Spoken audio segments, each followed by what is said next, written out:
And I'm sure it could possibly take hours, but they're safe and sound and getting milk. Always good news on that. And milk, maybe some cookies too at some point. Let me update you on stuff we've learned. Apparently, the Associated Press is reporting that apparently 15 minutes before the explosion took place, a call was made by a group claiming to represent Croatian militants. They called to take responsibility for the blast. One source told the Associated Press on that. The second source, a police official at the scene, confirmed that it was, in fact, a bomb responsible for this explosion.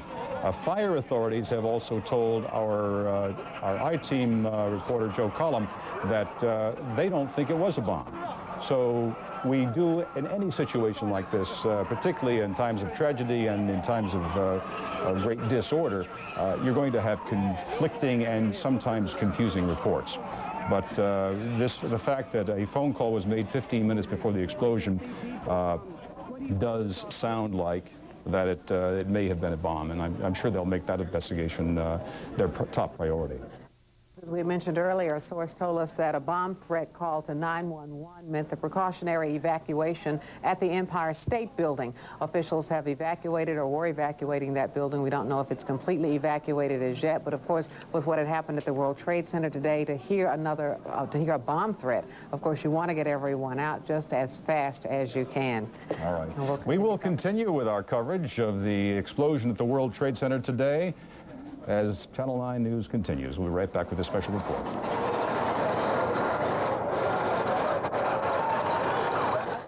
The layout of the Secret Service area, I mean, something's got to be done if someone was able to get in there like that. And again, as we said earlier, we live in such an open society. That's true. We're so vulnerable to this sort of thing. So vulnerable. Shall we give these phone numbers again in case somebody's worried about... let's go to Penny instead. We have Penny? John, before we go, I want to introduce you to somebody who works for Channel 5. We don't see him very much. I gotta congratulate you. How many flights of stairs did you run down? 110. 110. What was going on? What were you doing up there? You work for Channel 5, but you don't work in the Fox building. You work here. I work at the transmitter, and I work for the engineering department, and basically take care of the transmitter down here. So what happened today? Around 12:20 or so, there was an explosion. Did you feel it all the way up there? The whole building shook. All the lights went out, the transmitters went down, we went off the air, we came back on again, and all of a sudden there was smoke coming up in the hallway. After a while, you just couldn't even see in front of you, there was so much smoke. It started coming in the room, it tripped off our fire smoke detectors, and after a while we finally got one of the doors open to go down one of the stairwells, and some of the engineers up there also came down the same stairwell. Were there other people in the stairwells when you were going down? Yes, coming down around 107th floor, we finally started running into other people coming down. And what was their reaction? From what I understand, everyone was calm. Yes, everyone was calm. We got around the 50th floor, I guess it was. All of a sudden, we lost the lights. And that was a little scary, you know, having that smoke. It seemed like the smoke was getting heavier as you went down. I had an oxygen pack with me that I brought with me, and we did manage to, we did have to use it, in fact, on the way down. You know, you seem so calm now, and everybody, I'm calm now. John and Lynn, everybody I've been speaking with seem very calm. Is this like, you think you're kind of in shock, Harold? I've been here 13 years at this location, and I've never seen anything like this. We've had slight smoke problems up there before, but nothing like this. It was a little shaken, you know. Well, get warm, go in and have something strong. Thank you. Thank you. Also, on the Secret Service, I don't know whether you may have a question for me on this, John. You know I have some close personal friends in the Secret Service. Anything to definitely confirm, Penny, that this was, in fact, a bomb planted in that area? You know, when you have this kind of investigation going on, especially when you're speaking, you know, when it's a federal investigation, no, you will not probably get a confirmation for a while yet. For security reasons, that kind of thing. In the layout of the Secret Service, that's a couple of floors. The Secret Service has always kept it's cars in the parking lot here. But it's not like you would imagine where it's a major secure area where, you know, this is Secret Service. You can't park here. There are cars, Secret Service cars parked down there just like anybody else's. And it's not a hot, you know, it isn't the kind of thing, it's not hard to get to those cars. I can bet you that'll change. I would imagine so, especially if the investigation turns out to be that it was directed at any of the federal agencies here at the World Trade Center. So from the best of your, sources, without official confirmation, that's what it was, a bomb. Yes, absolutely, and that's what we've been reporting for the last couple of hours, that it was definitely an explosive device that was planted here. And now we're immediately, I would say at 1 o'clock in the afternoon, alcohol, tobacco, firearms were here. The FBI was here. The gentleman you just ran the interview with, the head of the Secret Service here, was in his office. So he had just walked out, ran into me and said, "Hey, Penny, how you doing?" I said, "Let me ask you about this." And he hadn't even heard about it. So this was right after it happened when you saw that interview. All right, thanks, Penny. Okay, we are going to go to St. Vincent's Hospital. We have someone on the phone, and unfortunately, I did not get the name. I believe the first name is Rock. That's correct. That is correct. Rock, what is your last name? Tonkel, T-O-N-K-E-L. And you are the president of St. Vincent's Hospital, I understand. That's correct. Well, what is the situation there now? Well, we're still receiving patients, although it's slowed down a little bit from earlier this afternoon. And as of a few minutes ago, we'd seen approximately 105 patients from the scene of the accident. What kinds of injuries were we talking about? Well, most of it has been smoke inhalation, and fortunately not of severe nature. We've had a couple with more severe smoke inhalation, and they're undergoing treatment now. We've discharged approximately 10 patients that have arrived, and regrettably, one patient who was brought in this afternoon at approximately 2:30 in cardiac arrest as a result of trauma received at the accident scene expired at that time. Any indication how many people you're going to be keeping? How many more? You said you discharged 10. How many more you will be letting go? Well, we're in the process of evaluating that now with our medical personnel, and we were hopeful that many of these less severe smoke inhalation cases will be discharged before this evening is over. I wouldn't want to give you a percentage at this point, but hopefully that will be many people will be able to go back to their families. Yeah, I've been asking this question to most of the hospital people that I've talked with. Given the medical situation and the emergency room situation in the city of New York, were you equipped to handle the people that were brought in? Well, actually, we were, and I think this is one statement of how well prepared we were. We went to a full disaster alert, which essentially means that the 350 house staff are asked to stay and be involved.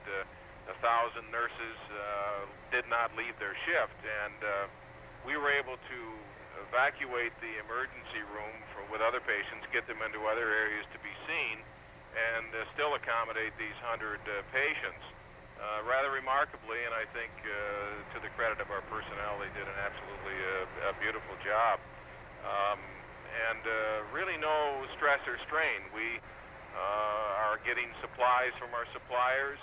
We have adequate oxygen supplies, and I would say that all the practice that we go through routinely has paid off in this situation.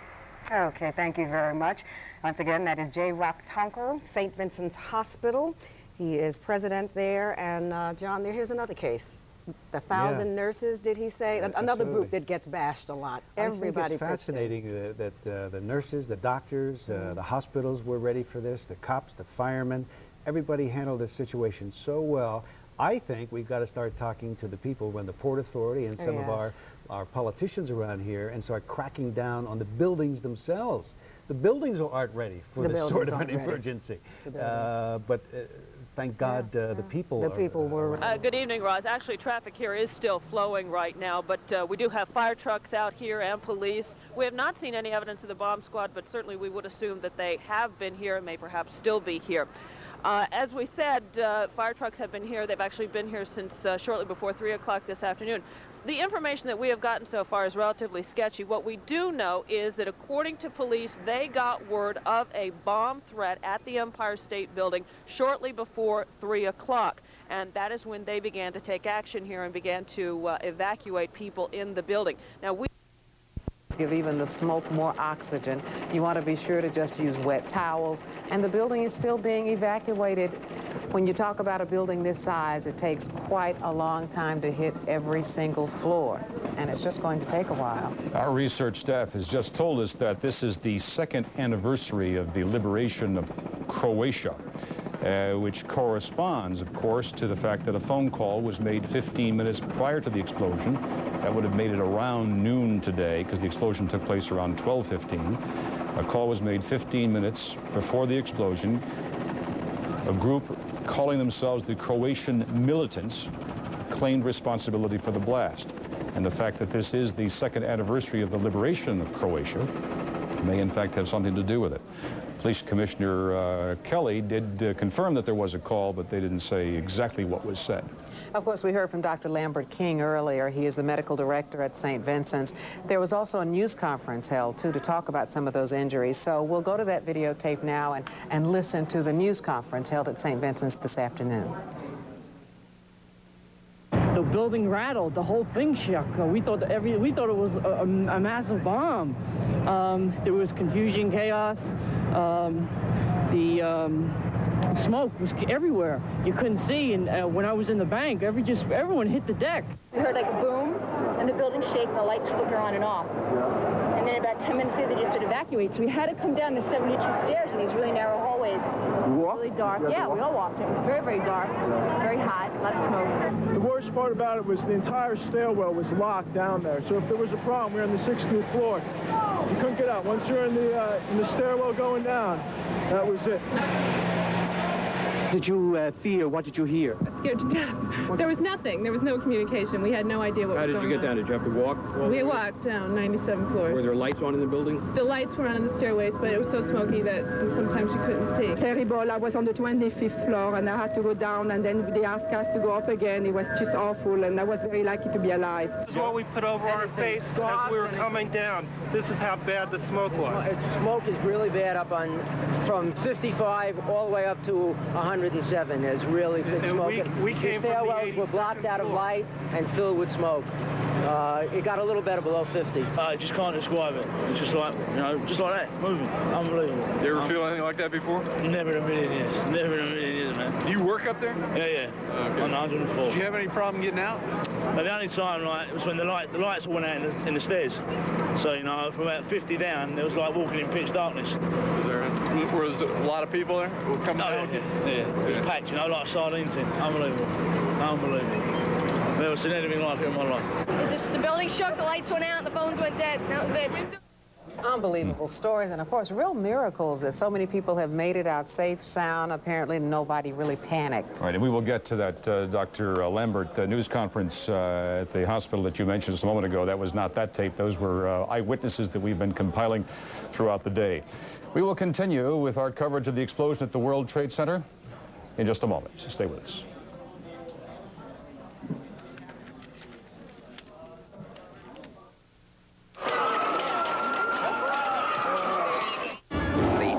Celebration of the year is on. Sure. Right now, we're confirming 4 DOAs at the scene around the explosion area. Okay. Now, we had heard 5. Well, one was pronounced at St. Vincent. Okay. So it's 5. Right. Okay. Also, approximately 228 patients were taken to area hospitals, including Beekman, Bellevue, Cabrini, St. Vincent's, Beth Israel, Lincoln Hospital in the Bronx, Lutheran Hospital in Brooklyn, and New York Hospital. Mostly because of smoke? Smoke inhalation and minor burns. Mm-hmm. Also treating approximately 200 patients at the scene. Also, if people are interested in finding out about their loved ones... They are, Christine. They could call 718... Right. 416... Right. 7318. They're compiling a list of names. Okay, good. That's the number that we've been giving out. They're having a hard time. That number has been swamped. I think it'd be great if you guys could set up another line somehow, because that one line is just really being overloaded. Right. You know, you got 100,000 people working those buildings, right, and right. That's an awful lot of phone calls for just one line.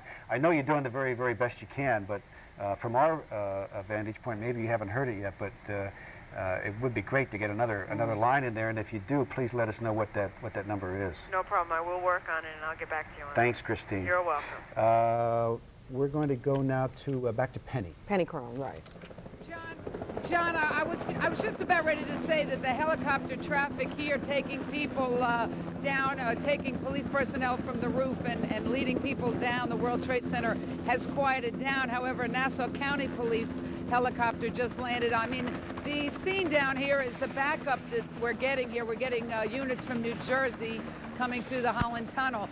Now, we have been reporting all along that the personnel have been going to the top of the World Trade Center and walking them down. However, a pregnant woman who apparently works for CBS, and she works on the very top of the building, 110th floor, was brought by helicopter. She was literally plucked from the roof of the World Trade Center, brought by helicopter down. Obviously, she could not walk down, and she is in good condition. So she's one of maybe a handful of people that they did have to bring down from the roof. The rest were all walked down very quietly and very slowly, because as you can imagine, 110 floors is a long, long way to walk down. Well, you know, my heart goes out to the rescue workers who had to walk up all those floors. With the tanks on their backs and so forth. The men and women who had to go through that. We all know it's a lot easier walking down than it is walking up. But thank God they are getting those people out of there. Now, am I understanding, Penny, are you saying that everyone is out? No, I am not. Okay, I'm sorry. I misunderstood. It appeared at the time. Now, if Alan, can you show us that shot of that helicopter right now?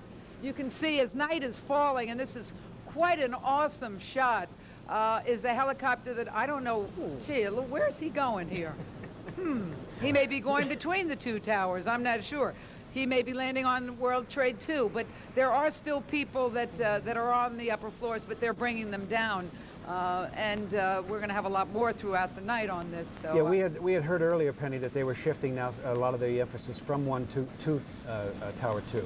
Yes, absolutely, that is correct.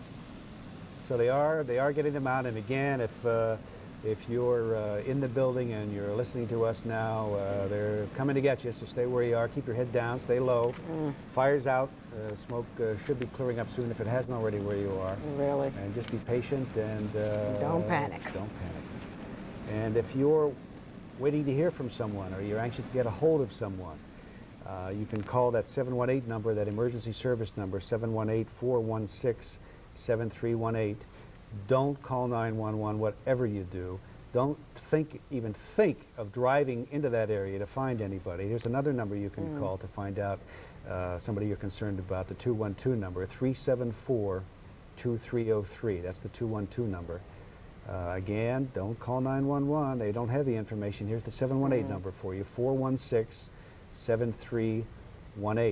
And if you're in the building now and you need some help to get out, you may want to call that 718 number to let them know exactly where you are, because they're working their way from the top of the building down, looking for everybody. Some people trapped in elevators, from what we understand. A lot of people, of course, just waiting inside the offices. And from talking with the hospitals and also with EMS, our understanding also is that they've taken people to Beekman, to Bellevue, to St. Vincent's, and as far away as Lincoln Hospital in the Bronx. So there are a lot of different places that you could try to make contact with if you're looking for someone and you can't locate them through any of those numbers. Right.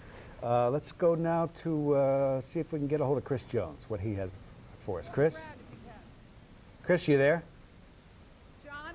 Yeah, go ahead, Penny. John, I'm looking. Chris is a bit of a distance away from me, and as you said earlier, a few minutes earlier, this is such a confusing state with so much equipment and so many personnel. Chris, can you hear me?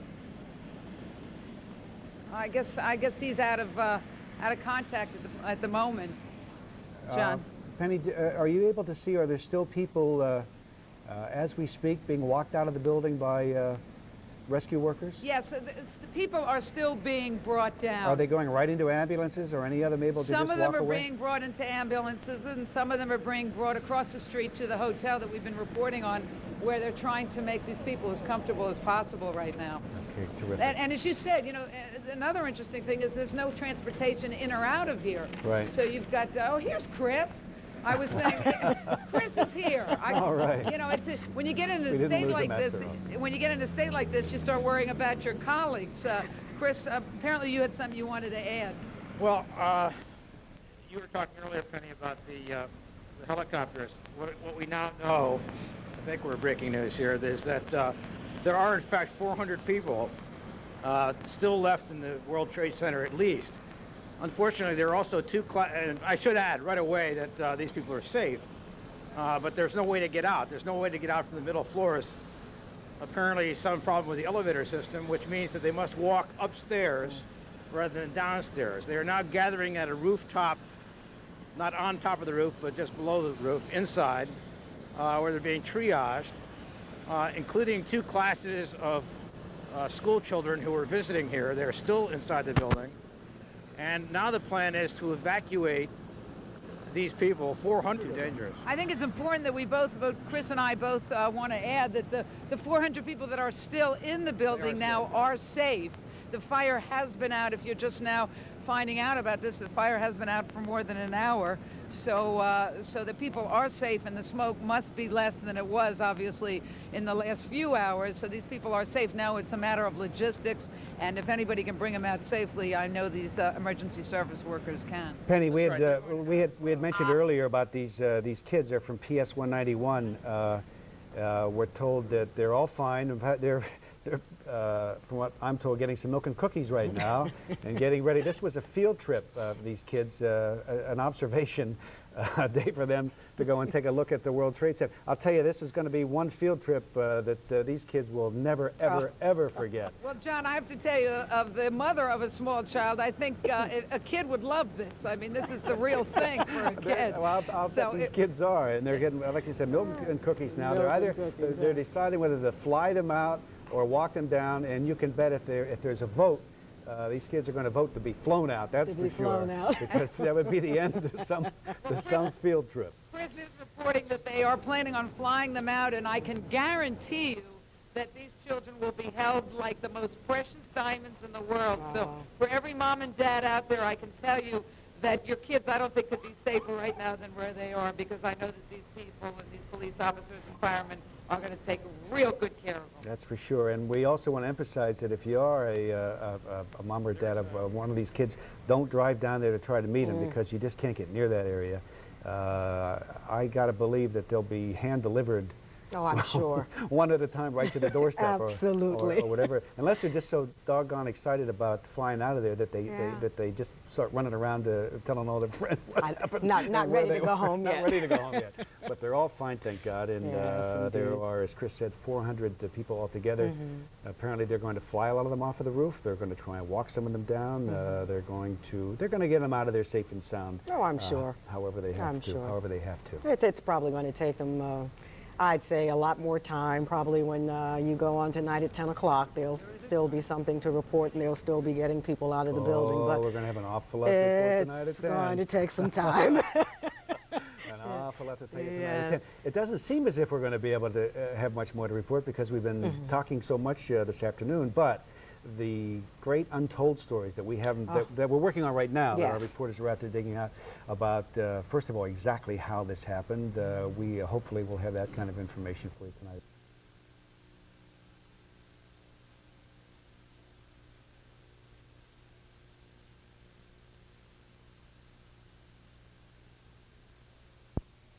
Murder charges against Dr. Jack Kevorkian. Shockwaves through the buildings where as many as 100,000 people were at work. Now, those are the photographs right now. You're looking at the explosion. That's the site of the explosion, incredible twist of steel. The explosion killed now 5 people, as we understand it. 5 people confirmed dead, and well over 200 have been injured. There's been a steady stream of victims being taken to hospitals in the area. We have tried to tell you about that situation, but we also understand that there are people that are still trapped within those Twin Towers towers. And Right. hopefully the rescue workers are going to reach those people before long. And by the way, many of the injured have been taken to St. Vincent's and to Beekman Hospital. So if you need to make calls to find out if anyone, your loved ones might have been injured, that's where you'd call. Now we've got Louis Riccio, I believe, of the Emergency Medical Services, I'm not sure. Of DOT, excuse me, Department of Transportation, on the phone to give us an update on how the city has been just paralyzed by this disaster today. Mr. Riccio, are you with us? Yes, I am. Hi. Can you tell us how traffic's moving, not moving, whatever? Well, downtown is totally gridlocked here because we've frozen the area around the World Trade Center as far north as Canal Street, and the Brooklyn Battery Tunnel is completely shut down, which means everyone who normally drives down the west side or down the FDR Drive that uses that is being forced to go over to the Brooklyn Bridge, which is open but completely jammed right now. The area is cordoned off down here. We absolutely have to have this space down here for emergency vehicles, particularly the ambulances, EMS response teams, to get people who are still being treated and get them quickly to the hospital. 300 people, perhaps even more, have been injured so far. There are still people trapped in some parts of the World Trade Center. Firefighters, as you just heard just a few moments ago, are still working on trying to bring those people down and rescue them. At least 3 hospitals, especially in the lower Manhattan area, are working on trying to alleviate some of the problem with the injured. They're taking care of those. Traffic is still backed up in lower Manhattan. You are suggested not to go into lower Manhattan for anything at this point. And the police and the FBI are now still investigating the possibility that it was a bomb that caused this explosion. Also, one more thing with the Empire State Building. That building was evacuated. People are still not being allowed to go back in because of a bomb threat there as well. We're going to turn it over now to Bill Butel, who continues this story with Eyewitness News at 6. Thank you, Roz and Greg. And next on Eyewitness News, as we continue at 6, continued coverage of the disaster at the World Trade Center. 5 people dead, hundreds injured in an explosion and fire that ripped through the PATH train station beneath the Trade Center this afternoon. Smoke pours out of the World Trade Center. Thousands of people are still trapped inside. And some officials are saying the devastation could have been caused by a bomb, as the rescue efforts that have been underway all afternoon continue. Those stories and a good deal more next on Eyewitness News, so stay with us, please. We still have not located one of the 2 classes. The other group of kids is making its way down the stairs with firefighters leading the way. We're told that they're now on the 94th floor and all are okay, but they are very tired. As we said, one group has been located from that class trip, the other one has not, but the effort is being made, and we always want to remain optimistic and hopeful and keep that faith, as we say. It'll be okay. Yes. Everybody's working in their favor. We thank you for being with us this hour of this extraordinary day. We are going to continue now with the Channel 2 News exploration of this terror in the towers, as we are calling it. Jim Jensen and Michelle Marsh are next.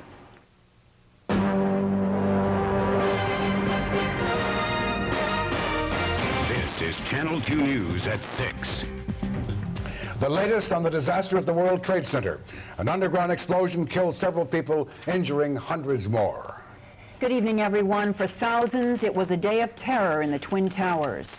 And the search for the cause of this explosion is now in the hands of, among others, the FBI and the New York City Police Bomb Squad. Before we go on the air at 10 tonight, so we will have the complete wrap-up for you on the 10 o'clock news at 10, and we will tell you everything you need to know about what happened this afternoon. We'll see you then. Thanks for being with us. Team, now Eyewitness News. Good evening, I'm Bill Butel. It could have been a bomb. So say some fire investigators about an explosion that touched off a deadly disaster at the World Trade Center today. 5 people are dead, at least 300 people are hurt. Thousands were trapped on the upper floors of the building, and hundreds are still trapped. The explosion ripped through the PATH train station below number 2 World Trade Center. That caused the ceiling to collapse on hundreds of riders. The injured were rushed to hospitals in the area, suffering from smoke inhalation and from other injuries. And we begin now with Tim Minton at the scene. Tim? We're now 5.5 hours since this explosion broke out, really 5 3/4 hours at this point. And the police said about 2 or 3 minutes ago that they still believe they've got about 200 people more to evacuate. Now, this happened at 12 o'clock. There was the sound of a bang. Then all of a sudden, 18 p.m., World Trade Center Tower number 1 became a tower of smoke. Hundreds of workers and visitors were first stunned by the sound of the explosion, then attacked by clouds of fumes and debris. We felt a loud bang. We heard a loud bang and the building shook. And that, I mean, you know, a 110-story building and that shakes.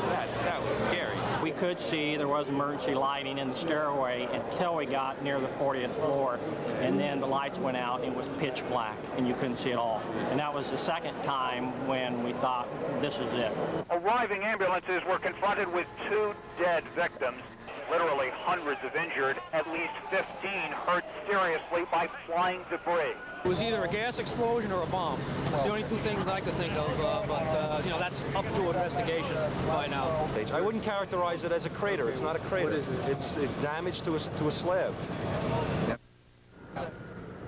The key question, of course, remains exactly what caused this explosion. There have been rumors which we will not report. What we can tell you is that while the police department is saying officially that they are ruling nothing out, but also at this point explicitly not ruling anything specific in for sure, the fire department, through sources, is saying that its investigators, the fire marshals, do believe that this was caused by an explosive device. But once again, the police have not confirmed that, and the FBI and other federal agents are now here to try to nail down exactly what caused this blast at 18 minutes past noon. Jim Dolan has been following exactly what happened from the first moments when he was down in the basement or close to it as people were being evacuated. Jim, what's the latest on that? Well, Tim, final safety, ground zero, came for thousands of people who were in the World Trade Center this afternoon at the end of a narrow, smoke-filled stairway, a stairway that ended on the ground floor where medics waited to treat the hundreds of people who had been trapped inside.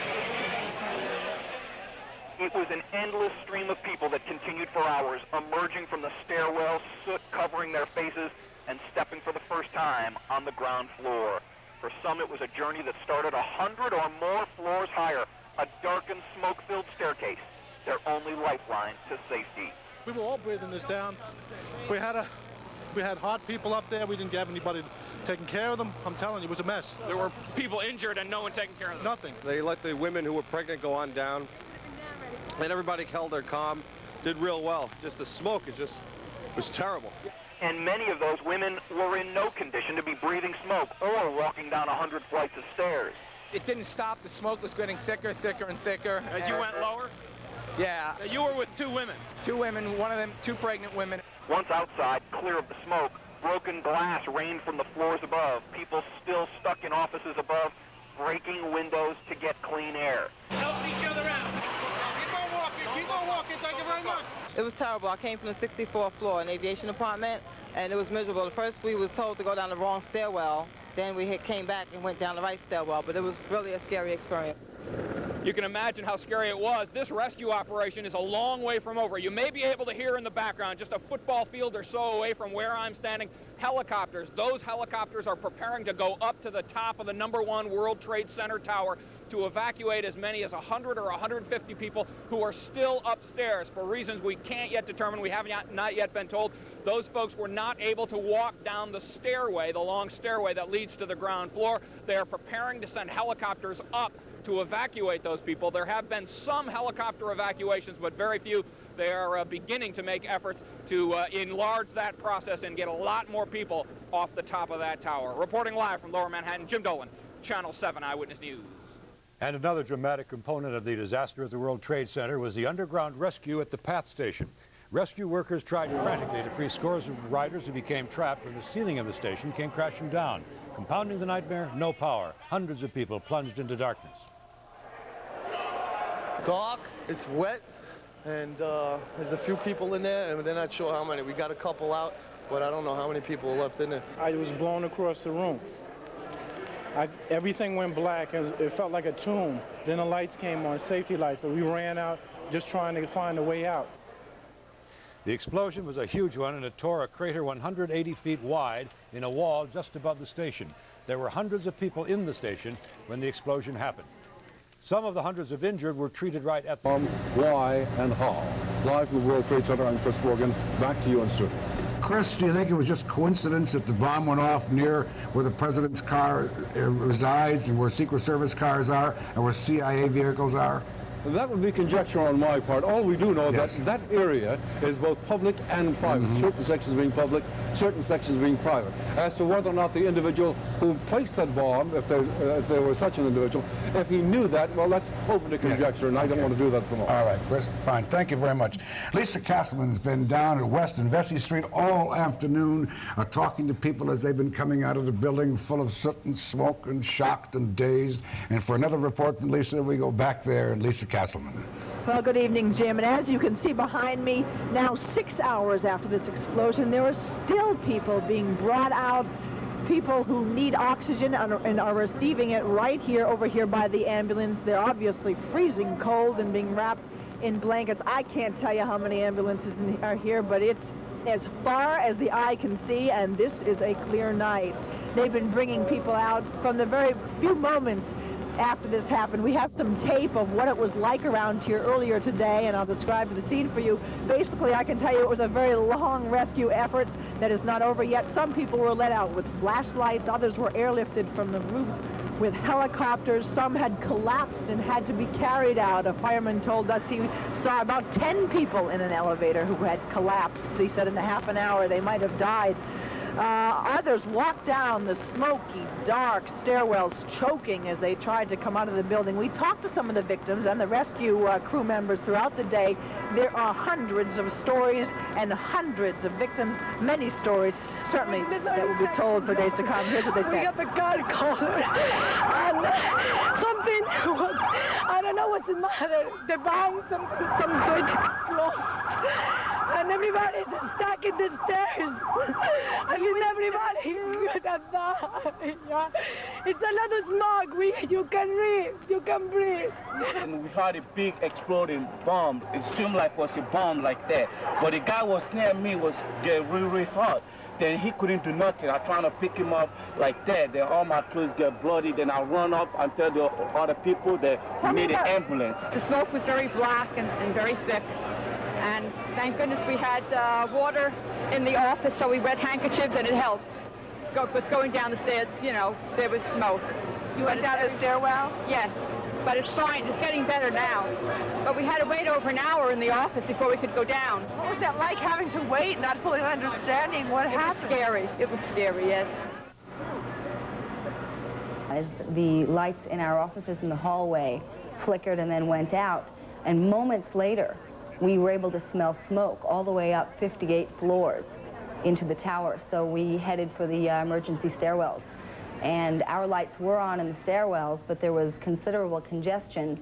And unfortunately, at almost every landing, the doors to the inside hallways were opened either from someone on the inside or someone from the outside. And that gradually increased the smoke level to a very great level of discomfort. We heard reports earlier in the day that some of the emergency doors were locked in the towers. Mike, did you find that to be a problem? We did. We came from the 86th floor of Tower 1, and it became so smoky around the 51st floor that they told us, word came up from the 44th floor that we couldn't go any further. Go to the nearest open door and go to an outside office and barricade yourself in there. Which we did on the 51st floor. It appeared as we walked down the stairs, I noticed that every third floor or so was open, and it would tell you where the next open door would be, and it seemed to be like I said, every third floor. In fact, after we got to the outer offices on 51, we were in a consulate, and there happened to be a news program on, and they said that the fire had been put out.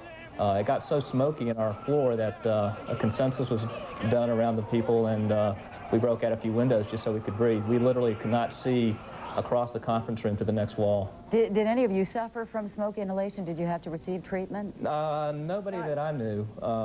We had quite a few people on our floor, but we kept low to the floor, and once we broke out a few windows, and essentially on all four sides of that floor, we did get some good ventilation. There were clearly people who were in greater need of emergency help than I or the colleagues with whom I descended. But that doesn't mean that our throats aren't a little scratchy and our eyes weren't watery. It did take us a long time to get out, of course. We started out around 12:30.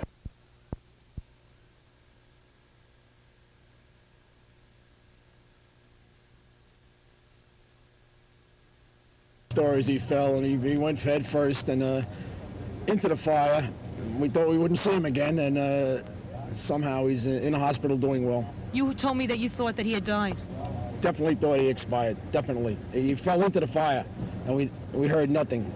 We heard a mayday, and then it was nothing. And we heard that he had a radio initially, and he was saying that the fire was getting closer to him. He mentioned that the fire was getting closer to him. He kept breaking up on his radio. He couldn't hear him. We asked him to turn his pass alarm on. He turned that on. The other firefighters were working their way from below, helped them. It was like I said, it was a supreme effort on the whole fire department to pull Kevin back to life. And then the other voices just got fainter, you said? You didn't hear them anymore? Well, at that point, our only concern was Kevin, and that was all that was in my mind. You told me that your father used to work with Rescue 1, and he was at the 1966 building collapse where 12 firefighters died, and you said you thought of that today.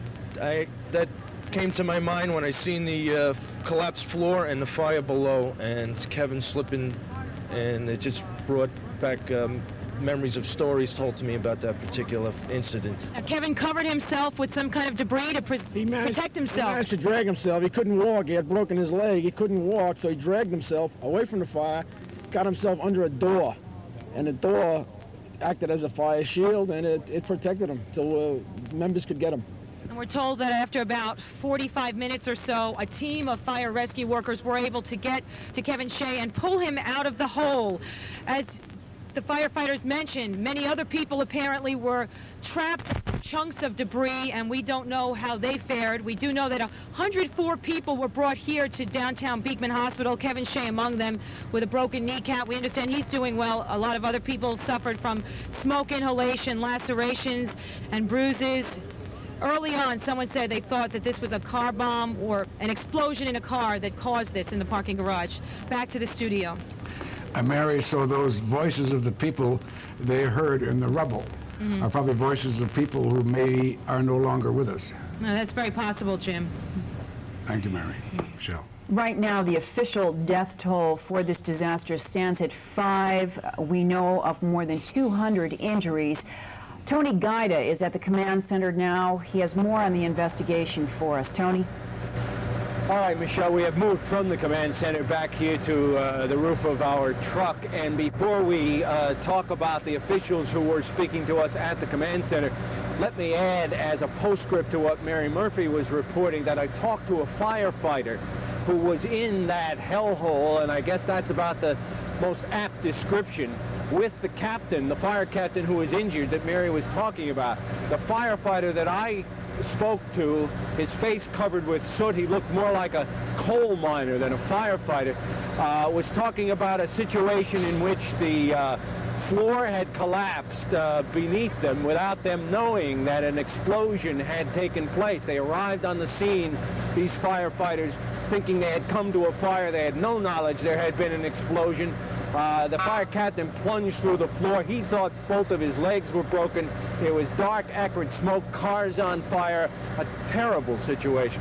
Anyway, we'll have more on that later. As to the officials who were briefing the press earlier today, let's start with First Deputy Mayor Norman Steisel, who of course is filling in for Mayor Dinkins. Here's what he had to say. There was a great deal of smoke caused after the explosion. It filled the 3 buildings that are here. The smoke, we're speculating right now that it was probably the material of the cars that were burning. This is a massive complex. There are 250 elevators. There are people still trapped in the building or stuck in the building. Power is out in many areas. There are no lights in the buildings, and we need to help them evacuate. I estimated 80% of the buildings have been evacuated. A lot of people have self-evacuated, just walked down the stairs. And we're up now to the 50th floor, at least the 50th floor. How tough has it been for your men down there? It was an extremely difficult situation. Track them down, who were trapped in this World Trade Center disaster today. The police hotline number is 212-374-2303. 212-374-2303. Now, for information on people who were injured, you may call the EMS hotline. That is 718-416-7318. 416-7318.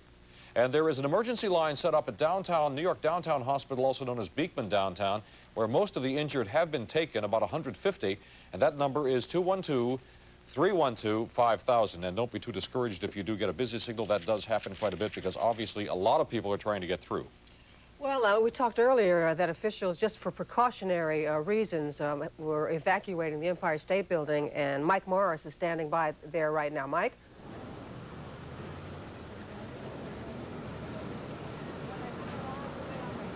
Straining an already thinly spread out emergency response system. Today, police closed down this world-famous landmark, the Empire State Building, in response to a phone call about a bomb scare. Earlier today, the fire department was here. We spoke to some fire department members, a lieutenant who said that the bomb scare came in for the 58th floor. He checked the 57th, 58th, and 59th and found nothing. We talked to a woman who walked down 51 floors. Her hands were covered with black from the staircases. And she said that the elevators were operating, but they were all jam-packed as they went from floor to floor to floor. Obviously, they become filled up with more people. We also talked to some people who were on the 29th floor of the Empire State Building. They said that the police came up and said that there had been a bomb scare call to evacuate immediately.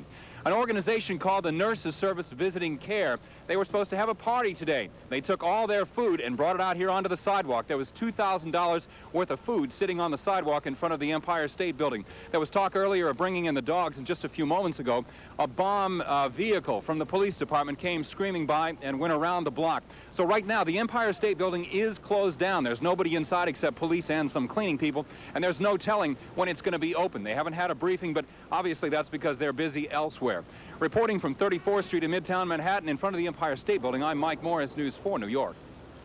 All right, Mike, thank you very much. And obviously, the implications of this, if it is a terror bomb as suspected, deliberately planted where it was, are much wider than New York City. They are international. And in Washington, D.C., as we told you, that they've been beefing up security around the Capitol buildings. Police in Washington have been told to stand by and not go home this evening. And that's apparently in response to what has happened here in New York. It seems fairly obvious. As we told you earlier, the explosion destroyed some Secret Service cars, reportedly, including one used by the president when he is in New York. And as you just saw, there was a bomb threat at the Empire State Building as well. So this story continues to add new dimensions beyond the immediate disaster, and we will continue to cover it tonight. Another situation is that it's rather messy out there, and we want to give you a little update on the weather now from Al, who's in the Weather Center. Al? The second class, we have word from the teacher already that that class is on its way down. She has been able to call in on a periodic basis whenever she could get to a telephone, so she has been able to keep parents here posted. At first, those youngsters were on the 107th floor. The teacher said they were very frightened at first, but then building employees tried to entertain them, and they gave them balloons and they had them singing and dancing. So that kept order and kept things from getting out of hand. She did say the children were very tired. They were finally able to start on their way down. They did reach the 94th floor before they had to stop because they were so tired. For the parents here, this has been a nightmare, waiting, not knowing where your most precious possession is. Now, I hear some commotion in the other room right now, so I'm just waiting to find out whether or not we have news of that class that has so far been unaccounted for. In all, there were 5 classes on a field trip at the World Trade Towers. 3 classes were able to get out, but the 2 classes were left behind and were trapped in the building. Let me see if I can find it. Did you hear anything new just now from the telephone call? You didn't. All right. Thank you very much. We were speaking to the principal here earlier and asking how he was dealing with all of the parents, and he said they just opened up the school because, of course, they're all concerned and they're all worried and they're all waiting to hear that the children are okay. I'll get back to you as soon as I can. Oh, just a second. The principal's right here. Yes, what did you hear? I just spoke with Miss Tesoriero. Now, wait a minute. That is the teacher of the class of children unaccounted for. She's on the 35th floor. They're on their way down. How are they? They're fine. They're all together. One of the older children that was with her on the trip, she said broke his foot. Oh, my. But everyone else is fine, and they're in the... They have police and fire with them, and they will be brought back to the school. How are they getting that youngster down? Are they carrying him? I believe they're carrying him down. Thank you very much. That's certainly good news. Back to you. Joyful news. Oh, wonderful Thank you, news, Roseanne. Thank you very much. And with that, we have David Dinkins on the phone now from Tokyo, I believe. Mayor Dinkins? Yeah, hi, Jim. How are you, sir?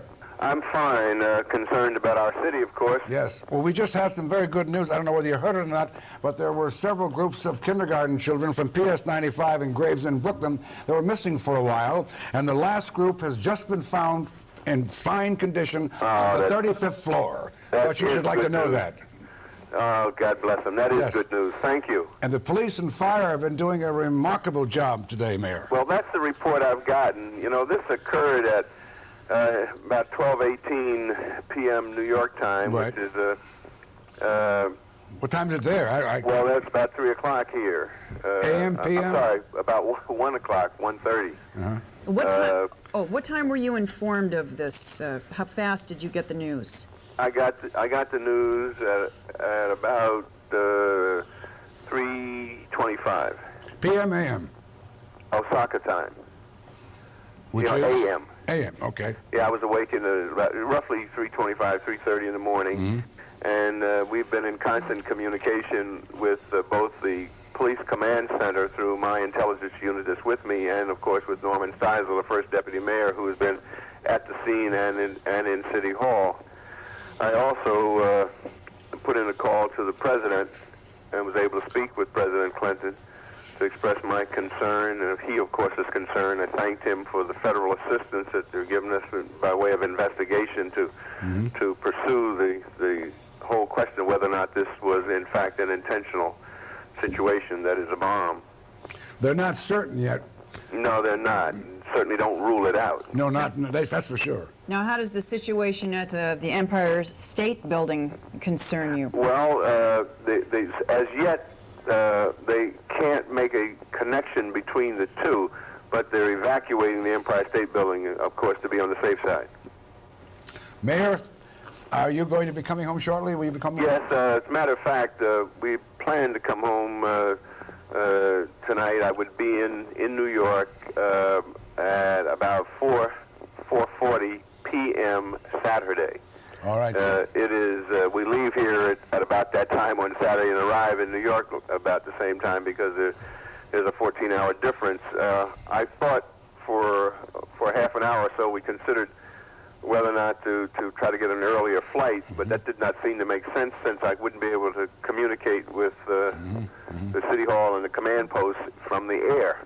So what I did was to cancel a trip to Kyoto that we had planned for this morning, and I'm staying here at my desk and keep me in close touch with New York. So you're going as per your original schedule? Yes. Well, I'm returning as per the original schedule, but I'm canceling other events that we had here for today. It must have been a very difficult day for you to be so far away when something this terrible has happened. Well, that's true, and the good part is that everyone there, as far as I can tell, are performing exceedingly well. The acts of heroism by the emergency service people. New Yorkers seem to come together at times of crisis like nobody else. Mayor David Dinkins, thank you very much.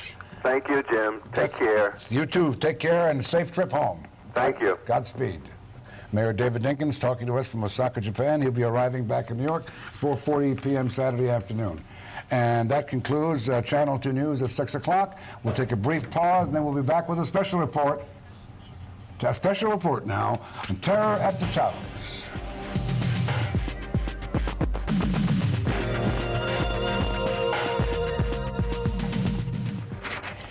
Good evening once again. We're back with our continuing coverage of terror at the towers. The evacuation continues at this hour. As you know, the towers are 110 stories tall, and people are still coming down at the lights tower. on the 110-story towers which dominate the skyline of Lower Manhattan. All the power is off.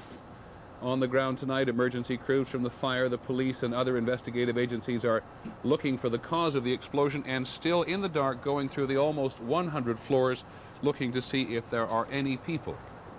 The scene earlier, more than 100,000 people either working the building or visiting it on any given day, having to grope their way down and out. At least 5 people were killed and nearly 500 injured.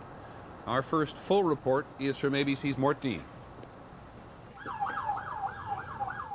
The underground explosion was so powerful, it rocked even the top floors of one of the Twin Towers. We were on 96th floor, We were sitting right there doing our work, and all of a sudden we heard a loud bang. Oh, there was a huge explosion that rocked the building. Down darkened stairwells choked with soot and smoke, thousands of workers groped their way to safety. It was a frightening and exhausting experience. It took like 2 hours to get down. People were passing out, and it was horrible. But as we went down, the smoke got thicker and thicker in the stairways. Those who feared they would not make it down to the street instead escaped to the top of the Twin Towers, 110 stories above Lower Manhattan. Some of them were evacuated by helicopter. Many were trapped in elevators or in their offices, and some punched holes through the building's thick glass facade to gulp fresh air or wave SOS signals. Watch out, watch out! The glass beads hit the street like deadly hail. The roof of a commuter train station under the building collapsed. The explosion occurred underground, apparently in a multi-story parking garage. We are 1 floor below street level in what was a parking garage. This is an example of the tremendous force of the explosion. Cars just ripped apart. 3 floors of this garage have collapsed, one on top of the other. We encountered tremendous fire. We have partial collapse of the floors inside the garage. We've got another victim we found in the garage, brought him out. Federal officials have been called in to investigate the possibility that it was a bomb that caused the explosion. As more and more people were rushed to hospitals, the rescue and search effort continued. The huge task of going door to door and office to office, while also locating and looking into the more than 200 elevators in the complex that stopped operating when the explosion occurred. Morton Dean, ABC News, New York. This 110-story trade center complex is so large it has 2 zip codes of its own. 60,000 people work there, another 90,000 go in and out every day, as we said. It's only about 20 years old, and there are questions today. Did all of its safety features work as they should have? Here's ABC's Jim Hickey. As home to more than 600 businesses, the World Trade Center is like a small city. Some of the people who work here said they ran into locked exit doors as they tried to escape. Many of them said no one told them how to get out. Simple, no announcement, no nothing. We just learned from one lady that we're supposed to walk down because there's nothing working. Fire safety experts say it is the responsibility of the building's management, the New York, New Jersey Port Authority, to coordinate evacuation in emergencies. They also say the greatest danger in building fires is often not the flames, but the smoke. High-rise buildings are supposed to have devices that prevent smoke from circulating through air conditioning and heating ducts, or up stairwells and elevator shafts. Yet World Trade Center workers, their faces black with soot, encountered heavy smoke as they groped their way down stairwells. That place is a death trap. Let me tell you something. There was smoke where there shouldn't be smoke. Matters may have been made worse when people trapped in the building propped open doors and broke outside windows, which are not designed to open, to get fresh air. That could have created a chimney effect, drawing smoke throughout the building. Other questions include what happened to the backup safety systems. Some of the office workers said even emergency lights went out, lights that are designed to stay on when everything else quits. That problem might have been compounded when electricity was cut off to prevent more fires from starting. One more consideration. Some fire experts say the severity of the explosion could have simply knocked out all the backup systems. Jim Hickey, ABC News, New York. We've one more report. As happens in this electronic age, no sooner had the chaos erupted at the Trade Tower complex than all the local television stations rushed to the scene in force, and before long found themselves doing more than covering the story. Here's ABC's Jeff Greenfield. In the inhaled gas. Throughout the day, television was not just covering this disaster, it was at the center of it. Once again, that number from EMS if you want information about injured people, somebody in your family, a loved one. There was no communication between authorities and those stuck in the Twin Towers. The 911 emergency phone lines were jammed, but there was constant communication between many offices in the World Trade Center and television newsrooms. There never was any panic. Nobody's gone off the deep end, so to speak. Some of New York's most familiar faces found themselves offering information, advice, and words of comfort. But the thing that we need the most is a little information. John, what floor are you on again? Refresh our memory. This is the 95th floor 95. of 2 World Trade Center. We have a number for you to call, John. Take good care, all right? Yeah, well, we haven't broken into the sake locker yet, but... Dislodged some ceiling tiles. above your head. And if you take a couple of the tiles out, that gives about 3 more feet of space for the smoke that's in your area to go up. Local stations were also using their airwaves to advise those trapped. Right, call it, you'll get some reassurance. But this may have been of limited help, since all but one of New York's VHF stations transmit from the top of the World Trade Center. They were knocked off the air and were seen only on some local cable systems and on a few suburban UHF stations. One of the most dramatic exchanges occurred on WCBS, where the broadcasters worked hard to calm the concerns of those still trapped. Well, there's a pregnant woman who works with us up here, and a lot of people are panicking. What are you doing for her? Well, we put it down on the floor, and she's just very nervous. Tell him to calm down. We're going to try to get help to him. Okay. The fires are out. You're going to be fine. You'll be fine. They'll be there very shortly. On an ordinary day, afternoon television is a blend of melodramatic soap operas and melodramatic talk shows. Today in New York, reality was more than enough drama for anyone. Jeff Greenfield, ABC News, New York. There'll be more on this explosion at the World Trade Center later this evening on Nightline. 5 people killed, 500 almost injured. Nightline will have all the latest details. In a moment, we'll go on to the other news. The economy was healthier at the end of 1992 than most people had thought. Site at the top of the tower when the explosion happened. Debbie Matute described how she was rescued by helicopter from the top of the building. And then when they came back and actually landed, I felt much better, and so did everybody else, knowing that they could land up there and take us away. I felt a lot of relief. Now, as you can see, there's still quite a bit of activity outside the World Trade Center. There are still ambulances for as far as you can really focus. There are a couple of people still receiving oxygen here. We thought a couple of hours ago that all this was actually slowing down, but every once in a while, more and more people emerge from the building, wrapped in blankets, on stretchers, many of them, and brought right over to here where they receive oxygen. Now, for the past hour and a half or so, there has also been the Red Cross, which is roving around here, providing warmth, coffee, refreshments for the people who have been working on the scene here since it happened, now well over 6.5 hours. It's still quite an ordeal. It doesn't look like it's going to quiet down here for several hours to come. Reporting live from the World Trade Center, I'm Lisa Castleman. And back to the studio. Lisa, this is Michelle Marsh. Have you heard anything or seen any of the kindergarten students from PS 95 in Gravesend, Brooklyn? I'm sorry, you said, have I seen what? Yeah, the children, the kindergarten children who were trapped inside the building have now gotten out, and I was wondering, they found them, they're fine. Have you heard anything more about the class of kindergarten children?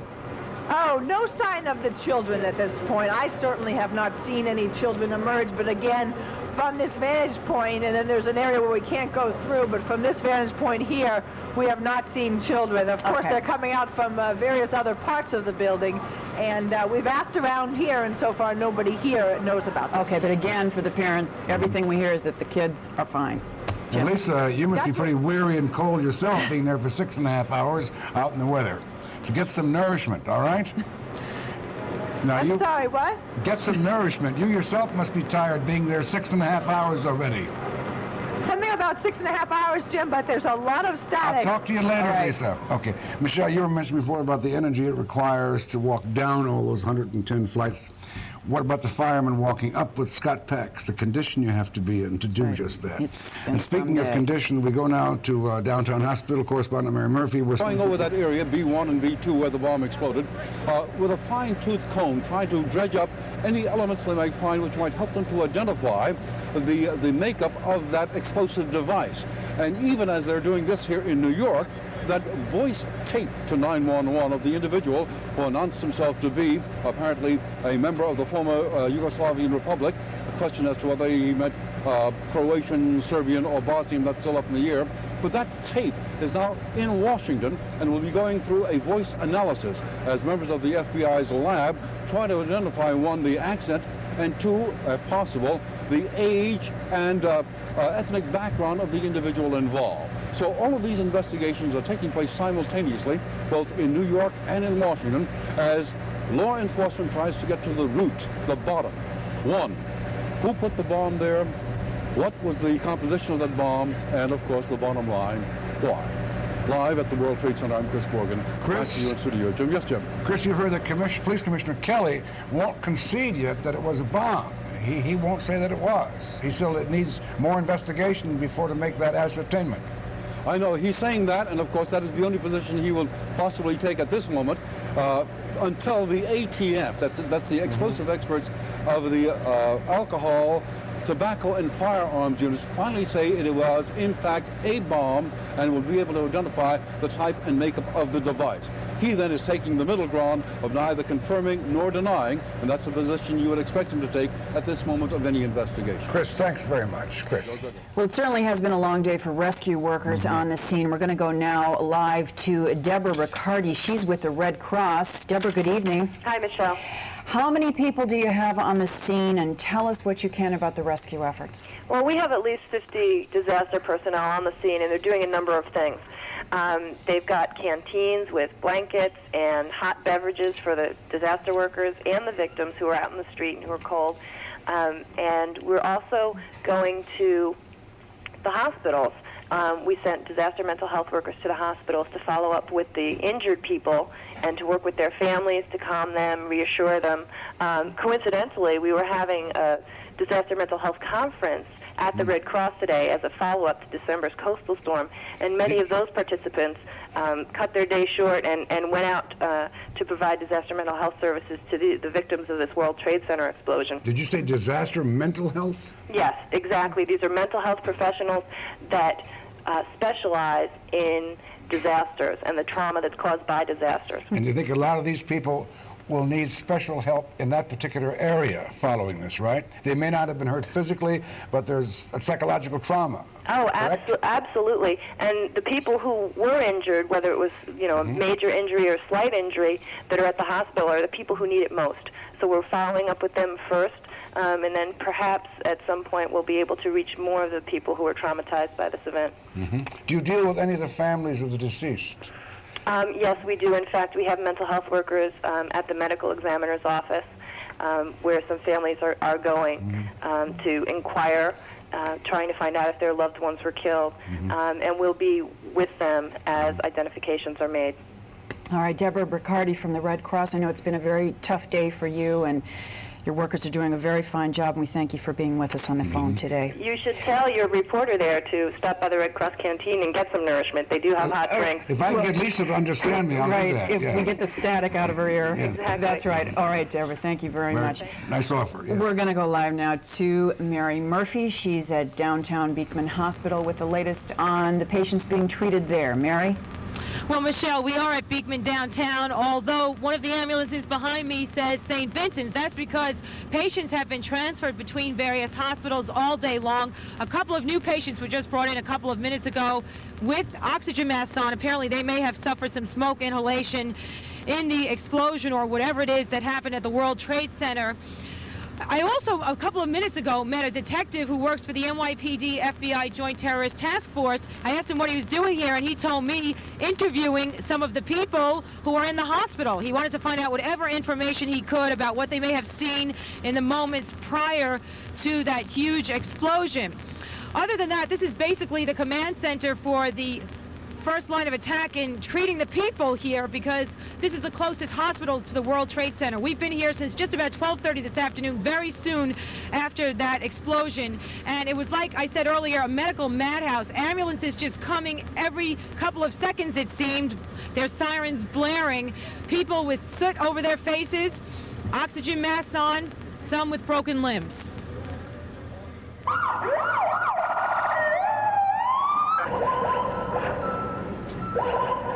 The ambulances came from all directions, depositing victims at the emergency room door on stretchers, many people gasping for air. Those who could speak talked of being trapped underground in the sub-basement levels of the World Trade Center. We crawled out from under rocks, so I don't know. I can only talk for the basement 2 level. Total darkness, walls, concrete walls have collapsed. People are crawling out from underneath that. It's horrible down there. How many people do you think are trapped there? In my shop, there's about 40 guys trapped on the walls, at least, just in my shop alone. I was making 27 for some people, and all of a sudden I hear explode, and that was it, so everybody started running. Look at me, I have asthma. I don't even have my coat. Smoke was incredible, and I didn't know if where to go. I couldn't see anything. One of the first patients who was brought to Beekman, one who was covered with blood, told his doctor that he believed there was a car explosion in the basement. I believe he was inside the garage. Something exploded. It looked like a vehicle exploded, and he was blown backwards. And that's the only thing he remembered, that there was an explosion. A lot of people in there, and I must compliment Beekman Hospital. They had it on the ball. They knew exactly what they were doing. Their trauma unit was, I give them 100%. Excellent job. Well, tell me what happened with the fireman. Kevin Shea was one of the firemen from Rescue 1, had fallen about 2 flights through some of the collapsed floors and broke his kneecap. So what kind of shape is he in now? Fine. He's fine. He's going to stay. He'll need surgery for the knee, but he's fine. Now, we are told that firefighter Kevin Shea of Rescue 1 is in surgery at this hour. He does require an operation on his broken kneecap. We also told you earlier this evening that Kevin Shea was a hero 2 years ago. He was part of a very dramatic fire rope rescue on a building on 7th Avenue. He actually went over the side of a building with a rope around his waist and rescued 2 men from a burning building, men who would have died if he didn't get to them. And this afternoon, apparently, he fell into a crater down about 30 feet at least, and he had to cover himself with debris so that the fire and the flames would not get to him. Right now, I am with a familiar face to you from this afternoon's coverage, Debbie Matute. I don't see her too often. She's a colleague of mine from WCBS. She makes the transmitter work so that we can bring you our live coverage every day. And she actually was a patient here at Beekman Hospital. She was brought here about 4 o'clock, suffering from smoke inhalation. I'm just wondering how you feel now and what the doctors did inside. I feel much better. They gave me oxygen, and I also got some saline solution. They checked me out, checked blood pressure, temperature. They were very thorough. And considering what's going on in there, I think they did a really good job. Now, you were on the 110th floor, and you finally got down by way of this, how? Helicopter. I think you probably told Channel 2 about that earlier today. Yes, I did. Yes, I did. The helicopter actually came up right next to your window? No, it came up on top of the roof. It landed on the roof. They got some lights and antennas off so that they could land the helicopter down. They sent a couple more policemen down and other emergency people. They let them out, and I got evacuated. I don't know what happened to everybody else up there. You know, I'm concerned about that, but I'm sure that they're okay. So you were stuck there for what, about 3.5 hours? It was about 3 hours. I'd say about 3 hours, 2.5, 3 hours. And it was quite smoky up there as well? On the 110th floor is very smoky, and the smoke, right after the explosion it happened, the smoke was quite quick. It came up to the 110th floor. Now, we've been hearing that this may have been isolated initially in the sub-basement level, and the smoke traveled really that high. Yes, probably because of the elevator shafts, and because it's cold out, it drew the smoke up very quickly. Mm-hmm. And what is the scene like inside the emergency room? We understand there are more than 100 people there. I understand it must be crazy because they have the cafeteria now, used as a makeshift emergency room. It's, everybody is walking around doing their job, and they're very efficient at what they're doing. It looks a little hectic. Sometimes it seemed to be a little quiet, but there were people who knew what they were doing and just going at it and doing it. Well, thank you very much, Debbie. We're going to go back to the studio now, and we're glad you're better. Mary, a comment to Debbie that when her baby is born and grows up enough to understand what's going on, she's going to have to tell him some story about his helicopter ride. Jim said you'll have a good story to tell your baby when she's born. Very true, very true. Now for the latest on the investigation into what did or did not cause this explosion, correspondent Mike Taibbi. Jim, how are you? I'm back at the scene right in front of the World Trade Center in the Vista Hotel. I just spoke with Deputy Fire Commissioner Harry Rittenberg, who's been quoted before today, and I related to him what Tony Guida had reported before, that Police Commissioner Ray Kelly had said that at this point, he and the department are not ready to confirm that this is a bomb or that it's not a bomb, that further study was required. Deputy Commissioner Rittenberg just told me, no, it was a bomb, it was a big one. He went on to say that we estimate that it was 200 pounds of C4 plastic explosive. That's a plastic explosive in a car bomb in effect, and a very, very big one. Their estimate based on the damage that was caused in that level, that B2 level, that Chris Borgen was talking about before. Once again, Deputy Fire Commissioner Harry Rittenberg saying that their estimate right now is that the cause of the bomb was about a big bomb, he said, about 200 pounds of C4 plastic explosive. That's his estimate right now. I don't know what level of analysis he's had. If we get more, we'll pass it on. Right now, this is Mike Taibbi reporting live. Back to the studio. Mike, as I understand it, usually if C4 plastique is detonated by remote control. It has wires in it.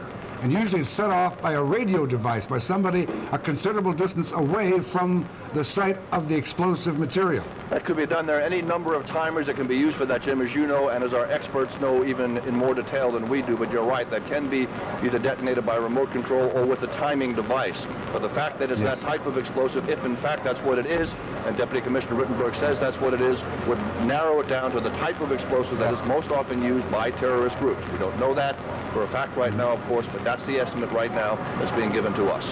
Mike, thank you. All right, and one more reminder for you that the CBS News with Dan Rather will air at 7 p.m. tonight. And we'll be back at 7:30 to continue our coverage of this story. Now, back to the matter of rescue efforts. We're going to go now live to Charles DiGaetano. He's on the phone with us. I know it's been a very long day for you, Charles.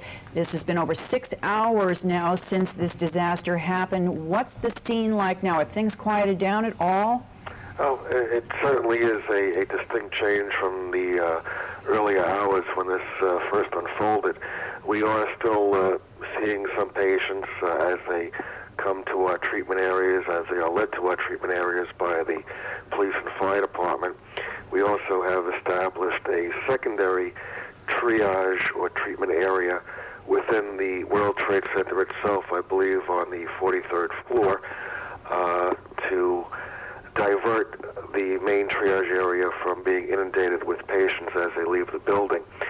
But things have calmed down somewhat. It's just been a tremendous effort on the part of our EMTs and paramedics, as well as the firefighters and police officers. We're looking now, Charles, at videotape of the crater, which was the epicenter of the explosive device, which the fire commissioner says was probably plastique or C4. I just want to tell you that that's what we're seeing while you're talking with us about the rescue effort. How many ambulances and people were involved today? Do you have any idea? Yes, we've dedicated over 100 units, including ambulances, specialty units that contain portable generators, decontamination equipment, field communications units, as well as our oxygen delivery system vehicles, and numerous EMTs, paramedics, and supervisory personnel. You know, a few minutes ago, we were talking to some firemen. Mary Murphy was talking to some firemen who heard voices of people buried in the rubble, and as they tried to get near them, they couldn't because they had to take care of, to rescue one of their brethren, the fire officer.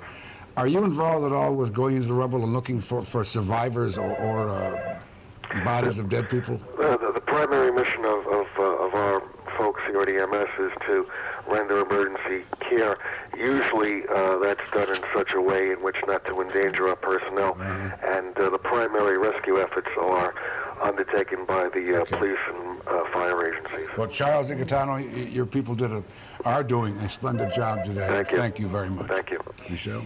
Now, back to what might have caused this explosion today.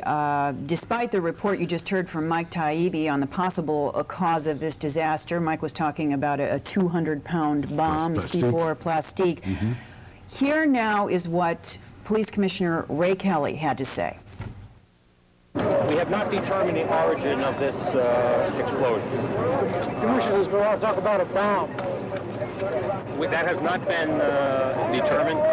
We're still not able to get into the building to get at the origin of the explosion. There were some calls made claiming credit for a bomb. There were a total of at least 7 calls that were made. We're not going to give you the specific statements. It's just our policy as far as these calls are concerned. And we have formed a task force to look into the possibility of it being a bomb with the federal agencies in the New York City area. So we have a bit of a dispute as to the cause of it. It'll be ironed out shortly. The police commissioner choosing to come down on the side of caution, I suppose, saying that he didn't think at this point it's a bomb, whereas the fire commissioner thinks it does. We should be knowing that in the next few hours, I suppose. Now we'll go back to the World Trade Center and my colleague, correspondent Brian Williams. Brian. Hello, Jim. As far as Lower Manhattan, a status report, everything's still locked down, emergency vehicles only. We can report some power, some light lights on about 1/2 to 2/3 of the way up the World Trade Center. Otherwise, the Twin Towers are eerily dark this time of night. This has been such an extraordinary day. Think of the hundreds, thousands of households in the New York area where someone has come home this afternoon, this evening, saying, "You won't believe what happened today. You won't believe that I was in a stairwell coming down, some of them 100 floors to ground level." And sadly, think about at least 5 households in our area where they've lost a member of the family. The death count we're going with right now currently standing at 5. Let's hope it goes no further. The injuries numbering 250 by mid-afternoon. That really counts those treated on the scene here by EMS. A lot of people needing oxygen, a lot of people needing smoke inhalation. EMS had to set up kind of a hybrid system of oxygen where they would use several tanks, and then they were taking many, many tubes off those oxygen tanks, putting the masks over people's faces so they could try to breathe normally. People were coming out almost instantaneously after the first explosion, the first subsequent fires, coughing, wheezing, their faces coated with soot. A very, very frightening afternoon. The elevators out. There you are with thousands, hundreds of your co-workers crammed into stairwells trying to get out to breathe free in the streets here in Lower Manhattan. Back to you. Brian, thank you for a good summing up of terror at the tower. All right, and once again, the death toll for this disaster stands at 5, and over 200 injuries reported today. Now I am told over 400 injuries and that figure will from this, and the numbers are changing all the time. That concludes our special report for now at Terror at the Towers. Dan Rather's next with the CBS Evening News. We'll see you again at 7:30 with more coverage. Good night. Good evening.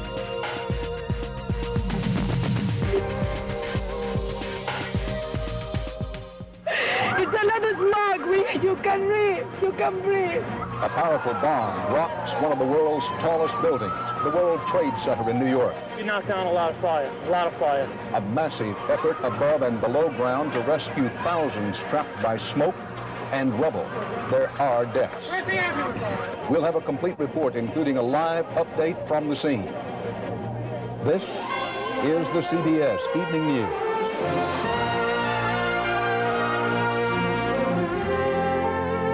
Good evening, Dan Rather reporting. It was the noon hour here in New York City. The Twin Tower 110-story World Trade Center was crowded with workers. Without warning, a bomb exploded beneath the building in downtown Manhattan, touching off a fire, filling the skyscrapers with smoke, and sending the ceiling of a train station crashing on top of commuters.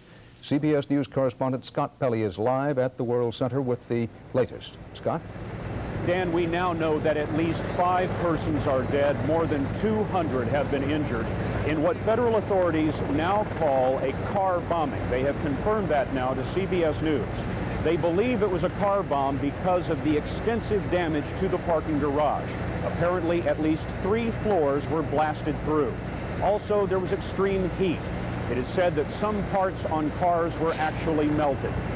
It was an explosion that shattered the lunchtime routine here in Lower Manhattan.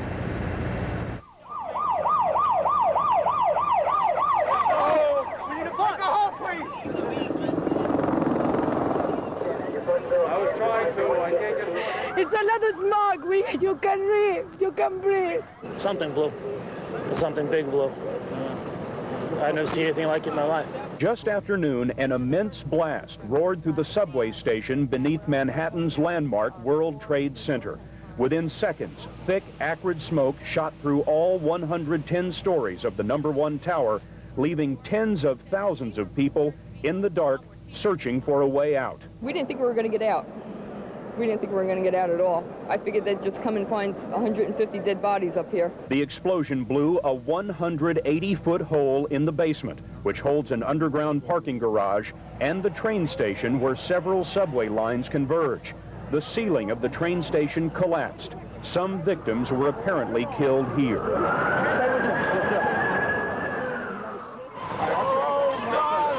Almost 2 hours after the blast, people were still coming out, some having climbed down more than 100 stories. In a nearby evacuation center, several survivors said they received no evacuation instructions, emergency lighting failed, and some emergency exits wouldn't open.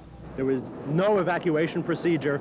It was chaos because you didn't know whether the fire was below you or above you. You didn't know which way to go, and it was just madness. The stairs were just packed with people, and we managed to get down to, I guess, about the 3rd floor, and the door was locked. The emergency door was locked. We couldn't get out.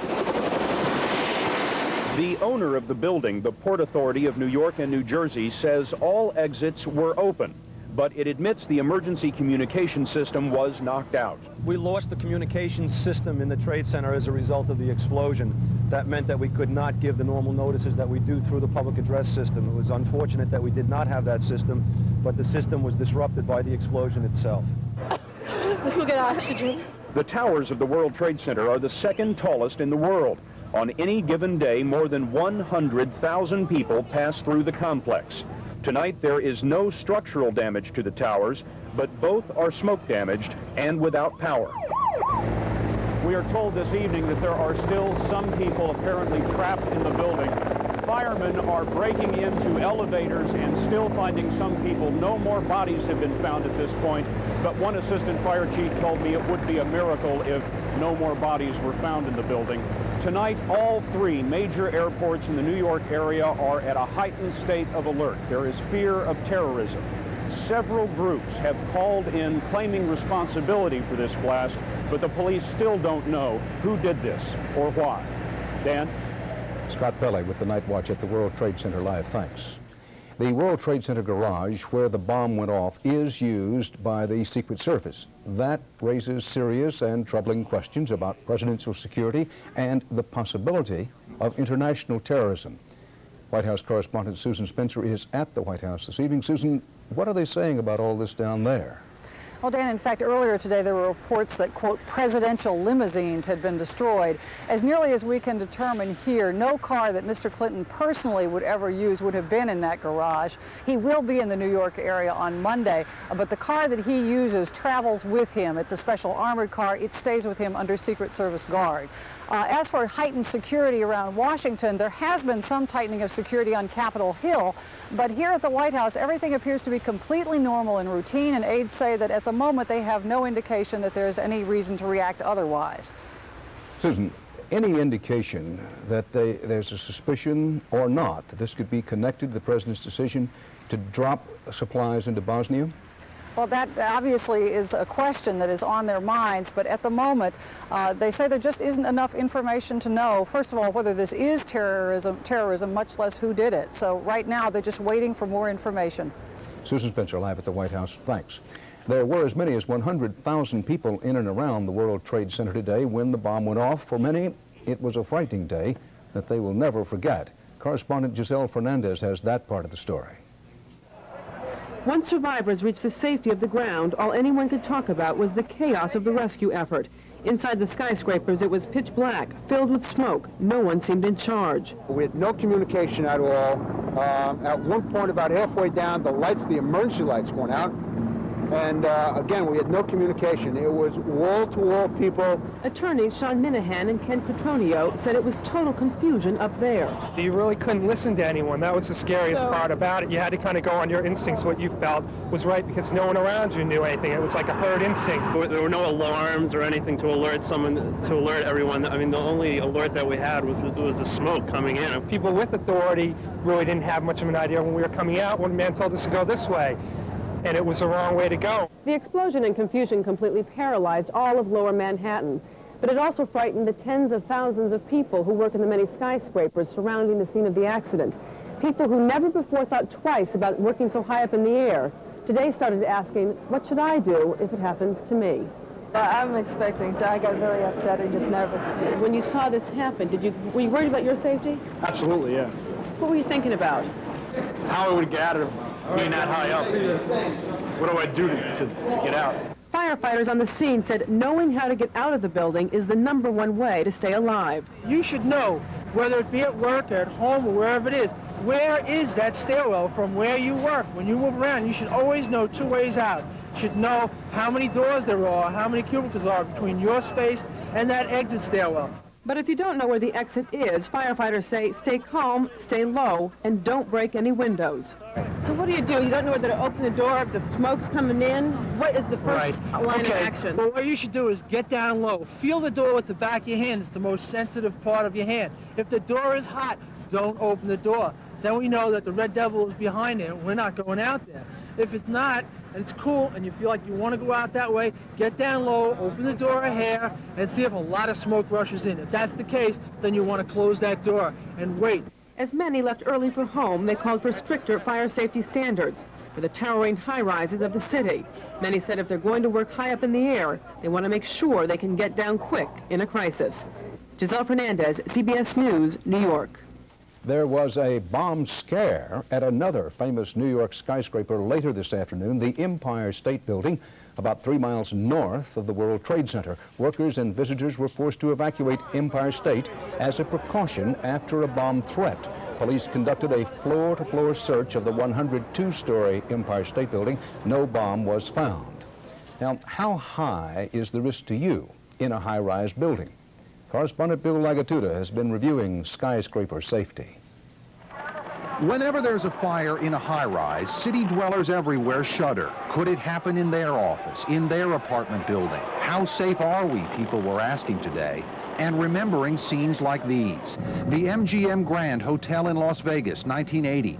85 people died.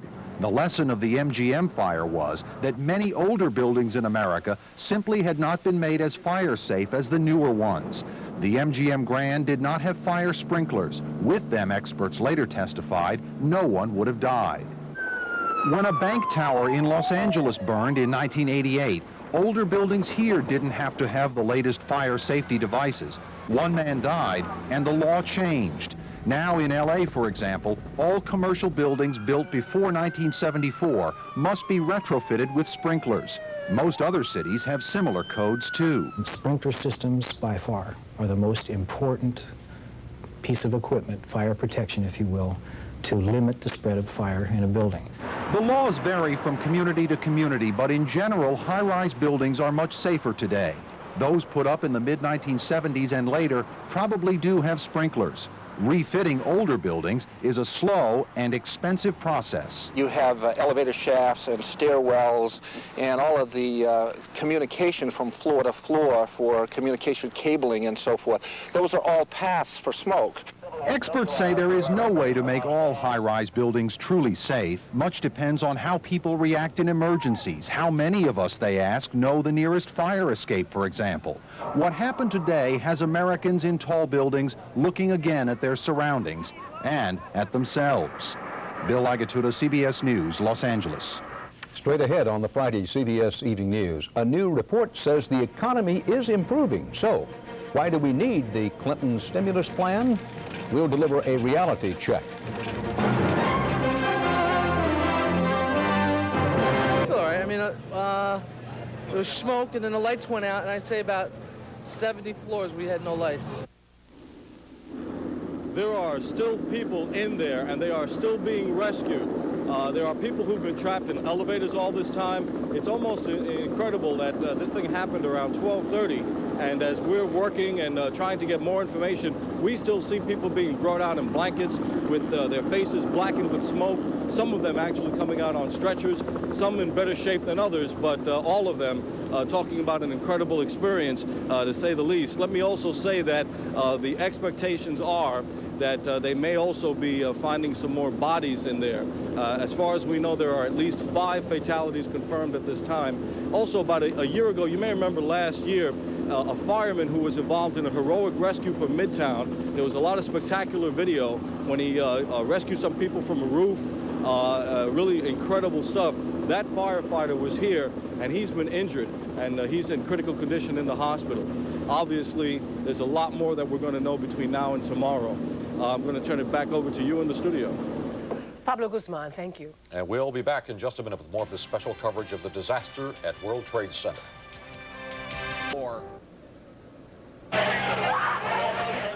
It was the first fresh breath of air these people had inhaled in hours, and the first time they could see anything more than the person on the stair in front of them. But as they emerged from the smoke-filled stairway, their faces darkened with soot, handkerchiefs covering their mouths, the fear began to fade into anger. That place is a death trap. Let me tell you something. There was smoke where there shouldn't be smoke. I was on the 107th floor, and we heard the bang, and that place filled up in 5 minutes. Well, first we was told to go down the wrong stairwell. Then we came back and went down the right stairwell. Falling glass rained from above. People still stuck upstairs, forced to shatter windows in order to breathe clean air. That created a dangerous path for those waiting to evacuate the building and those on their way out. Keep on walking, thank you very much. Hundreds were stuck on elevators in the World Trade Center. Only some of those were able to work their way to a nearby floor, where they too had to begin the dangerous trek down the long, darkened, smoke-filled stairway. We heard a boom, and the building shook, and then the lights on one half of the building went out, not on my half. And people started saying we better evacuate because they smelled smoke. So we went to the stairwells, and we got down, I guess, the first 78 floors without a problem, and then we hit traffic. There were no alarms at first, except we knew, I mean, the smoke was flying into the hall, so we knew that was real and something was going on. And it was, at first, we were just flying down. It wasn't very crowded, but then it got really crowded at about in the 60s or so, and then it got really hot. And but people were surprisingly calm for the most part. Nobody was spared from the smoke-filled climb down the stairs. One after another, pregnant women emerged, some after inhaling the smoke inside for hours. You were with two women. Two women, one of them, two pregnant women, and I was taking the rest down. We were making a chain down with the pregnant women. Did you think it's the worst thing I could ever say could ever happen to anybody, because there are a lot of people still up there that aren't going to get down for hours, and the smoke is extremely thick.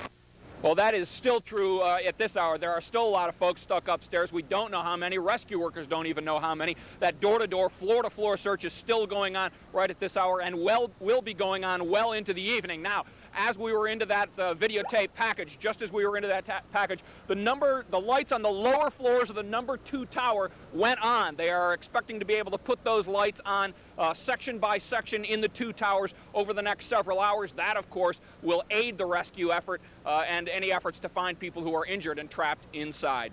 Reporting live from Lower Manhattan, Jim Dolan, Channel 7 Eyewitness News. Jim, that is really a good and important piece of information that you shared with us just before you signed off in terms of the lights being on in the lower level.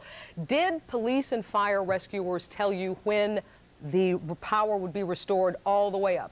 They don't know, and in fact, they won't know probably until just moments before it's all done. That's because every time they have to switch on another set of lights and the power to another area, they have to make sure that all of the electricity is taken care of. That is so that they don't start any fires, so that they make sure that people aren't in any dangerous places. So they have to check each area individually, and each section is only several stories high. The section they just put on above the Vista Hotel is maybe, I'm looking at it now, you can't see it on the camera, but it's maybe 15 stories at a time that they are putting up. Of course, these buildings are 110 stories high, so that could take some time. People in the elevators, Jim, had a very tough time. To your knowledge or to your suspicion, are there many people still trapped in elevators in any one of the towers? You know, they didn't think there was anybody still stuck in the elevators when they found that when the people from the 43rd Hook and Ladder found those folks stuck in that elevator. They think everybody is out, but again, there's a lot of elevators. This is a very big building, so there are a lot of elevators to check, and so far as they know, they think everybody is out, but they're not sure. Jim, just for a point of clarification, just because the lights are on in the lower 15 floors, that does not mean that the elevators will start to work again, No, right? Absolutely not. It's a completely different set of electricity. It's a completely separate bank of electricity. And your suspicion is it's going to take quite a while still before the evacuation is anything like complete? It would have to take an awful long time, Bill. It's a meticulous search. Remember, many of these floors are smoke covered. If you've ever been in a fire, you know that the smoke is so thick you can't see very much. So when they get into these, each of these offices, they first have to clear all the smoke and then make sure there's nobody stuck inside. With all of the thousands of offices in these 2 towers, that could take a very long time indeed. Of course, they have a lot of people here to do that search, but it could take a very long time to get that done. Okay, Jim, thank you very much. Let's go to Gwen Williams of the Port Authority. Are you there, Miss Williams? Yeah. Yeah, Miss Williams, can you tell me how much longer you think the Port Authority thinks the evacuation is going to take? It'll probably take a couple of more hours. As far as we know, everyone is on their way down out of Towers 1 and 2.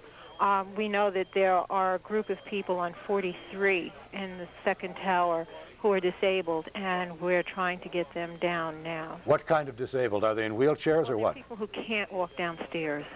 I don't know if you heard Jim Dolan's report, but he said within the hour they just opened an elevator and found several people inside. What do you know about the possibility that there are more elevators full of people that are just being opened? Well, as far as I know, we have been doing a floor-by-floor search. I can't speak to about people who are on the scene right now. Let me ask you a question. Oh, I'm sorry. However, they will be doing the complete search to find out if there are any people left in any corners or in any elevators. Ms. Williams, let me ask you a question about mechanics. How do you go about getting the smoke out of a building where the windows don't open? You have to just smash windows, or do you have an exhaust fan? Answer that. Pardon me? I wouldn't be able to answer that. The fire department probably could best answer that question. But it is true that normally those windows do not open. No, they don't open. Any background in terms of, Jim Dolan also told us in the preceding report that lights are coming on in the lower floors. Have you heard anything about that in terms of the restoration of power? They will be restoring power as the safety situation allows them to. So that's probably will mean throughout the night they will be putting on section by section. Okay. Thank you, Ms. Williams. We'll probably be back to you later on tonight when we have our later edition to wrap up this story for the evening. Scores of emergency and rescue crews took on one of the biggest tasks of the day, which very simply was a very important one, saving hundreds of lives. A job that was made even more difficult by the smoky, perilous conditions inside the towers. And Bertha Coombs has been following that part of the story all day, and she is live now at the World Trade Center. Bertha. Bill, I'll tell you, I talked to some firefighters this afternoon, and they sound very frustrated. They said having to climb up flights of stairs and trying to help people, and in this case, there are thousands of people there, and you want to stop and help each individual, and the more you stop to help one person, the slower the process gets. That's the frustration one firefighter told me. Another firefighter told me about frustration of being down in the lower levels, in that garage, of hearing people cry for help and not being able to get to them because of the fire down there. That's where things were very intense today. But of course, for everyone in the World Trade Center today, this was a very hard afternoon. Workers trapped on the highest floors of the World Trade Center say they kept waiting for rescuers to arrive, and they waited in vain. We have people in wheelchair. We had no help for them at all. Nothing. We're walking down dark, pitch dark, whatever stairways. There's no fresh air at all. We were up there for 2.5 hours. We were pretty much on our own. There was no fire alarm or anything like that up there. Just there was a loud bang and the building kind of shook. And there really wasn't anybody up there. We were on the scene and it was handled professionally. More than 100 floors of stairs and smoke made the rescue slow going on those high floors. One pregnant woman had to be evacuated by helicopter from the roof. But the real horror story here was in the garage level of the World Trade Center. That's where the explosion was, that's where the fire was. That's where firefighters were seriously injured, and they found people dead, trapped in their cars. There was a man still sitting in his car, and you could tell he was dead. And I didn't even get close to him, because as we were getting into that area, our man got hurt, and that's what we were concerned with. But as far as I know, he was dead. And that firefighter who got hurt fell about 60 feet when the floor gave way, and they tried to get to him. It took a while. They suddenly had to rescue one of their own. His air mask had run out. He had to have other firefighters there to comfort him, and we believe that he may have broken both of his legs in that accident down there when the floor gave way. That is also an area where they're concentrating on the search right now. In a sense, it's a twofold operation at the World Trade Center. They're trying to get to the highest floors, to people who may be trapped up there, and they're also going down to the deepest levels of the building in the garage, where there is a huge crater, and they worry there may be people trapped under the rubble. This is a program here, a problem that is going to be going on all night, and workers are going to be working into the night until they found the very last person, if there is still someone trapped in the World Trade Center. We're live in Lower Manhattan. I'm Bertha Coombs, Channel 7 Eyewitness News. Bertha, as you know, Mayor Dinkins is thousands of miles away from all this tonight. He is in Osaka, Japan on business, and he was notified of the explosion shortly after 1 o'clock this afternoon. The mayor has asked First Deputy Mayor Norman Steisel to keep him up to date on the situation until he returns. Mayor Dinkins is scheduled to take off for New York first thing in the morning. Well, naturally, traffic is a mess, has been a mess since early afternoon all around the World Trade Center. Is more arrogant. Conversation is exactly what happened today, why it happened, the kinds of the scene, the incredible chaos that occurred right after the explosion, and the relatively orderly scene that occurred when they were evacuating. We talked to scores of people just after they came down those flights of stairs today. And it was an hour and 15 minutes to the bottom. This man just walked down over 100 flights of stairs. From windows on the world was trembling. As I thought it was a bolt of lightning. We heard a loud boom, and it was just panic. It was just chaos. For about the first 20 minutes, we had no direction. It was just terrible. The scene in and around the financial center was almost surreal. Brokers, traders, clerks, and cooks, some stumbling home, semi-dazed, smudged with soot. Anybody above 25 is a problem, I'll be honest. Was it tough to breathe? Yeah. Policemen were in there with their lights, and they made like a path, and they kept yelling, follow the light, follow the light. So I just looked from light to light, and I finally made it out. Others gazed at the streets, blanketed with emergency vehicles, all blinking like Christmas. Today, many felt their gift was life. Where were you? 83rd floor. The 83rd floor? You got soot all over. John? Oh. Yeah, that's when the guy just came out from the building and everything's okay. Situation in the cafeteria, they call, there's 200 people trapped on that floor. We're working our way up there now. Okay, which floor, Chief? They gave a bunch of floors, 45th to 85th, everything. Virtually everyone we spoke to, people who had walked down 80, 70 flights of stairs, said that people were amazingly orderly. Firemen were wonderful, the police were wonderful. We all stuck together, and we really were scared. The lights were blinking on and off in the stairwell. Everyone stuck together and calmed each other down, and that's how we made it out. So New Yorkers were well behaved this time around. Very well. I'm proud to be a New Yorker. We're so happy. We are at the intersection of VC and West right now. Of course, the scene behind me, still a blanket of emergency vehicles, all blinking. Most of the people have left for the day, but of course, since transportation has been interrupted, a lot of people inside the building are at the bars and so forth. They're saying, look, we're waiting, doing the best with having to wait to get across to New Jersey. Apparently the only way that they can get across is on the ferry. Everyone's speculating exactly what happened. Of course, we've heard about the bomb threats and all. Dave Browdy's with me right now. Dave, the police commissioner just gave us his best knowledge. Mary, yes, he did. And what the police commissioner is telling us is that they have not been able to confirm that it's a bomb or that it's some sort of a terrorist incident, but they have received a total of 7 different phone calls from 7 different people saying that they set off whatever it was. They have not discounted anything. They have not accepted anything. They are simply investigating. And investigating means getting to the bottom of a very large pile of rubble on the L2 or B2 level, depending on which part of the World Trade Center you are in. It's about 20 to 25 feet underground that the explosion went off. Now, a lot of people are wondering how they're going to get home, whether they're going to be able to come back to work on Monday. 100,000 people work here. And as we look up there, a sight that I've never seen in all my years in New York, World Trade Center Tower number 1 blacked out. But a promising sign, World Trade Center Tower number 2, just beyond it, which had been dark until the past half hour or so, now has some lights that are coming back on. So no excuse for anybody. Well, you gotta go to work on Monday. You gotta go to work if you work in World Trade Center number 2, or so it would seem, although the official announcement is yet to come. PATH train commuters particularly hard hit because the ceiling collapsed into the PATH station down here. Now, they have a suggestion for you if you want to get home or get into the city on the PATH. That is, use the line that goes to 33rd Street rather than the one that comes down here to the World Trade Center. That, they say, is operating and operating normally, and you'll be able to catch a subway line back downtown. But as to the World Trade Center, they say that the damage here is substantial. We spoke with the chief engineer a while back. He said that in terms of the parking garage area where the explosion took place, that's going to be out of service for quite some time. He says the rest of the building, however, does show structural soundness. They see no other damage. So 5 are dead. We don't know the cause. The police commissioner says they have not ruled in or ruled out a bomb, but that's got to be the way they're going right now. Reporting live from the World Trade Center with Mary Civillo, I'm Dave Browdy. Now back to you in the studio. Chuck. Thank you, Dave. Thank you, Mary. And the Empire State Building was evacuated this afternoon after a bomb threat was received there. Authorities were taking no chances since so many firefighters were already tied up at the World Trade Center explosion. Well, today when the bomb went off, fate dealt a lot of different hands. Some people were trapped very high in the building. Some people trapped in elevators.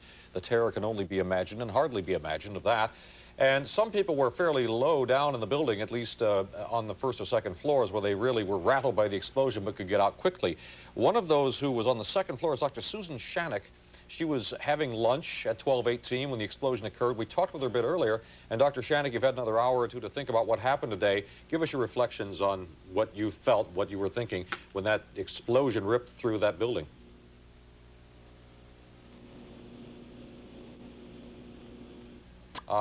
I think we've lost Dr. Susan Shanik. She was having lunch with a friend, and she described earlier how absolutely terrifying it was, that it was a deafening explosion, rattling explosion, that caused her to jump up immediately, grab her friend's hand, and yell for everybody to get out of the building. What stunned her was that no one else was leaving. She said, come on, there's a problem here, and everybody sat there. You know. People either didn't want to accept it, or sometimes people just sort of paralyzed in the face of danger. Her reaction was to get out and get out fast, because she didn't know if the building was going to come down, she told us. Yeah. And she is, I believe, a psychoanalyst. It would have been interesting to talk to her, too, about some of the post-traumatic syndrome that we have. Now, we're going to switch now to a commercial break. Be back in just a minute.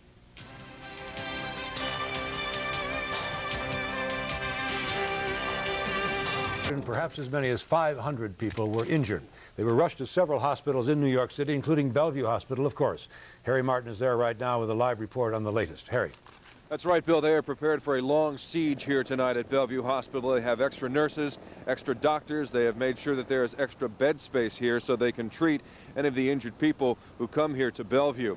Now, for at least one firefighter who was treated earlier here, this was a harrowing experience. For 40-year-old firefighter Bill Chupa, this was a scene that he will never forget. The lobby of the World Trade Center filled with thick, choking smoke. It was like an apocalypse, I guess you could say. It was a very heavy, dense smoke situation. We knew there was an explosion of some kind, but we weren't sure where it was. But we did know that there was a hell of a lot of smoke. He says that his fellow firefighters had to tie ropes to trees in the lobby to keep from getting lost. Chupa says it was like being in the Twilight Zone, and it was similar to the 1991 subway derailment at Union Square and 14th Street. If you saw the 14th Street disaster when the fella crashed those trains, that was nothing compared to this. It was unbelievable. People screaming in the background. Chupa was treated here at Bellevue Hospital along with at least a dozen other firefighters. In all, some 53 people were treated here as they arrived in ambulances all afternoon in one of the worst disasters in recent memory. It's a major calamity in this city. I think there's no question about that. I don't think we know yet the full magnitude of it. Now, what are you prepared to do here? Are you prepared to take hundreds of people if necessary? We're prepared to take as many people as we have to take and to treat as many people as we have to treat. And for those who were injured, many were still in shock and could barely speak about their ordeal. Scary. Really? Yep. Can you tell me anything else? Just kind of scary. It was kind of frightening, too. It was terrible. We were on the 32nd floor, and it was really difficult to get down. My mother made it out from the 105th floor. In fact, I got to go help her because she's got chronic emphysema. Now, one person is in critical condition here at Bellevue. 2 people are in serious condition tonight. So far, 5 people have been admitted. We're live at Bellevue Hospital. Harry Martin, Channel 7 Eyewitness News. A lot of those caught in today's explosion and fire found themselves gasping for breath and blinding, suffocating smoke. Smoke inhalation accounted for many of today's injuries. How serious is smoke inhalation? How is it treated? Dr. Jay Adlersberg joins us now with some answers. EMS and the ambulance is from New Jersey. Never seen anything like this before, Jeff? You've been in a lot of scenes. I've been in a lot of scenes, and I've never seen anything like this. Right. For over 15 years, never like this. Thanks very much, Jeff. Jeffrey Crienza, an EMT who has just come back from the scene. And more specifically, we just heard from Deputy Chief Paul Mastacolta, who told us that there were 279 people taken to area hospitals. There are 7 dead, all of them are the victims down from the scene near where the explosion was. And for more on what happened today, let's go to my colleague, Lisa Castleman. Lisa, you were here all day long since it started. Yeah, since it started, Mike. It's been quite an ordeal. It took more than 6 hours to actually get everybody out, and they think at this hour that everybody's out, but they're still checking, and there are lots of ambulances around here. The rescue effort was incredible. Some people had to be let out with flashlights through long, dark, smoky stairwells, over 100 floors, some of them. They would hold their hands so they could guide each other down, and then the police were in there with flashlights.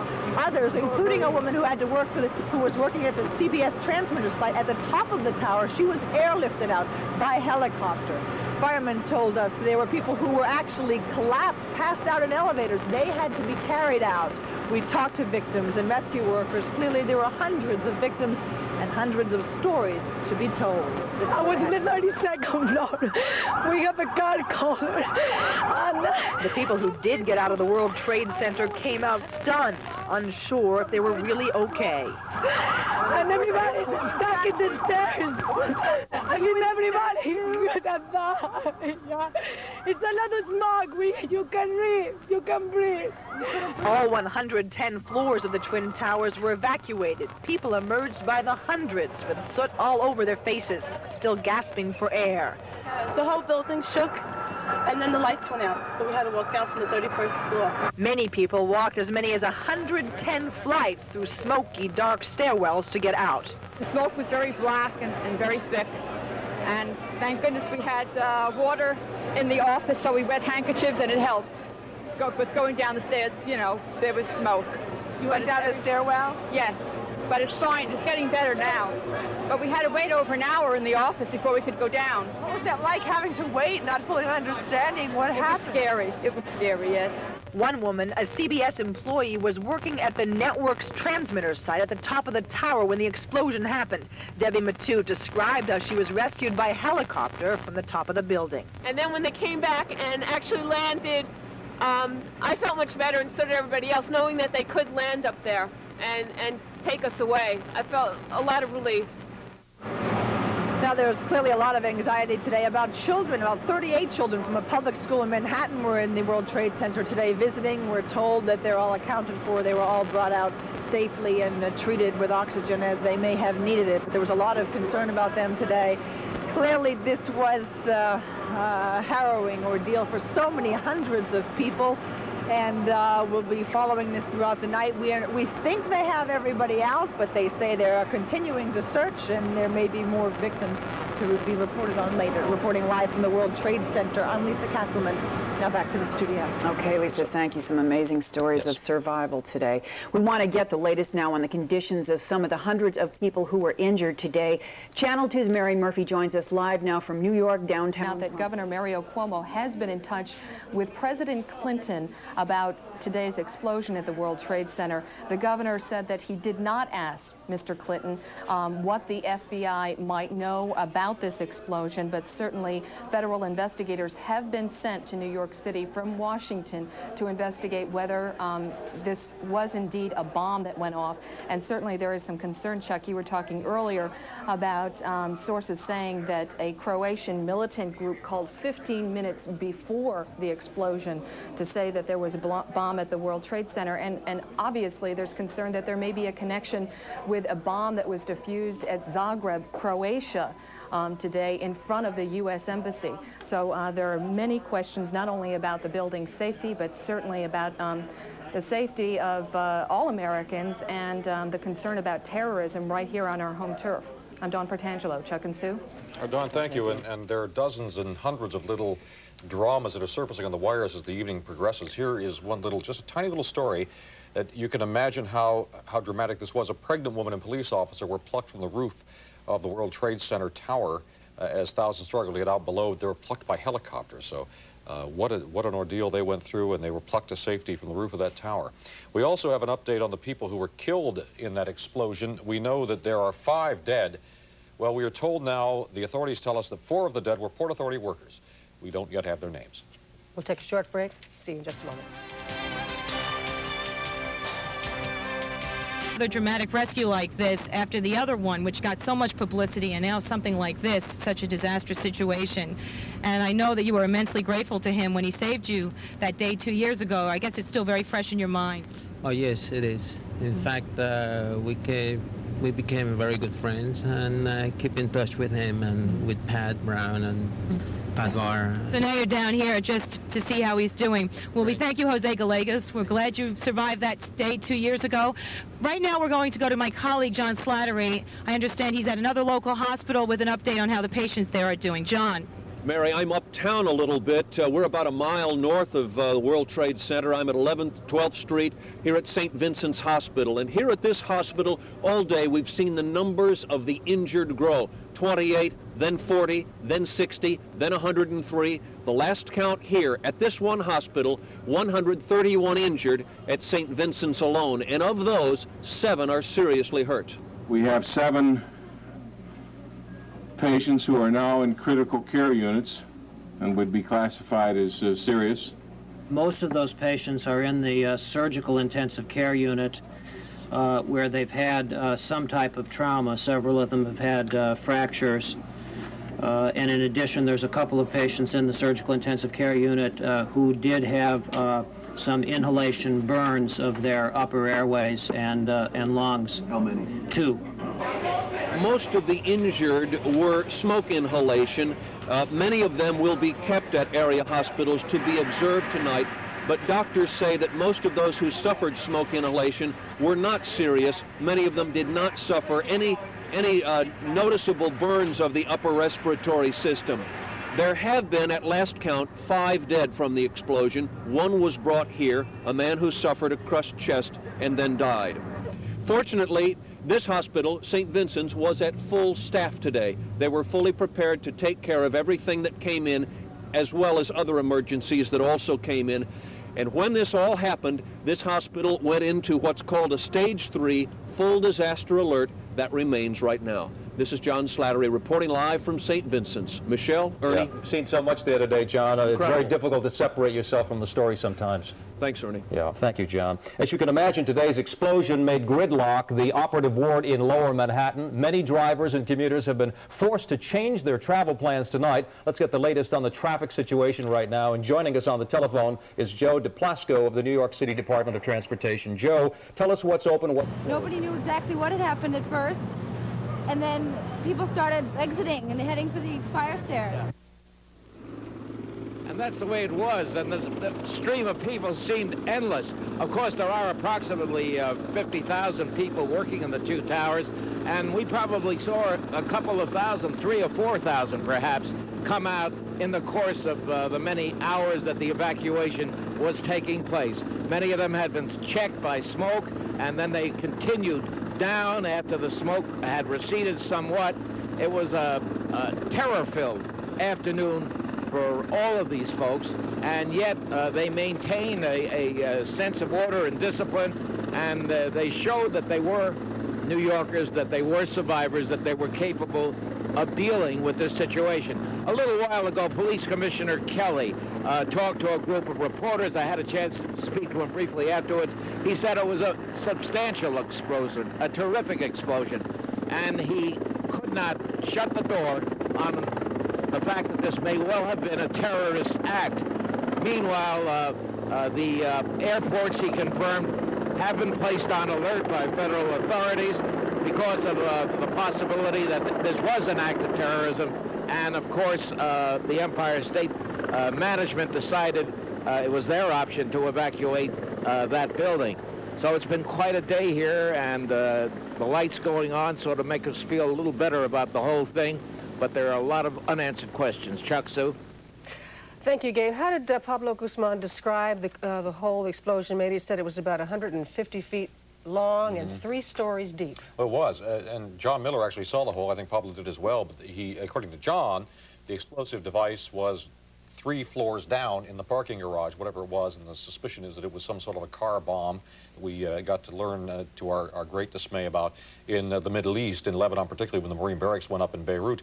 But the bomb, the force of the blast 3 floors down, according to John Miller, actually went up through 3 reinforced concrete floors to the surface.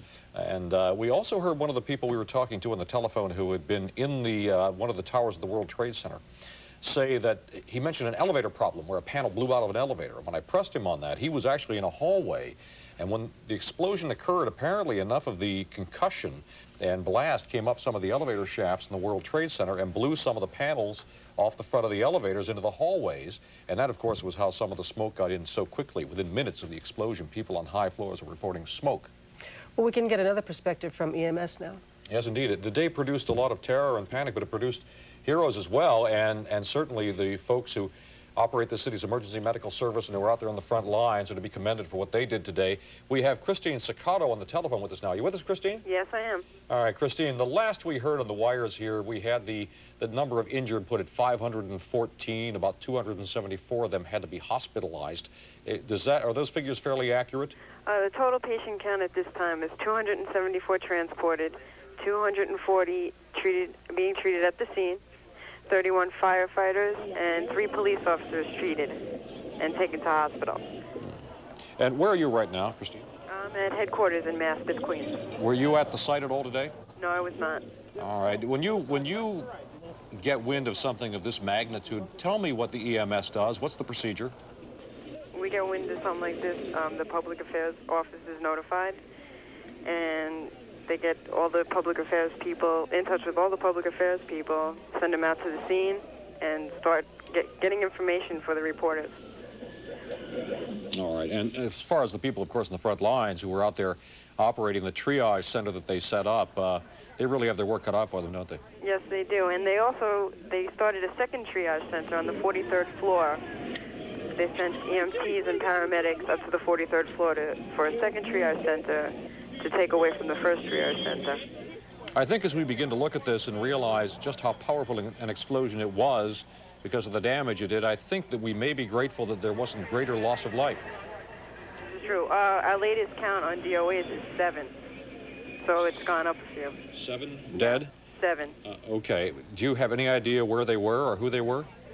They were around the explosion site. So they were down in the parking garage? Right. All right. Also, we have a new phone number for relatives to call because they've been having trouble getting through to our other number. All right, why don't you give that to us then? Sure, it's 718-416-7373. Okay, we don't have that number correctly on the screen here. Let's take that down because the number is 416-7373. Right, that's the new number. Area code 718. All right, 718-416-7373. I'm sure that a lot of people have been frustrated trying to call many of these numbers because they've been busy. What do you recommend? Sure, this number, they should be able to get through a little easier. We have a few more people standing by. All right, and these are for people who have relatives who work in the World Trade Center they want some information on? Right, or friends that they know they're worried about. Okay. So once again, let me just give you the number one more time because we don't have it graphically displayed. It's area 718-416, there we are, 7373, and this is if you have a friend or relative you suspect was in the World Trade Center, have not yet heard from them.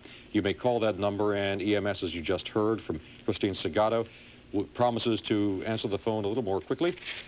Obviously, in a situation like this, it's hard to keep any particular number or any particular line open continuously, so if you hit a busy signal, my suggestion is simply to keep trying. And Christine, thank you for joining us. Thank you. We'll be back in just a minute. So we'd open the window. We thought we would open up the elevator and get some air, but we didn't know that there was smoke coming up. So it all got in all their noses, all the kids' noses. There was kids were crying who had to go to the bathroom. What floor were you on when that happened? We were on the 30th floor, between the 30th and the 35th. And then you were able to get out? No, then firemen started breaking through the walls to get us out. We were happy to see them because we were already 4 hours in there. By the time we got out, it was 5 hours that we waited in there. From 12:30 to 5:30 we were up in there. It must have been a harrowing experience for all of you. How did you cope with all of these children? We tried to make them sing, and because I'm a panicky person. Right away, I see red, but you got to keep calm for the kids. So who wants to go to the bathroom, who can't hold it, who threw up. Oh. We understand one little boy has a broken foot. Do you know how that happened? That might be Mike. He's one of the guys, the kids were sitting all over him, and he was wobbling out. He couldn't get out, but maybe he heard it like that. Well, I know you're glad to be reunited with your husband, and I'm sure everyone here is looking forward to seeing their children after such a long and harrowing day. I'm going to turn it back to you now. We'll bring you more later. Live at PS 95 in Brooklyn, I'm Roseanne Coletti. Oh, I can imagine the experience those kids had. They're just so fearless, at that age. But, it's a different story for parents, and we can certainly relate to that situation. Happy that they're all fine. Well, we want to find out what the situation is now as far as power is concerned. The electricity has been out all day long at the Twin Towers. Joining us on the telephone right now is Dan Walden of Con Ed. Dan, thanks for joining us. Good evening. Good evening. Do we have some power there now at the Trade Center? Yes, we do. Okay, tell us about it. Beginning at about 7 o'clock, we started restoring the feeder system which serves the Trade Center complex. We now have a total of 7 of the high-voltage feeder cables serving the Trade Center back in service. That doesn't mean that all lighting and power is back on in the building. The Port Authority, quite rightly, is being cautious in restoring power within the complex. But from Con Edison's standpoint, full service has been restored. Now, I should caution that there are many safety concerns remaining on this, and once the elevators are used to bring down people and so forth, under the guidance of the fire department, we may turn service back off, but at this time, full service electrically has been restored. How is this affecting the rescue efforts now? Firefighters are trying to purge those stairwells of smoke and the rest of the work that they have to do. So how is the power situation affecting them right now? Well, the firefighters, I'm sure, are quite capable of operating without electric service. They've been doing so for most of the day, and that operation, I'm sure, will continue. You know, Dan, earlier today, the first reports we were getting was that a transformer had exploded, and that was the cause of this disaster. How quickly did you figure out that this was not the case? Well, as we were saying in response to inquiries relatively early in the day, we knew relatively quickly that our substation in the area was not involved, and that our bulk power supply to the World Trade Center complex was not at the root of the problem. We knew that quite quickly in the situation. What we didn't know was what might have happened on the inside of any of the buildings in the area. It turned out, of course, that it appears that electrical supply, whether inside the building or from us, was not the cause of the matter. Okay, thank you very much. Dan Walden, thanks for the update on the Con Ed situation. With investigators now saying that a large bomb appears to have been the cause of the explosion, we want to find out a little bit more about that situation. Joining us on the telephone is Paul Raganese. Paul used to be a former police officer with the bomb squad here in New York. Paul, you've been with us before. Thanks for joining us. No problem, Ernie. How you doing? I'm doing just fine, I think. What do you make of what's going on right now? We're hearing that this was a large car bomb that was involved. With your expertise, with your experience, tell us more about this. What do you think happens here? Okay, from just what I see on the television, Ernie, I see the crater, when an explosive device detonates, it creates what they call a seat. Normally the seat is anywhere from 3 to 4 feet across on a normal explosive device. And this was very powerful, Paul. Yeah, probably it was a plastic explosive, probably C4. C4's detonating velocity is anywhere from 26,000 feet per second, which is about 8.5 miles per second. If you compare it to dynamite, dynamite is only about 6,000 to 18,000 feet per second. Now, can you set that off, I suppose, with remote control or with a timer involved? It's probably a timing device. All you would need is a blasting cap. The reason they like C4 is that it's very safe. You can literally roll it up into a ball and throw it against the wall, and it won't detonate. Matter of fact, in the military, they use it like a sterno, and they can cook food over it. When you get a warning, I mean, how much time do you need to get to this thing to defuse it? Well, if you know, the information that I've been listening to is correct, 15 minutes is not enough time. They usually just want to get the immediate people out of the way. But a device of this magnitude, you don't have enough time to really evacuate everything. The main thing they have to worry about at the post-blast is any high explosive, once it detonates, all the fumes are toxic. All the gases that come off that device are toxic. And that's what they'll have to be aware of, people that were down there breathing that air. Paul, tell us more about what type of evidence they're going to be looking for now as this investigation goes on. Well, if they confirm that it's an explosive device, Michelle, they literally put the bomb back together. We'll sift every piece of debris down there and find the wiring, the timing mechanism or the remote control mechanism, and they'll do chemical analysis on some of the residue to see exactly what type of explosive it was. If it was C4, they're looking for a chemical called RDX. From your experience, too, Paul, you have to think of everything. I'm sure that they're going through that building right now just to check in case there's anything else in there. Yeah, that's one of the things you concern yourself with, and the best thing you can tell the public is not to panic. There's going to be an influx of phony calls now of people wanting to get on television, on the radio, and cause commotion.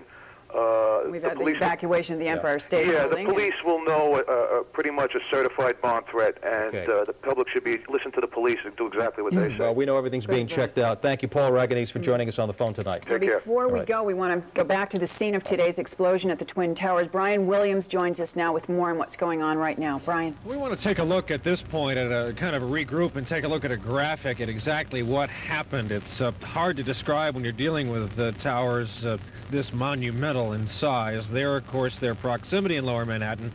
And there's the parking garage, B1, B2, B3. You see the levels, and you also see the hole that this graphic shows was blown, really a 3-story underground hole blown through. We've all parked in parking garages, the huge cement superstructure that's reinforced with steel bars. Just a cavernous explosion inside the parking garage, and you see how far below ground level that is. We have made mention several times this evening of the fact that this garage is in fact used by the United States Secret Service, and a word or two about that. The president travels with his own limousines. He has 2 frontline limousines, bulletproof, bomb-proof cars, 1 Lincoln, 1 Cadillac. Wherever the president goes, a military transport plane flies them in advance. So they're sitting there at the airport when Air Force One lands, as will happen on Monday when the president comes to New York. While this garage may very well have been housing Secret Service vehicles, they were probably vehicles that were used for ancillary personnel, other personnel used in motorcades for lesser officials. They were not presidential limousines. Those, again, travel with the presidential party and are housed in Washington, D.C. So this may very well have been a Secret Service parking garage, but it was for other vehicles, less than frontline vehicles, as, again, we look at a view of Lower Manhattan from the air as the lights are coming back on at the World Trade Center. Back to you in the studio. Okay, thank you, Brian, for your report. We do have a little more time. You know, we're getting some background here on what happened. Of course, the big concern at this point is people who might still be in there. Can you give us any additional information as to what's going on right now? Right now, all of Lower Manhattan continues to be cordoned off for about as many blocks as the eye can see. No so-called regular traffic at all. It's all emergency vehicles, NYPD, ambulances, and on occasion an ambulance will leave here carrying a patient. Remember, people are still being treated.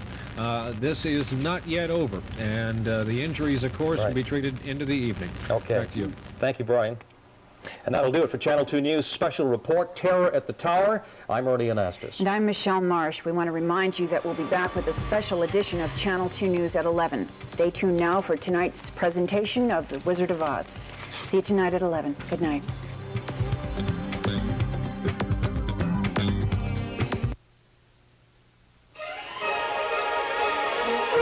Launch of New York's World Trade Center causing death, injury, and a wealth of speculation about who or what was to blame.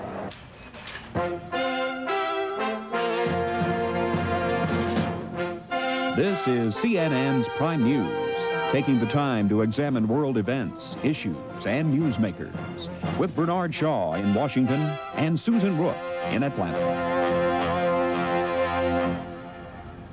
Good day. Bernie is off today. In New York City, it has been a confusing, frantic, and sometimes terrifying day.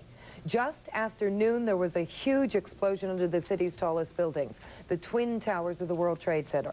Well-placed U.S. counterterrorism sources tell CNN that they now suspect the explosion was caused by a car bomb. Now, nearly 8 hours after the blast, rescuers are still going through the buildings, floor by floor. 7 people now are known dead, and some 400 people have been injured. CNN's Gary Tuchman is on the scene. The scene was one of chaos and confusion. Get us an ambulance! Get us an ambulance! A huge lunch-hour explosion underneath the World Trade Center complex literally sent shockwaves through the 2 110-story buildings. As firemen broke glass to fight the smoky blaze, desperate people hundreds of feet in the air waved flags through broken windows, trying to get attention. Others started climbing down the stairways, walking out with darkened faces from the smoke. This woman walked down 97 flights. Scared to death. There was nothing. There was no communication. The staircases were pitch black. we had to really be there for each other. Nobody was there to tell us what to do. The injured were rushed out of the building, most of them suffering from smoke inhalation, many in serious condition. Rescue officials admit the scene was confusing, with tens of thousands of people pouring out of the buildings. So it was hard to assess who was injured, who wasn't, and get that sorted out. Police used helicopters to rescue some people who climbed stairs to the roof of the buildings. Firefighters used cherry pickers to take some of the injured down on stretchers. Many people said when they saw the smoke, they did not think they would make it out alive. But we had to walk down 52 flights.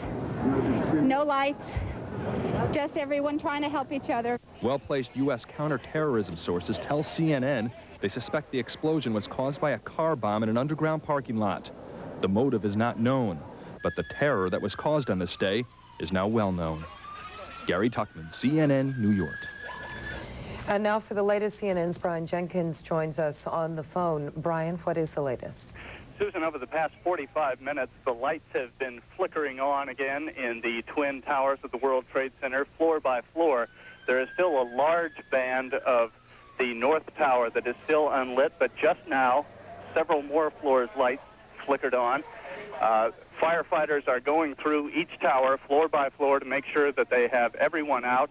Over the past hour, groups of people have still been coming down, and we are told that there are people up in the upper floors who refuse to walk out on their own. We don't know the condition of those people. We do know that about 45 minutes ago, a group of early grade school children were brought out. They had been up in the observation deck on the 107th floor today as part of a class field trip, along with several other groups of school kids from around the city. And these 14, 5, and 6-year-olds came walking out. Some parents were there to greet them as they have been put under observation. None of them were injured in any way as far as we know. So the evacuation continues, the search continues, and it could go on for many more hours. Reporting live from New York, I'm Brian Jenkins. Brian, before you go, how many, what floor are they at? You mentioned that there were still people on the top floors, but how far up do they still have to search?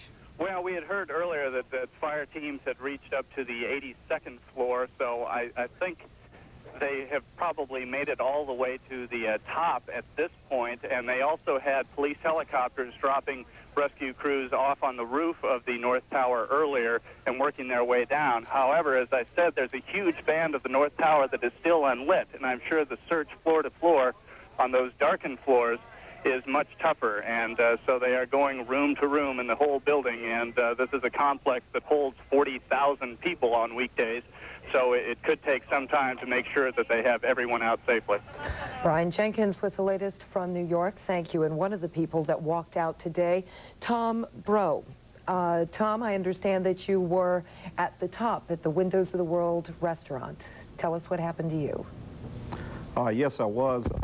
I was part of Dean Witter's national sales training, which we trained 104 trainees this particular month, and we were at a graduation dinner, luncheon actually, and as soon as my associate, Dan Deegan, who's actually director of training, he got through with a speech. It was kind of funny at the time because in his particular speech, I kind of refer to Windows on the World 107 floors up as heaven, and an explosion went off, and he said, I didn't think my speech was going to be that powerful, and he talked a little bit about you know, not getting hit by bullets as being a stockbroker from Dean Witter. Tom, you could feel the explosion? Yes, there was 2 explosions that we felt on the particular floor. Bill Simmons, our associate national sales director, was sitting in the back of the room, and he said he came off his seat on one of the explosions. And one of the trainees had gone to the men's restroom, and he came back as soon as Dan Deegan was finished with his speech, and he mentioned to Dan that I don't want to alarm you or anything, but there's smoke coming from the hallways. So Dan and myself went to the hallways to check it out, and we grabbed the person that was in charge of the luncheon at Windows on the World to say that we have to coordinate evacuation. We got 104, actually about 115 people with our staff people upstairs, and you know, we need to evacuate. So you were one of the ones that was coordinating the evacuation. I understand that that was one of the complaints from a lot of the survivors, that nobody was coordinating anything. Actually, we were part of it. We coordinated the evacuation down the stairs. We got all of our people out of the room, and Dan Deegan, myself, and Bill Simmons were one of the last people to walk down the stairs to make sure all of our people was safe and in front of us. Was anybody panicked at that time? Or no, it was quite orderly. It was a good evacuation from that particular floor. Of course, when we got into the stairways, it took us about an hour and a half to get all the way down. At times, we were stalled completely. We were sitting down in the stairways, and you know, a lot of people smoke inhalation, asthma attacks. A lot of people complaining a little bit, but we tried to be as positive as possible. I'm a positive person automatically, so I was just calling out every floor and just encouraging everybody around us to, we're gonna make it, no problem, let's head for the next floor. Tom, how do you keep your faith in something like this? Well, I'm gonna tell you, my first thoughts, I can honestly say, never thought about dying at all. But my first thoughts was, am I gonna get out of here, or are we gonna get out of here? And that only lasted about maybe 15, 20 floors. From the rest of the way out, we were real positive. We said, no matter what, we're gonna get out of here. And we just kept the faith. And you did get out. Yes, we did. Tom Rowe, fire survivor. Thank you for joining us. Thank you. And we will keep watching this story throughout the evening, once again recapping what we know. Well-placed U.S. counterterrorism sources tell CNN that they now suspect a car bomb caused today's explosion at New York City's World Trade Center. 7 people now are confirmed dead. About 400 others suffered smoke-related injuries. Thousands, like Tom Rowe, had to make their way out of the twin 110-story towers down darkened, smoky stairways. The explosion happened shortly after noon in a parking garage under the building. The force of the blast caused the roof of a train station under the buildings to collapse, and it left a hole of more than 60 yards wide. Meantime, the executive director of the New York Port Authority tells CNN nearly everyone has now been evacuated from the World Trade Center. And late this afternoon, the Empire State Building was evacuated after a bomb threat was received there. New York's police commissioner says authorities have received at least 7 different calls claiming responsibility for the blast at the World Trade Center. And New York's 3 major airports are on security alert, and police in Washington, D.C. are also taking security precautions. Finally, the Red Cross has set up an emergency number for those trying to get information about people who may have been in the Trade Center at the time of the explosion. That number is area code 718-416-7318. Still ahead on this edition of Prime News, new questions about whether one of the people Jack Kevorkian helped to commit suicide really wanted to die. Also, more violence in Somalia. Will it stop the planned withdrawal of some American forces? And tonight's prime issue, the federal trial of the officers accused in the beating of Rodney King. If they are acquitted, how will Los Angeles react? Suddenly, the street surrounding the 110-story building turned into a sea of rescue equipment. But as smoke billowed from the World Trade Center garage located above the path and below the Vista Hotel, thousands of people were trying to escape the smoke billowing into their offices and hallways.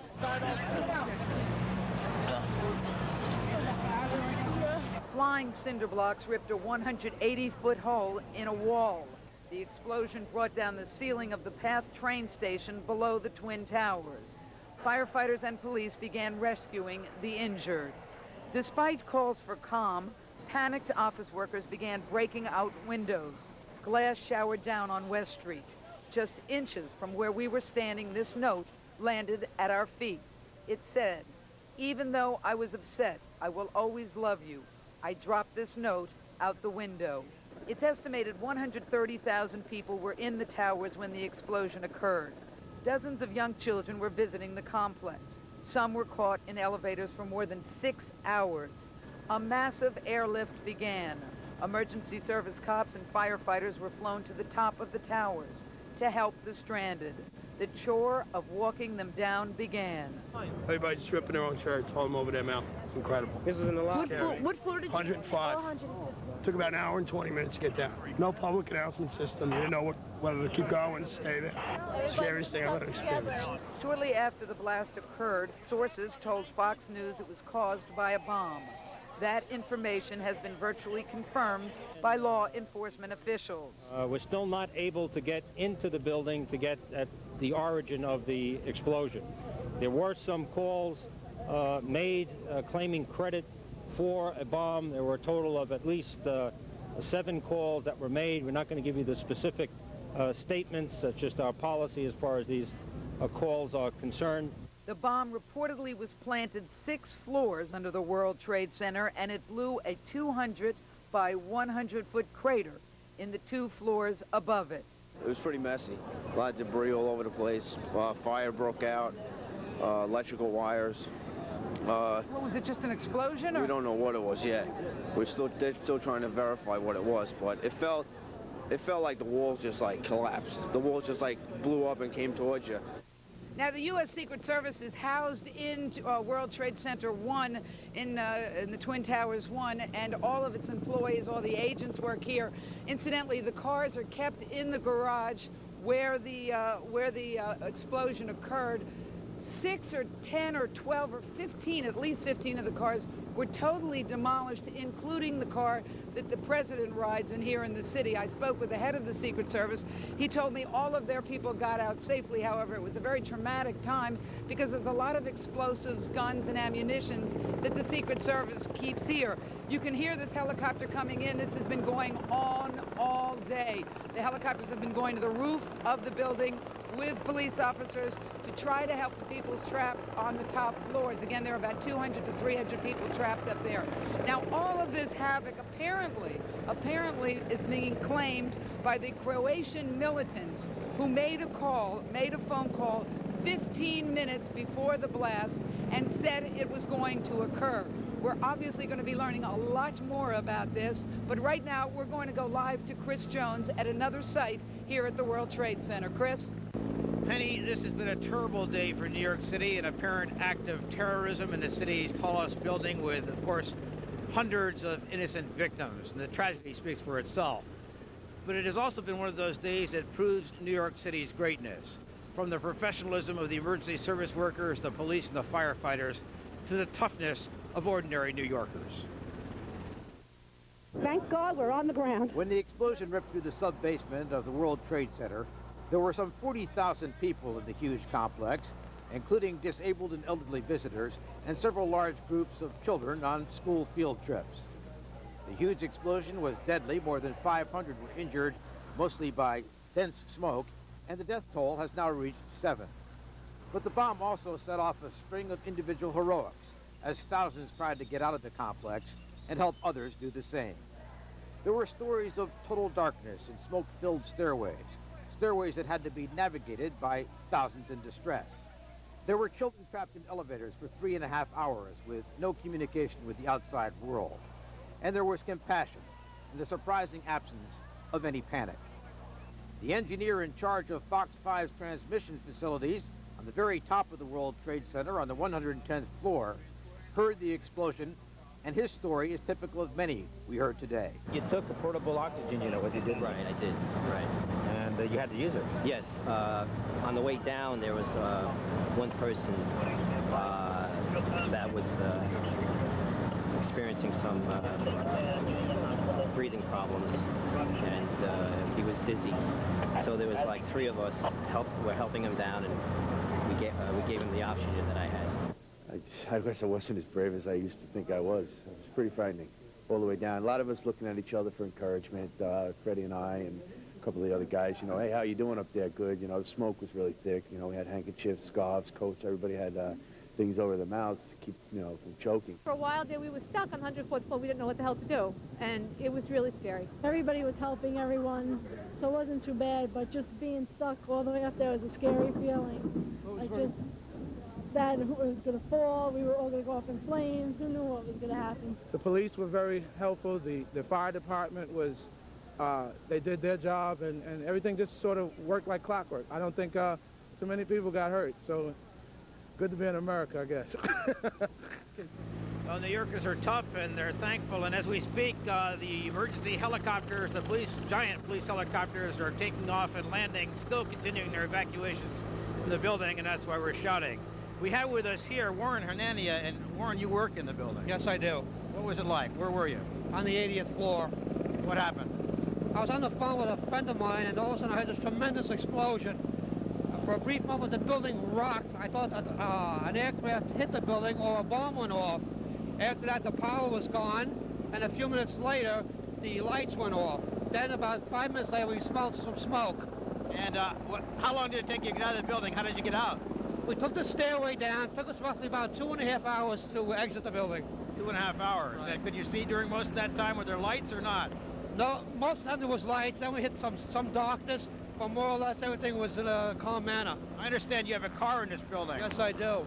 Was it in the area where the explosion occurred? I think so, yes. Is that why you're back here? Yes. Did you notice anything suspicious when you were down there? No, I don't.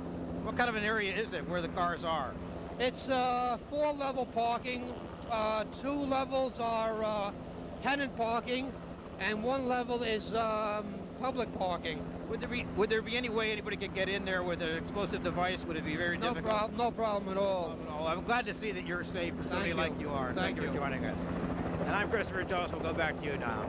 Chris, before you get away, the story of the day has to be the cooperation, the coordination, the tremendous work by the men and women of all the rescue forces here in New York, the police, fire department, everybody. Absolutely, John. Of course, you and I have been speaking all day today. It has been remarkable. It's been one of those times where you just really thank God that all these preparations have been made so long in advance. These things just don't come together when there's a tragedy like this. They have to be planned for and operated in the most professional manner, and that's when you're really proud to be a New Yorker and to see it work so well. All right, Chris, thanks.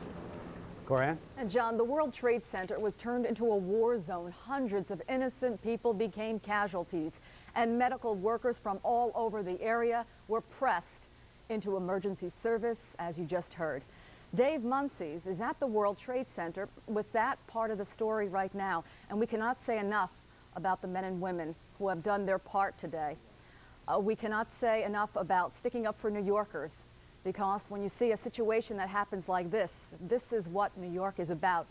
I think you cannot say that New York hasn't come together. Now let's hear from Dave. They walked or were carried out, stunned, in shock, and more than anything, gasping for air. What besieged emergency medical technicians at the scene and doctors at half a dozen hospitals was the threat of injury or death from smoke inhalation. For many, it was like walking down a 100-story chimney as people headed down for the street and the smoke headed up for the roof. It felt like an earthquake, and the lights went dead. So we got the flashlights and started walking around, and then somebody said, "There's smoke, let's get out of here." There was smoke all over the place. You could not see. You couldn't see the next step you were going to take. It's incredible. I thought I was going to get run over by all the people. Ambulances lined up like buses at the beginning of rush hour, sending those victims to hospitals like St. Vincent's in the Village. Here alone, more than 100 victims were treated. At least one died. The hospital went to a stage 3 alert. Non-essential rooms were converted into MASH-like units to handle the flood of smoke inhalation victims. Dr. Lambert King is medical director at St. Vincent's. We're first of all concerned with whether or not the level of oxygen in their blood is normal and whether or not the patient has inhaled carbon monoxide, which interferes with normal delivery of oxygen to the tissues. In addition to that, we're concerned with evaluating whether or not there are any burns to the airway that could compromise the openness or patency of the airway. And in addition, we want to evaluate the patients to make sure that there's been no damage to the lung itself. There was a litany of more serious injuries, cardiac arrests, concussion injuries, trauma from the explosion itself, plus fractured and broken bones. Firefighter Kevin Shea, who rappelled down the side of a building 2 years ago to rescue a fire victim in a window, was taken to surgery at Beekman Downtown Hospital today. His knee badly injured from falling during a rescue attempt today at World Trade. And today, another fireman had to rescue him. There was zero visibility. We're just feeling our way along the wall, heavy, thick smoke and heat. We heard a voice, people yelling, "Help me." We went closer to the voice. Kevin tripped. I thought he tripped over some debris. He slipped. I reached for him. He fell into the hole. I looked, and all I seen was fire below, and I thought the worst. But Shea was rescued by firemen and police and is expected to fully recover. Later at the hospital, the man Kevin Shea saved 2 years ago stood vigil while Shea was in surgery. I want to make sure that he knows how much I do appreciate the fact that he saved my life, and I just love him very much. And that was Dave Munsey's reporting. Now our coverage continues. A Friday field trip turned into a lesson in terror for hundreds of city grade school and kindergarten students. They came from 3 different schools, 2 in Queens, another in Brooklyn. They all shared the frightening experience of being trapped. Lower Manhattan, the situation at the World Trade Center, nothing yet official about the bomb or whether or not it is officially an act of terrorism. Live in Lower Manhattan, I'm Ed Miller. Back to you, Jack and Cutty. All right, thank you, Ed. A second bomb threat forced evacuation of the city's other major skyscraper, the Empire It's the State. perfect target. The police now have gotten calls from 9 different groups trying to grab the blame for the explosion. The first came just minutes before the blast. It was from a group that calls itself Croatian Militants. Our team coverage continues with Eric Shaw. Has the bloody struggle that's claimed so many lives in Bosnia now taken more on our shores? While police do not officially confirm a bomb caused the explosion, a source tells Associated Press that 15 minutes before the devastating blast, an anonymous caller telephoned police with the warning, claiming to represent a Croatian militant group. If that's true, this would not be the first Croatian terrorist attack in New York. In 1981, the Croatian freedom fighters called 3 hours before a bomb went off in the state Supreme Court building in Lower Manhattan. Today, an hour after the explosion, someone claiming to be from the Serbian Liberation Front called police. But terrorist experts say Croatian and Serbian terror gangs are not well known. I have no information that there are any known groups. There's some suggestion that these groups may have just formed. Prior to a year ago, the Yugoslav country existed as a country and you didn't have these groups. More than 100,000 people have died in the twisted fighting between the Serbs, Croats, and Bosnia Muslims in the former Yugoslavia. Tonight at the Croatian Center in Manhattan, there was outrage that a phone call would credit their countrymen. They blame the explosion on their enemy, the Serbs. And, whoever did that, they shouldn't have done it, okay? Have you heard of a militant Croatian group operating in New York? There's no such thing. We have an independent state. There's no reason for us to fight any further. We fight at a negotiating table. This is a barbaric act. It was definitely the Serbs. I think now with Clinton's idea as far as sending down the air packets, I think this is upsetting the Serbs very much, and I think this is an act by the Serbian people. Because this not the Croatian or a Croatian militant this group. is not a characteristic of a Croatian person. This is what the Serbians are doing. They're doing this on our soil, and now they're doing it in America. Why couldn't a Serbian from Hackensack, New Jersey, call and say it's the Croatians? I mean, what proof does anybody have? Anybody could have made a call. In Zagreb, Croatia today, police defused a bomb that was hidden in a small briefcase outside the U.S. Embassy. But if the World Trade Center bombing was carried out by the Croatians, their message seems unclear. Unless, of course, as those here believe, it was actually the work of the Serbians trying to discredit them. I'm Eric Shaw, Fox News at the Croatian Center on the West Side. All right, Eric. Edward Shaughnessy is joining us now. This is a man who knows a lot about terrorism. He's worked with a lot of government and city agencies trying to prevent terrorist attacks. He is a professor also at John Jay College. Ed, if what these Croatians are saying is true, it would be very clever on the part of the Serbs to try to do this, right? This is going to be a case, unfortunately, of finger pointing. Have died, and I understand that an explanation of the facts cannot restore a life.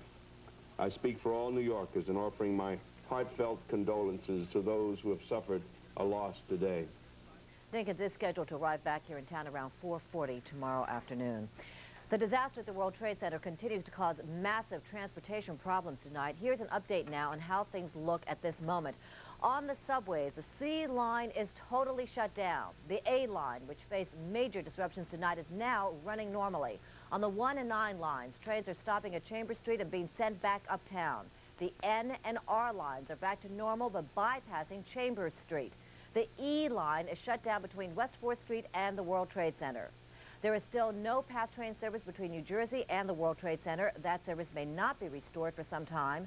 Metro North and Long Island Railroad service was not affected by the explosion. All streets below Canal are now open, but closed below Chambers from river to river. All tunnels are now open except for the Manhattan-bound side of the Brooklyn Battery Tunnel, which is closed except for emergency vehicles. And on the highways, finally, the FDR Drive is closed down below the Brooklyn Battery Tunnel. Communication was another problem today. Getting information out became difficult because almost all of New York's television stations were knocked off the air and could only be seen in homes that have cable systems. Transmission towers on top of the World Trade Center were knocked off the air when power was cut to the World Trade Center complex. New Jersey Network, which airs on public television, decided at one point today to carry news reports from New York stations in order to allay people's fears after being deluged with phone calls. At the height of the emergency, thousands of people, as you know, were trapped inside the World Trade Center, and one of them was Channel 11 engineer Steve Jacobson. He's still there now on the 110th floor, and to give us a sense of what happened there and what's going on now, let's go to Steve. Steve, first of all, how are you holding up? I'm holding up very well, Heidi. How are you? Okay, I'm fine. Listen, describe for us exactly what the condition is right now. Are you in a smoke-filled dark room? Tell us what's going on. Right now, I'm in a totally dark room. The only thing I have is a flashlight. My other battery equipment has gone dead. The room does smell from smoke. Right now, the smoke has been cleared out. The worst thing that we have right now is total darkness, a lack of food, toilets don't flush, water is not running. I'm sooty. I look like a miner that just came out of a Virginia coal mine. Steve, Jack Cafferty here. Did you feel the explosion when it happened? No, but I was in front of our TV transmitter at 12:17 when we had our first outage on the air. And then at 1:33 this afternoon, all power was cut and all the TV stations at the World Trade Center went off the air. Was there any kind of official notification to you people in the Twin Towers at any time during the afternoon in terms of there is an emergency, we want you to evacuate, there's been an explosion, there's been a fight? Did you hear anything from the official folks down there, the Port Authority people who control that complex? Not a word. As a matter of fact, we have speaker systems that are connected to operations downstairs, and they usually test it, and we do hear them testing. But on this emergency that we have here, we have had no communication, no advisories as to the status of what's happening. We are literally totally in the dark up here. Did you ever have a moment of panic? What was your worst moment so far today? Well, the worst moment was when I went over to one of the other stations, and the female engineer over there who's pregnant was very shaken up, and we sort of calmed her down, and she was taken off the #1 World Trade by helicopter. Steve Jacobson of our staff at WPIX, thank you very much for sharing your experiences with us. More coverage on the bombing at the World Trade Center straight ahead. We will take you to an emotional and very happy homecoming in Brooklyn tonight as a bunch of kindergartners trapped for hours inside the Trade Center are reunited with their families. A major development in the fight to save this year's St. Patrick's Day parade. We found out tonight if there will be a parade and who's going to run it. Plus arraignment for some of the suspects in the St. Valentine's Day massacre in the Bronx. We'll be right back. Stay with us. I am innocent. If you have any questions about anyone you know who may have been injured in the disaster at the World Trade Center, such as what hospital they may have been taken to, call the EMS hotline at this following number on your screen, 718-416-7373. One more time, that's 718-416-7373. There were indeed a lot of horror stories coming out of today's bombing at the World Trade Center, but we have one that has a very happy ending. A group of kindergarten students on a field trip from Brooklyn are safe tonight after being trapped for hours inside #2 World Trade Center. Laurel Fairworth has their story. What have you been going through as a parent? To hell, not knowing where they were. No one knew where they were. Pure hell, that's how parents at PS 95 describe what they were going through before their children showed up, safe and sound. 5 kindergarten classes had gone to the World Trade Center for their annual school trip. When an explosion ripped through the underground parking garage, almost half of the kids were trapped 107 floors up. 20 of the children and their chaperones were stuck in the observation deck. Another 20 in an elevator.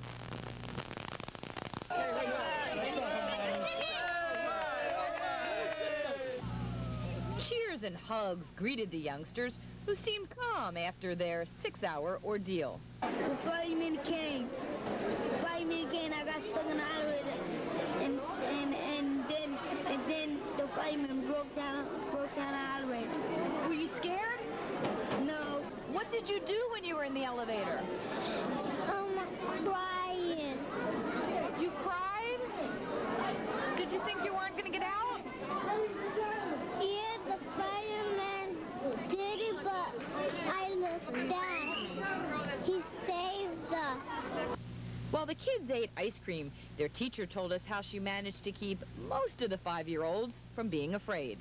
They were wonderful. They didn't feel it. We were singing. We tried to keep each other company. We talked about each other's families. We did all kinds of things.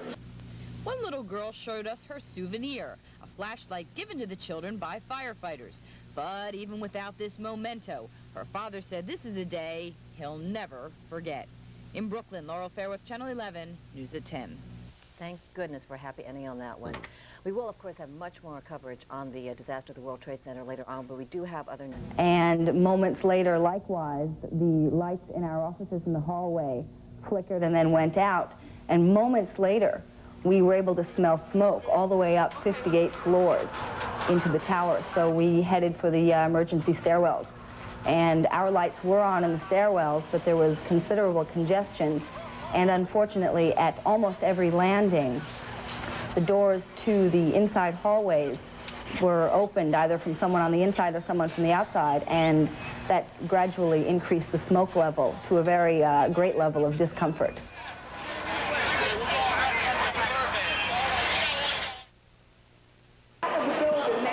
The underground explosion that rocked the Twin Towers resulted in the deaths of 7 people and the injury of at least 300. Dense smoke billowed through the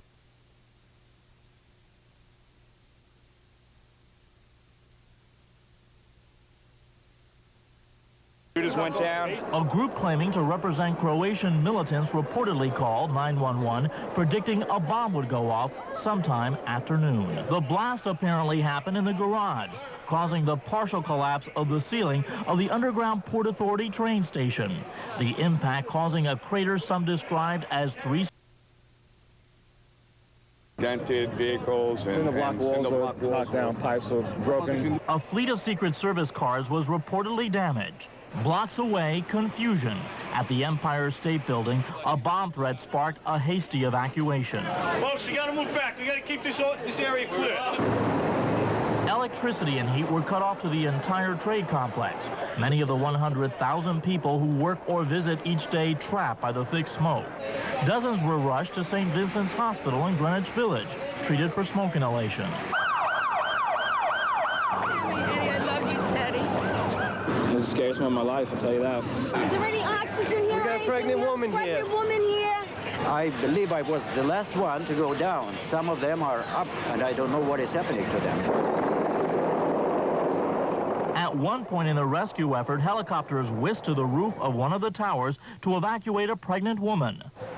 Trapped elementary school pupils were reported on the 107th floor. On other floors, windows were shattered as those trapped inside called for help.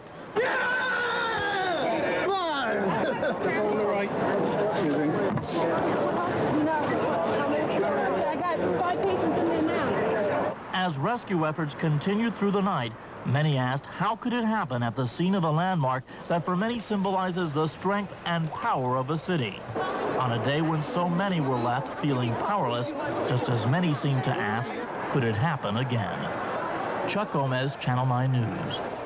Lawyers who represent people who get injured are already anticipating a flood of business tonight. Reg Wells spoke to an attorney specializing in such cases. He says there is one key to any court action coming out of this disaster. Without negligence, there's no lawsuit. Just because people are killed or severely injured doesn't mean that there's a good civil lawsuit. There must be shown that there was a lack of reasonable care, that the Port Authority was negligent somehow. Perhaps there was a failure of maintenance of the backup systems, the emergency systems. Had they worked, had the backup power come on, perhaps all these hundreds of people wouldn't have been trapped in those stairwells for the time that they were in the dark, in the smoke. If it were a bomb and there were a lack of security, somebody obviously got in with a bomb, if that indeed was the case. Is that a case of negligence in your opinion? Well, that would have to be investigated. The manner in which they got in, as I said earlier, the warning, the time of the warning, maybe there was time to react, maybe there wasn't. It might be just one of those tragedies where no amount of reasonable care could have prevented the actual explosion. But maybe those people who were up on the 100th floor could have been prevented from having to walk down 100 flights in, again, the dark and the smoke. The attorney stresses all this is preliminary. We'll have more news. Our continue. A few sentences later, Kevorkian wrote that Gail became actually quieted down since noon today. According to EMS and police, everyone has gotten out safely. Hi, firefighters. These men, congratulations, have been working all day. They've literally been running up the stairs and running down the stairs, bringing down the thousands and thousands of people.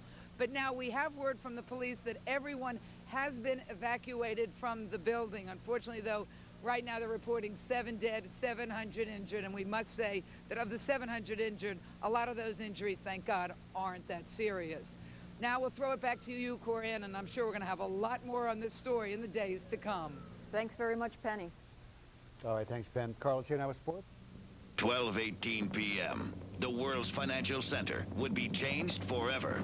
You couldn't see anymore. The smoke was so bad. People screaming down the steps, everything. It's pretty bad. No alarms, no warning. Thousands of workers were trapped. We still have had absolutely no communication with the outside world. It was worse than the Vietnam War. It's been a day of terror, a day of miraculous rescues, and a day many New Yorkers are just thankful to be alive. So New Yorkers were well behaved this time around. Very well. I'm proud to be a New Yorker. This is a special report from News 4 New York. Explosion at World Trade Center. Good evening, I'm Sue Simmons. And I'm Chuck Scarborough. There was an extremely powerful explosion in an underground garage 3 levels below ground just after noon today, and those who survived the ordeal and witnessed the horror say, if you weren't there, you cannot begin to understand what it was like. It felt as if somebody were trying to knock the World Trade Center right off its supports. Thousands of workers were trapped inside the smoke-filled 110-story towers. Debris rained down on noontime travelers in the PATH train terminal when the ceiling collapsed. This blast left an enormous crater. The enormity of the disaster was etched on the faces of the survivors, workers and commuters showing the strain of what they had just endured, and perhaps never feeling quite the same again, quite safe inside those twin towers. And here's how we stand at this hour. Tonight, 7 people are dead, more than 500 injured, and police suspect a terrorist bomb, possibly a car bomb, is responsible for what happened. Electrical service was restored to the towers at 8 p.m., but still there is no PATH service into or out of the World Trade Center, and subway trains are bypassing the Cortlandt Street station beneath the Twin Towers. The World Trade Center is on West Street. Races all over his face. One guy came running out on fire. He was smoking. He was on fire. Victims gasped for their lives.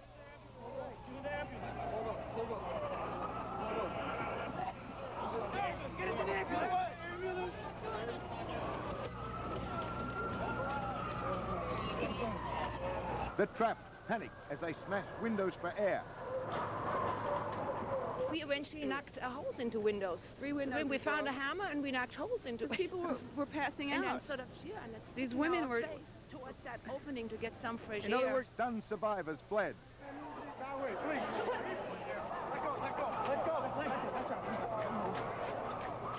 Hang in there, buddy. Terror was everywhere.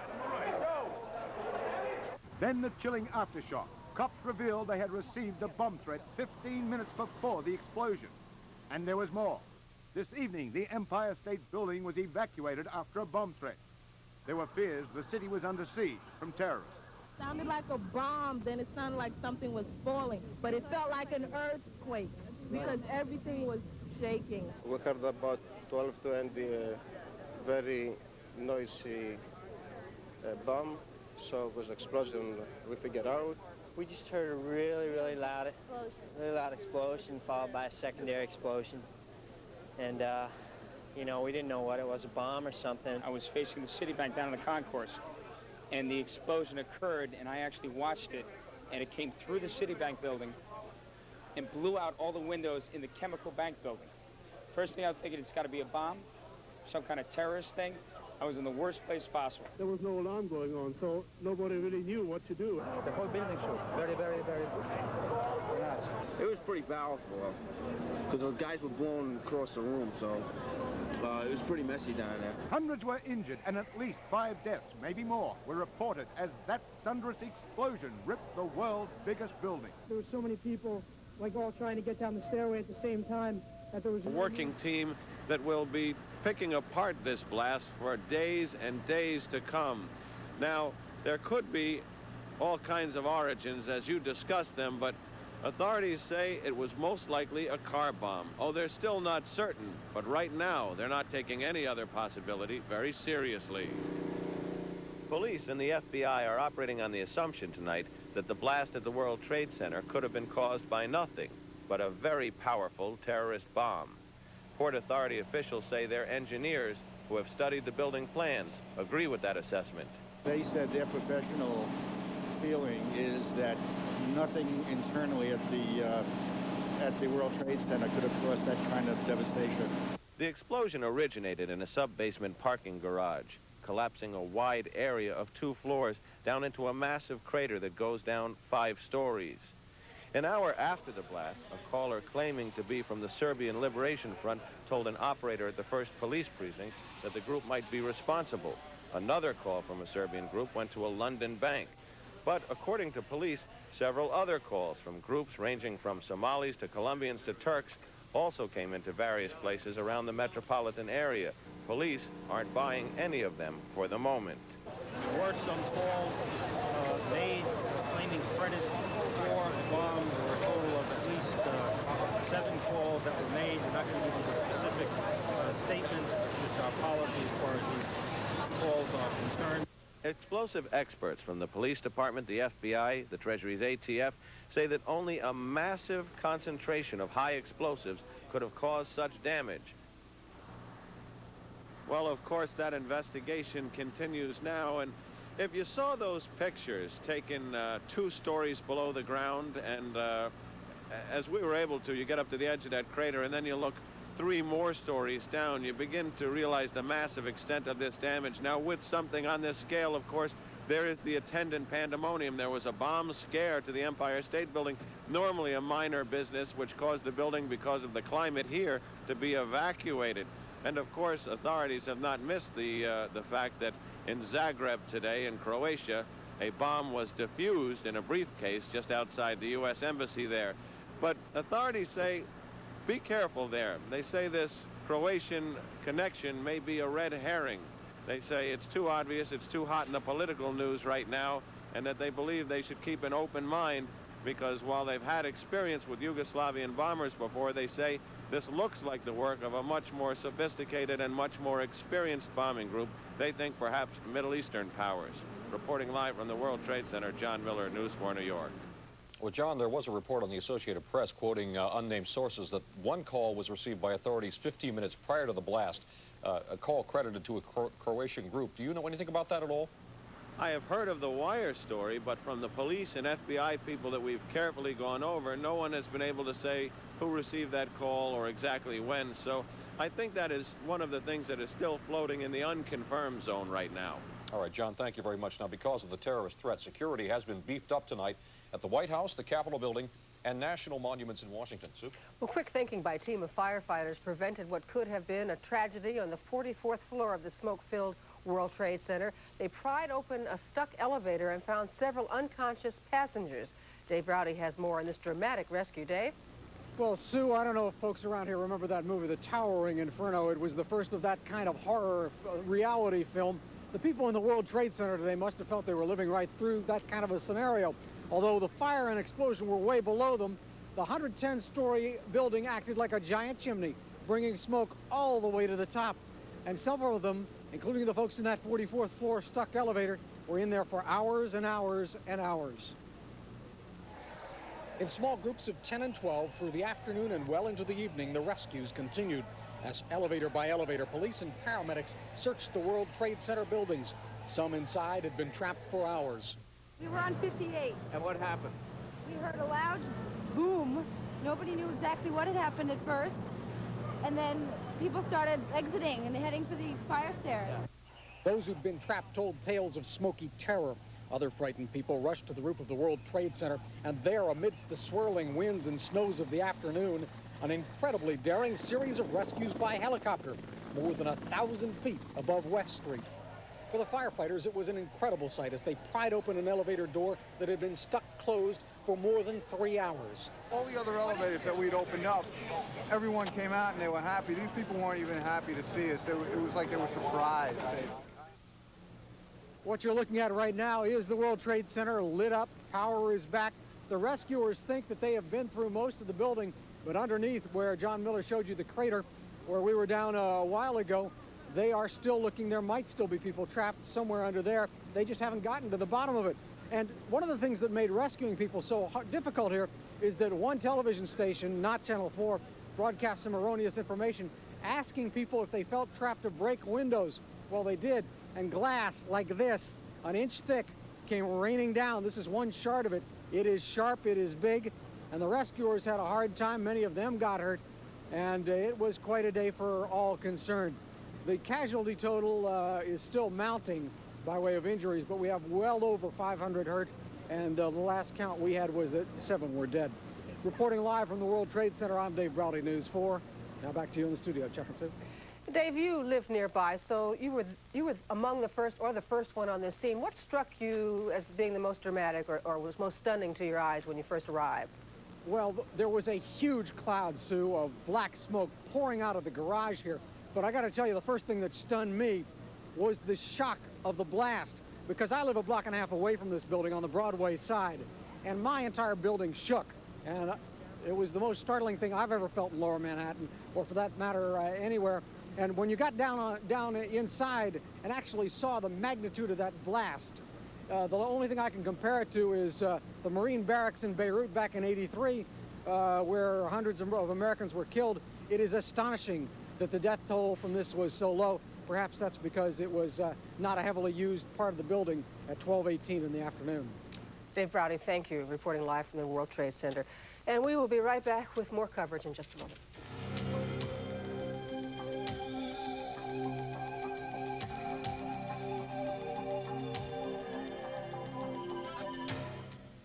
New York skyline as the Empire State Building. And the World Trade Center is considered an architectural wonder made up of 200,000 tons of steel reaching nearly 1,400 feet high, as well as 70 feet below ground. The World Trade Center consists of 6 buildings, 2 of which are New York's tallest, with 110 floors. The complex was built in stages starting in 1970 and is owned by the Port Authority of New York and New Jersey. It includes 6 16-acre underground levels. More than 100,000 people pass through it every day. It is a city within a city with its own zip codes and businesses ranging from trading companies to the U.S. Customs House. There are nearly 44,000 windows in the 2 towers. Although it was not required to do so, the complex had fire sprinklers installed throughout its buildings. Past fires have included one resulting from an explosion in an electrical transformer 5 floors below ground last year, and an electrical fire on the 93rd floor, which resulted in 2 injuries and the evacuation of about 5 floors. The architects of the complex tonight declined to comment about what security or safety measures are in the center.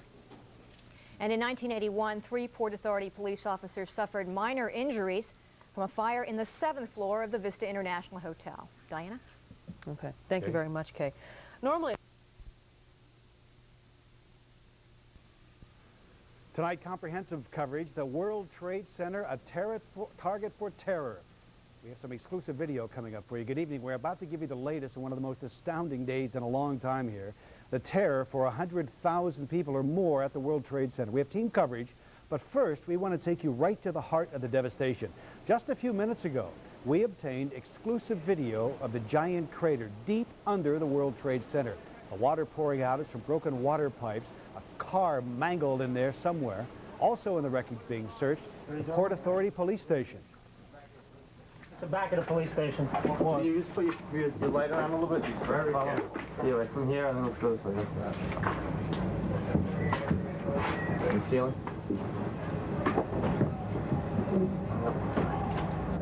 What part of the building are we in now? It's the police desk.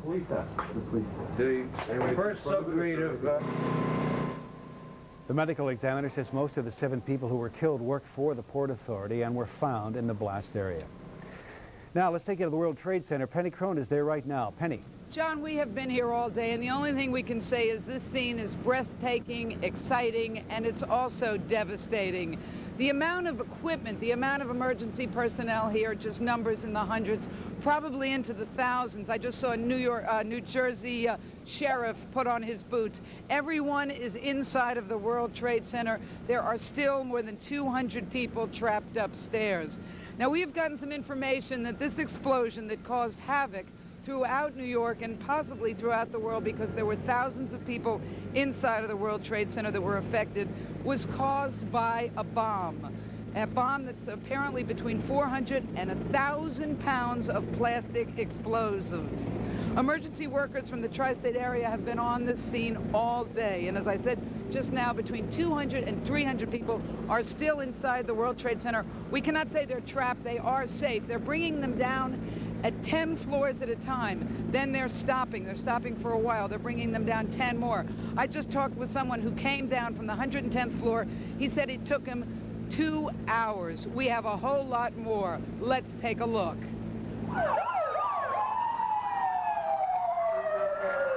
There's no way to describe the explosion that rocked the World Trade Center and the thousands and thousands of people who were trapped inside.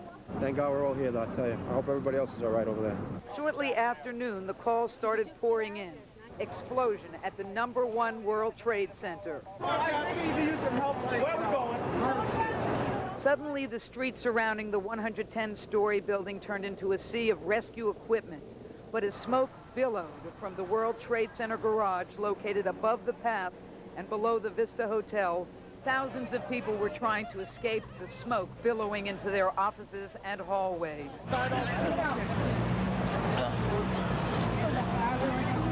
Flying cinder blocks ripped a 180-foot hole in a wall. The explosion brought down the ceiling of the PATH train station below the Twin Towers. Firefighters and police began rescuing the injured. Despite calls for calm, panicked office workers began breaking out windows. Glass showered down on West Street. Just inches from where we were standing, this note landed at our feet. It said, "Even though I was upset, I will always love you. I dropped this note out the window." It's estimated 130,000 people were in the towers when the explosion occurred. Dozens of young children were visiting the complex. Some were caught in elevators for more than 6 hours. A massive airlift began. Emergency service cops and firefighters were flown to the top of the towers to help the stranded.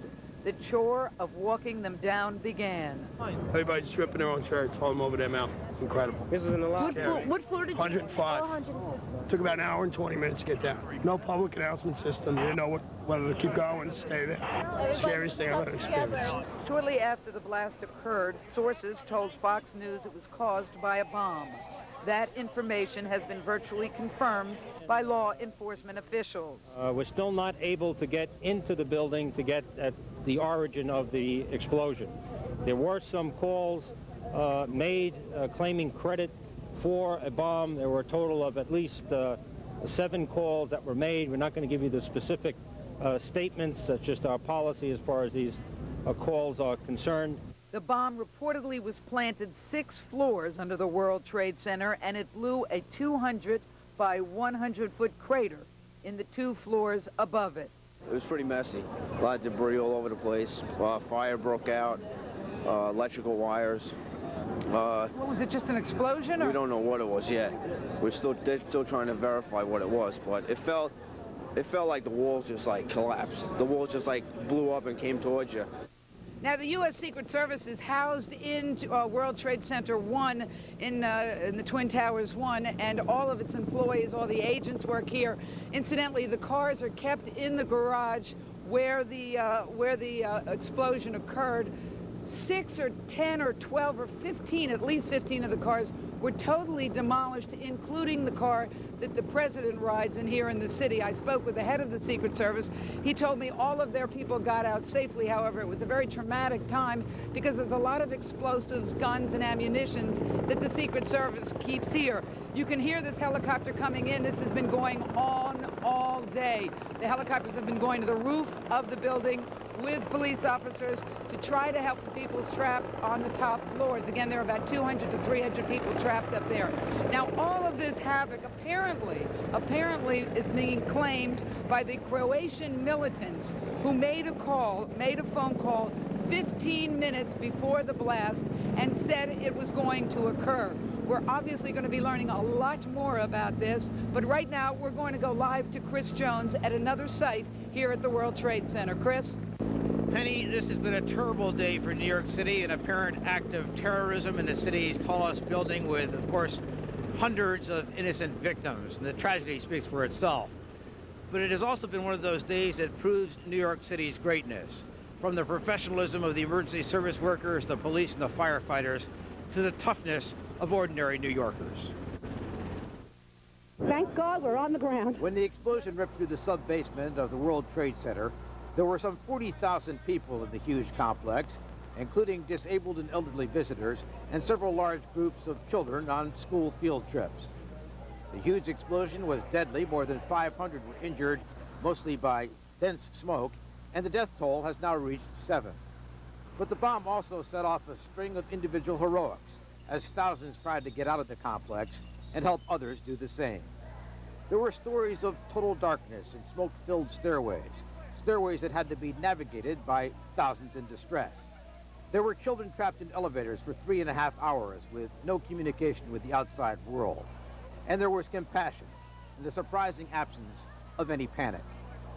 The engineer in charge of Fox 5's transmission facilities on the very top of the World Trade Center on the 110th floor heard the explosion, and his story is typical of many we heard today. You took the portable oxygen unit with you, didn't you? Right, I did. Right.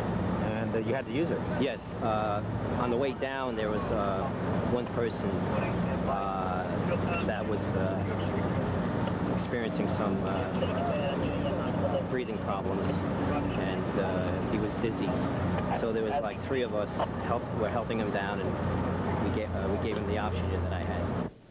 I guess I wasn't as brave as I used to think I was. It was pretty frightening all the way down. A lot of us looking at each other for encouragement, Freddie and I and a couple of the other guys, you know, hey, how you doing up there? Good. You know, the smoke was really thick. You know, we had handkerchiefs, scarves, coats. Everybody had things over their mouths to keep, you know, from choking. For a while there, we were stuck on 100-foot floor. We didn't know what the hell to do, and it was really scary. Everybody was helping everyone, so it wasn't too bad, but just being stuck all the way up there was a scary feeling. Like just that it was going to fall, we were all going to go off in flames. Who knew what was going to happen? The police were very helpful. The fire department was, they did their job, and everything just sort of worked like clockwork. I don't think too many people got hurt, so good to be in America, I guess.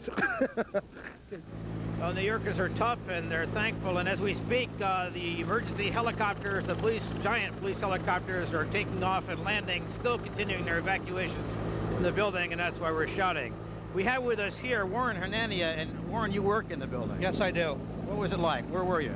On the 80th floor. What happened? I was on the phone with a friend of mine, and all of a sudden I heard this tremendous explosion. For a brief moment, the building rocked. I thought that an aircraft hit the building or a bomb went off. After that, the power was gone, and a few minutes later, the lights went off. Then about 5 minutes later, we smelled some smoke. And how long did it take you to get out of the building? How did you get out? We took the stairway down. It took us roughly about 2.5 hours to exit the building. 2.5 hours. Right. And could you see during most of that time? Were there lights or not? No, most of the time there was lights. Then we hit some darkness, but more or less everything was in a calm manner. I understand you have a car in this building. Yes, I do. Was it in the area where the explosion occurred? I think so, yes. Is that why you're back here? Yes. Did you notice anything suspicious when you were down there? No, I don't. What kind of an area is it where the cars are? It's 4-level parking. 2 levels are tenant parking, and 1 level is public parking. Would there be any way anybody could get in there with an explosive device? Would it be very difficult? No problem at all. I'm glad to see that you're safe for somebody like you are. Thank you for joining us. And I'm Christopher Jones. We'll go back to you now. Chris, before you get away, the story of the day has to be the cooperation, the coordination, the tremendous work by the men and women of all the rescue forces here in New York, the police, fire department, everybody. Absolutely, John. Of course, you and I have been speaking all day today. It has been remarkable. It's been one of those times where you just really thank God that all these preparations have been made so long in advance. These things just don't come together when there's a tragedy like this. They have to be planned for and operated in the most professional manner. And that's when you're really proud to be a New Yorker to see it work so well. All right, Chris, thanks. Coran? And John, the World Trade Center was turned into a war zone. Hundreds of innocent people became casualties, and medical workers from all over the area were pressed into emergency service, as you just heard. Dave Muncies is at the World Trade Center with that part of the story right now, and we cannot say enough about the men and women who have done their part today. We cannot say enough about sticking up for New Yorkers, because when you see a situation that happens like this, this is what New York is about. I think you cannot say that New York hasn't come together. Now let's hear from Dave. But did that leave the rest of the city vulnerable in case of fire? Marcia Kramer joins us now with more on that story. Marcia, obviously this was totally unexpected, but the city reacted as usual. The city reacted really terrifically, Ernie, and you can see that. But for long hours today, while hundreds of firefighters were occupied with the explosion at the World Trade Center, many firefighters had their fingers crossed that no other serious fires would break out, because their hoses were stretched mighty thin. The explosion and multiple fires at the World Trade Center this afternoon tested the limits of New York's bravest. Not because they weren't prepared to deal with a disaster, they handled the rescue operation like the heroes they are, but because so many units were needed to combat the blaze and evacuate the tens of thousands of people who work in the area. An unbelievable 144 fire companies, engines and ladders, were at the scene in Lower Manhattan.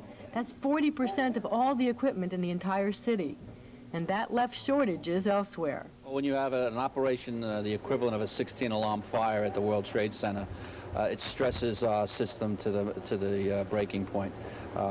We have to relocate companies, engine companies and ladder companies from Brooklyn and Queens into Manhattan, and we have to stretch the grid thinner than it already is.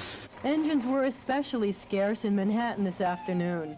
At 2:30 this afternoon, only 27% of the fire engines and 22% of the ladder companies were available to respond to alarms in that borough.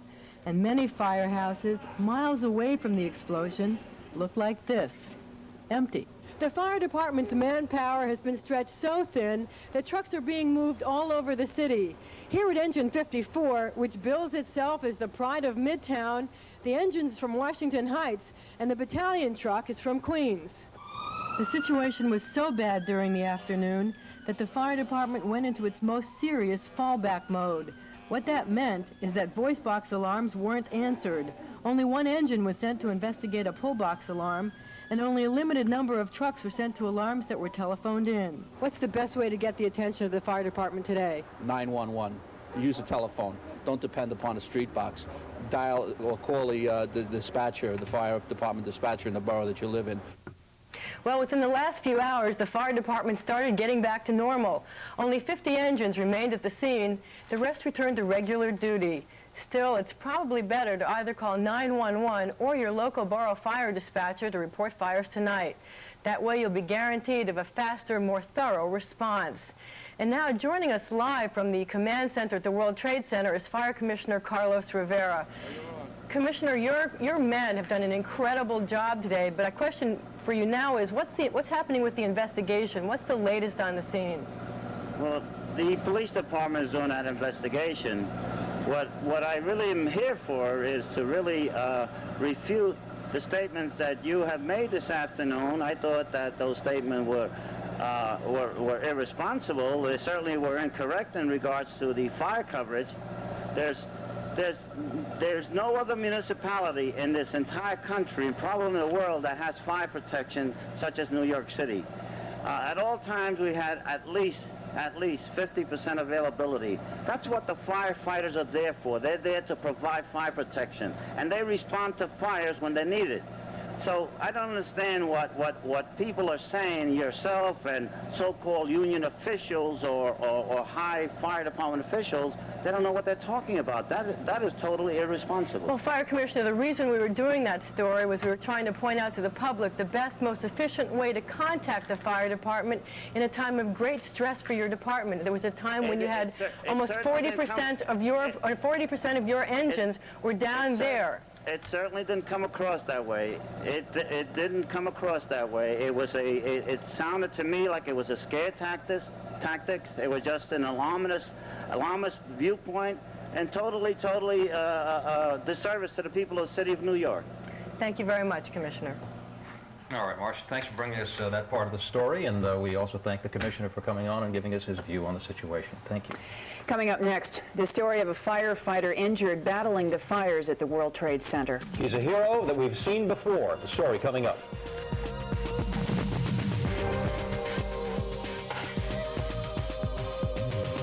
New Jersey come in, put on fire boots, and go in the building. And as you asked, there are still people inside of the building. Now, the fire department and the police are saying they are not trapped. They are being escorted downstairs.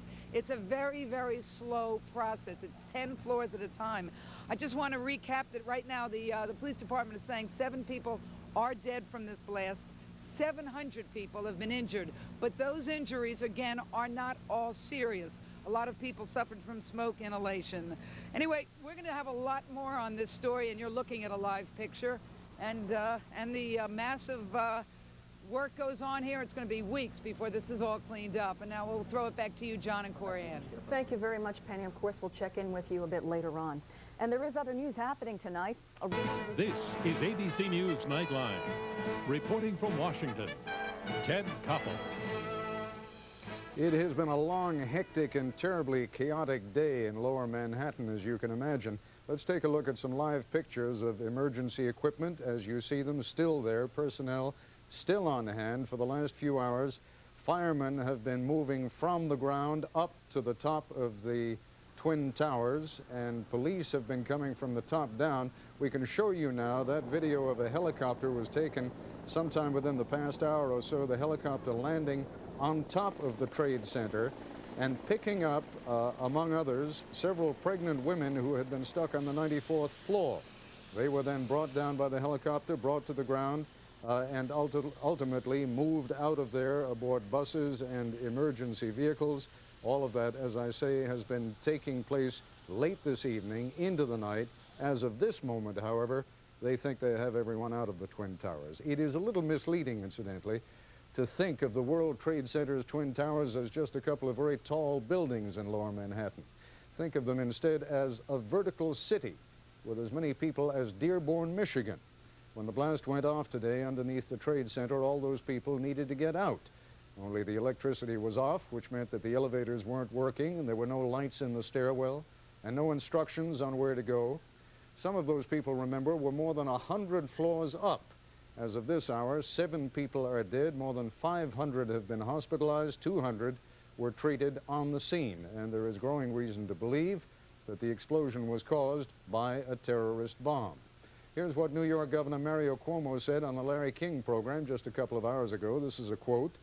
The information I have is it was definitely a bomb. The one thing about this that is most notable, as far as I can tell, is that never in my lifetime has this ever happened in the United States. No foreign people or force has ever done this to us. Until now, we were invulnerable. It is therefore a unique moment in our history. That's a quote from Mario Cuomo. Joining us now live here in Washington is Skip Brandon, Deputy Assistant Director for Intelligence at the FBI and one of the Bureau's leading terrorism experts. What do you make of it? Well, we still don't know exactly what has happened. We won't know until we can get people on the ground into the blast area. We still can't do that at this point because the fires are still going. So it will be a while before we know exactly what's happened. Obviously, there's been a terrible tragedy, an explosion of some sort. Mr. Brandon, let me stop you. I thought the fires were out hours ago. You're telling me there are still fires going down there? There's still some smoke in the area, is my understanding, and it's also still very hot. We're also concerned about the safety of investigators getting in because of structural damage. Well, I must also tell you, I've been told that a group that was hired, a firm that was hired by the FBI, went down there. They say the evidence they have seen indicates at least 150 pounds of plastique. We're not prepared to call that at this point. It'll take a while for us to be able to determine exactly what has happened. All right. If you'll be good enough to stand by, we'll come back to you a little bit later, maybe talk about some of the ramifications of this. We've seen a little bit of what happened today after the explosion rocked the World Trade Center. Now, here's Nightline's Jeff Greenfield with a report to fill in some of the gaps. When it opened 20 years ago, New York's World Trade Center was called a city within a city. Its twin towers, each 110 stories high, are the second tallest buildings in the world. 40,000 people a day work here. Another 50,000 visit. Subway and commuter lines snake beneath the complex, which encompasses some 250 elevators and 2 zip codes, all its own. It is the essence of a complex, intricately integrated urban machine. At 18 minutes past noon today, the machine blew up. There's been an explosion deep below the 110-story towers of the World Trade Center in New York City. It began in a parking garage under the Vista Hotel, an enormous blast that was felt a quarter-mile high. Oh, there was a huge explosion that rocked the building. A lot of people panicked. That's why it was so backed up, because everybody was panicking and trying to run through one door. The blast blew a hole some 150 feet wide in the wall of the garage. But that was only the beginning. Under the garage is the major station on a New York-New Jersey commuter line. The explosion collapsed the ceiling of that station. All of a sudden, we heard a loud bang, and the lights momentarily went off and the building shook. So powerful was the explosion that it blasted up through 3 levels, reaching the concourse of the Trade Center towers. Within minutes, thick smoke began pouring into the stairwells and elevator shafts, which acted as chimneys, pulling the smoke all the way up through the towers. That place is a death trap. Let me tell you something. There was smoke where there shouldn't be smoke. I was on the 107th floor, and we heard the bang, and that place filled up in 5 minutes. As firefighters began moving in, Consolidated Edison, the city's public utility, cut off all electricity to the towers as a safety measure. For reasons yet unknown, emergency backup lights did not work, plunging thousands of people into darkness. We just kept following everybody else down the stairs, and everyone was going faster, faster, and, you know, just telling everybody to cover your mouth and keep your head down. By early afternoon, lower Manhattan looked like a war zone. Office workers, faces blackened with smoke and soot, hundreds gasping for breath, staggered into the frigid February air. More than 100 emergency vehicles jammed the streets around the World Trade Center. Some were summoned from New Jersey, just across the Hudson River. Local hospitals were overwhelmed with hundreds seeking treatment, mostly for smoke inhalation. Approximately 3/4 of the patients are suffering from severe or lesser degrees of smoke inhalation. One of the patients been on a respirator. At least one patient has been in cardiac arrest. We've had one patient with a fractured skull. And regrettably, one patient brought to St. Vincent's expired approximately 2:30 p.m. With no electricity in the towers and with the 911 phone system hopelessly jammed, local newscasters became a lifeline to hundreds of people still trapped in the towers. Scott? Yes, hello. Are you having difficulty breathing? Well, there's a pregnant woman who works with us up here, and a lot of people are panicking. What are you doing for her? Well, we put it down on the floor, and she's just very nervous. Tell him to calm down. We're going to try to get help to him. Okay. The fires are out. You're going to be fine. You'll be fine. They'll be there very shortly. Some of the rescues were right out of Hollywood. A pregnant woman plucked from the rooftop by a helicopter. A firefighter pulled from the crater of the explosion. All right, this story is ever-changing, and the latest word on the explosion at the World Trade Center, 5 people are now dead and more than 300 people injured. By evening, the fires had been brought under control, but the shockwaves from the explosion were far from over. New York's normally lunatic Friday evening rush hour became pure chaos. Roadways, bridges, and tunnels closed. Commuter and subway service disrupted. Then came the biggest shock of all. This catastrophe reportedly was caused by a massive explosive device placed in the sub-basement of the Trade Center. The machine had been broken not by a freak act of nature or by metal fatigue or by human error, but by a deliberate act of terror in a garage that houses cars of the Secret Service. cars that were to be used during a presidential visit to this area in 3 days. We have to tell you now that the official count of the dead so far at this moment is 7 dead. We know of about more than 100 injuries, something on the order of about 150, and it's expected that the injuries may number 500 before the count is done. Into the night, the rescues continued. A group of school children on a field trip. A group of office workers trapped for hours in an elevator. And as the rescue continued, so did the speculation. Now the air and the roads are clearing. Now the lights have come on again. Now the web will be reconnected. Now the damage will be fixed. At least the damage that can be fixed. Jeff Greenfield for Nightline in New York. Standing by live now is my ABC News colleague, Mort Dean. Mort, you heard Assistant FBI Director Skip Brandon say before there was still smoke down in the area, making it difficult to examine what was going on. Is it my imagination, or weren't you down there earlier this afternoon? Ted, I was down into the garage earlier this afternoon on the first floor of the 3-story garage, and there was no doubt that there had been a major event there. The force of the explosion was tremendous. Cars were just torn apart all over the garage. What is the situation now as far as any people being left in the World Trade Center is concerned?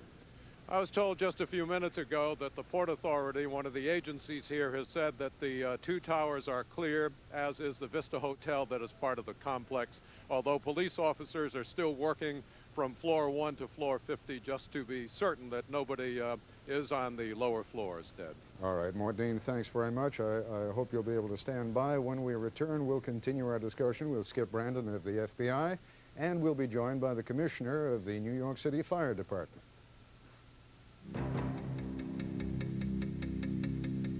This is ABC News Nightline, brought to you by Lexus Luxury Automobiles. Officers going through floor by floor. Thank you very much. Hope you get a little sleep sometime during the night. Thank you, then. Our special report will continue in a moment. Up next...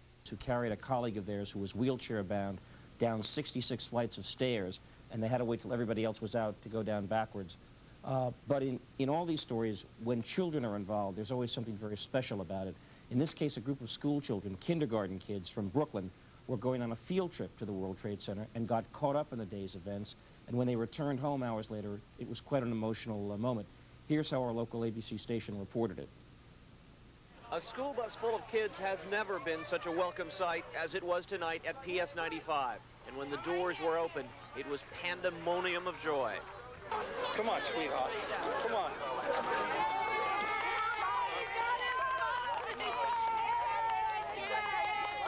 The 2 kindergarten classes were finally home after a day filled with worried parents and frightened kids, some of whom spent 3 hours on the frigid, snowy World Trade Center roof, 110 floors above Manhattan, before walking the entire way down the stairs. But the other class was trapped in a dark and smoky elevator, unable to let anybody know where they were. It was terrible. We got on it, and we got like to like the 70th floor, it got stuck, and then it was pitch black. And we was in the dark like for 5 hours. Just you and the kids in the elevator? All the kids. We had 17 kids and 5 adults. Did the smoke get into the elevator? Yeah, we have all the kids with all the smoke all around their nose. We have it in their throats, you know. Did you know what had happened? No. We still don't really know what happened. The kids sang and prayed for 5 hours while the teacher and chaperones became more and more worried that no one would rescue them. Finally, firefighters found them stuck near the 35th floor. Then some of the children went up the ladder, just like you see, rescue, whatever. And then we were sent down slowly to the first one. The children were counting, and they saw us. We were happy. I was a little scared. What did you do all that time? You were there for 5 hours. You cried. You cried? I cried. Parents who did not know where their kids were until 7 o'clock tonight also cried a bit when all those 5-year-olds finally made it home. The only thing I was thinking about was my child. That's all. What did you think when you saw her coming off the bus? I was happy that she was all right. And I'm glad she with me today. Now, Ted, this being New York, I have to tell you one more quick story. There were about 40 people who authorities were holding to make sure that they weren't contaminated by asbestos. After several hours, these 40 New Yorkers looked at each other, realized that the bureaucracy had fouled up, and they just got up and left. New York, New York. It's a wonderful town. Jeff, thanks very much indeed. We will continue our coverage in just a moment when we meet one of the heroes of today's incident.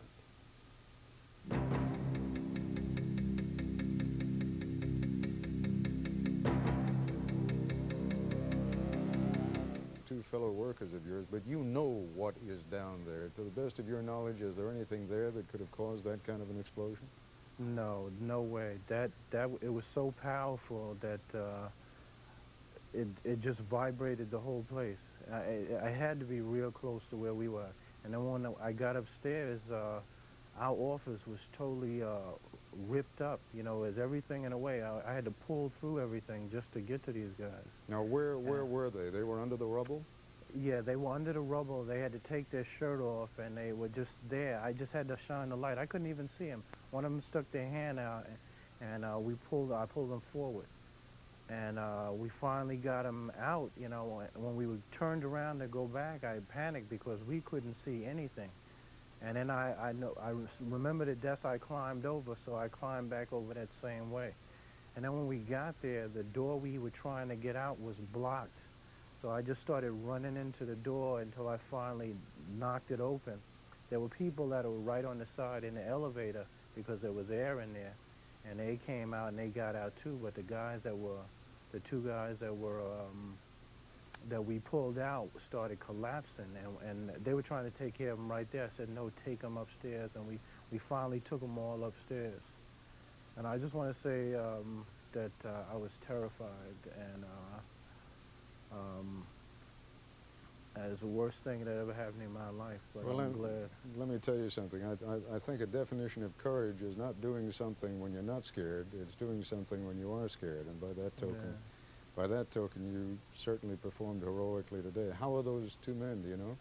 Well, I went to the hospital with one of them, and they got him there. I just hope that they're all right. And I've been in the Guard for 16 years, and I think that helped me out a lot.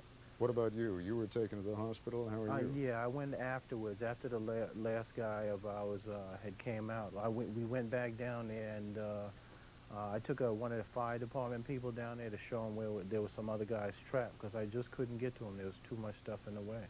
All right. Fred Furby, we are, I'm afraid, out of time, but it's a privilege meeting you, and thank you very much for coming in this evening. It's been an extraordinary day for you. Okay, thank you. Thank you. I'll be back in a moment.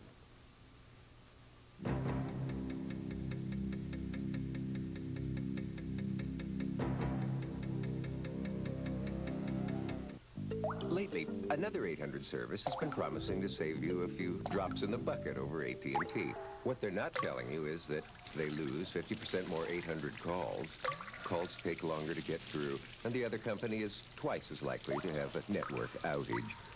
Now, when you think of all the sales you could lose if you don't have AT&T, their promise doesn't hold much water. One of the 800 reasons to choose AT&T 800 service, the best in the business. ABC News will continue to bring you the latest developments on the World Trade Center explosion throughout the coming weekend. That's our report for tonight. I'm Ted Koppel in Washington. For all of us here at ABC News, good night.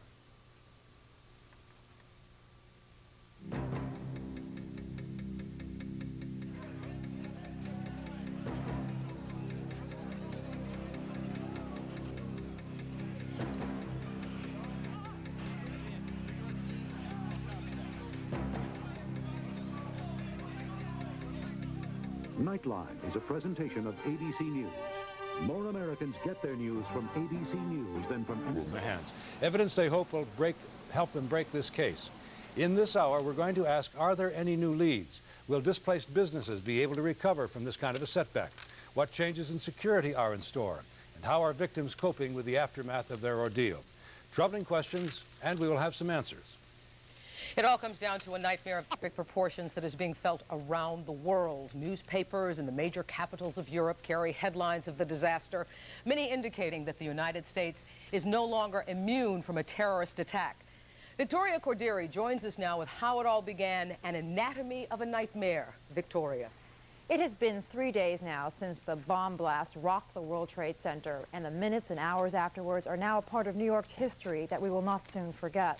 It all began on what seemed like an ordinary Friday when most people were thinking about what they were going to have for lunch.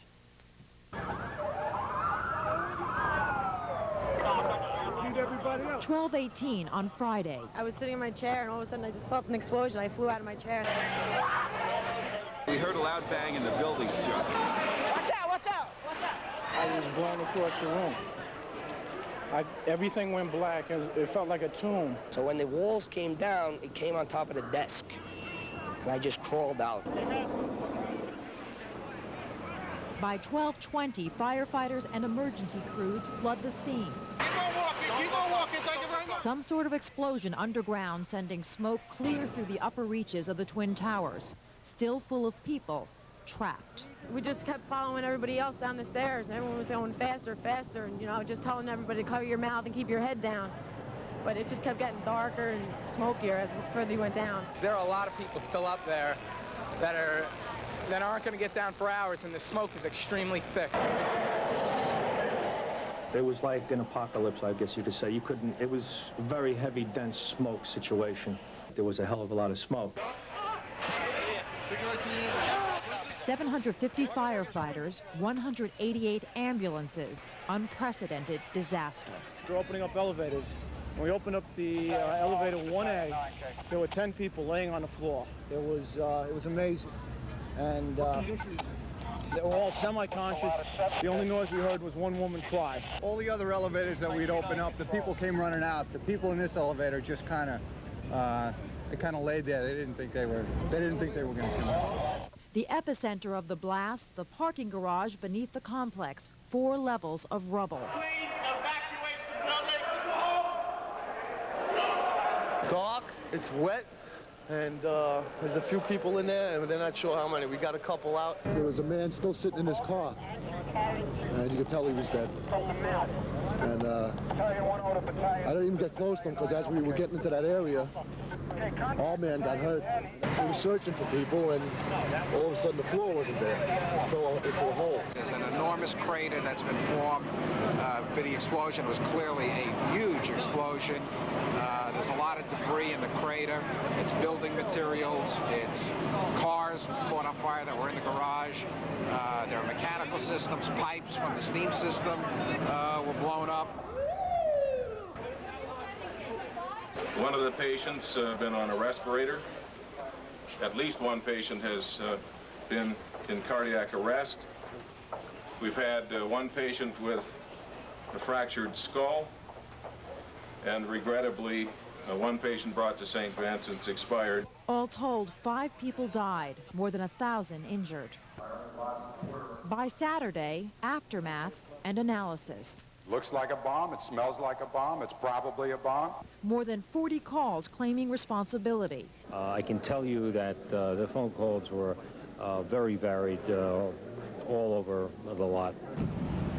And back at the World Trade Center, frantic cleanup into Sunday night. Businesses in disarray. We have been working feverishly for the last, I guess it's 48 hours now, trying to restore vital systems. And by Monday, workers tentatively heading back to the parts of the World Trade Center compound that were operational.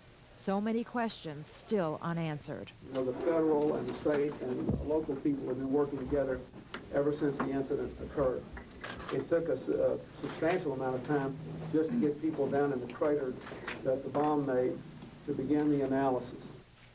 The president is vowing to help the city in any way he can, and while that promise may provide comfort to some, it may do little to restore the confidence of millions of shaky New Yorkers, as you might imagine.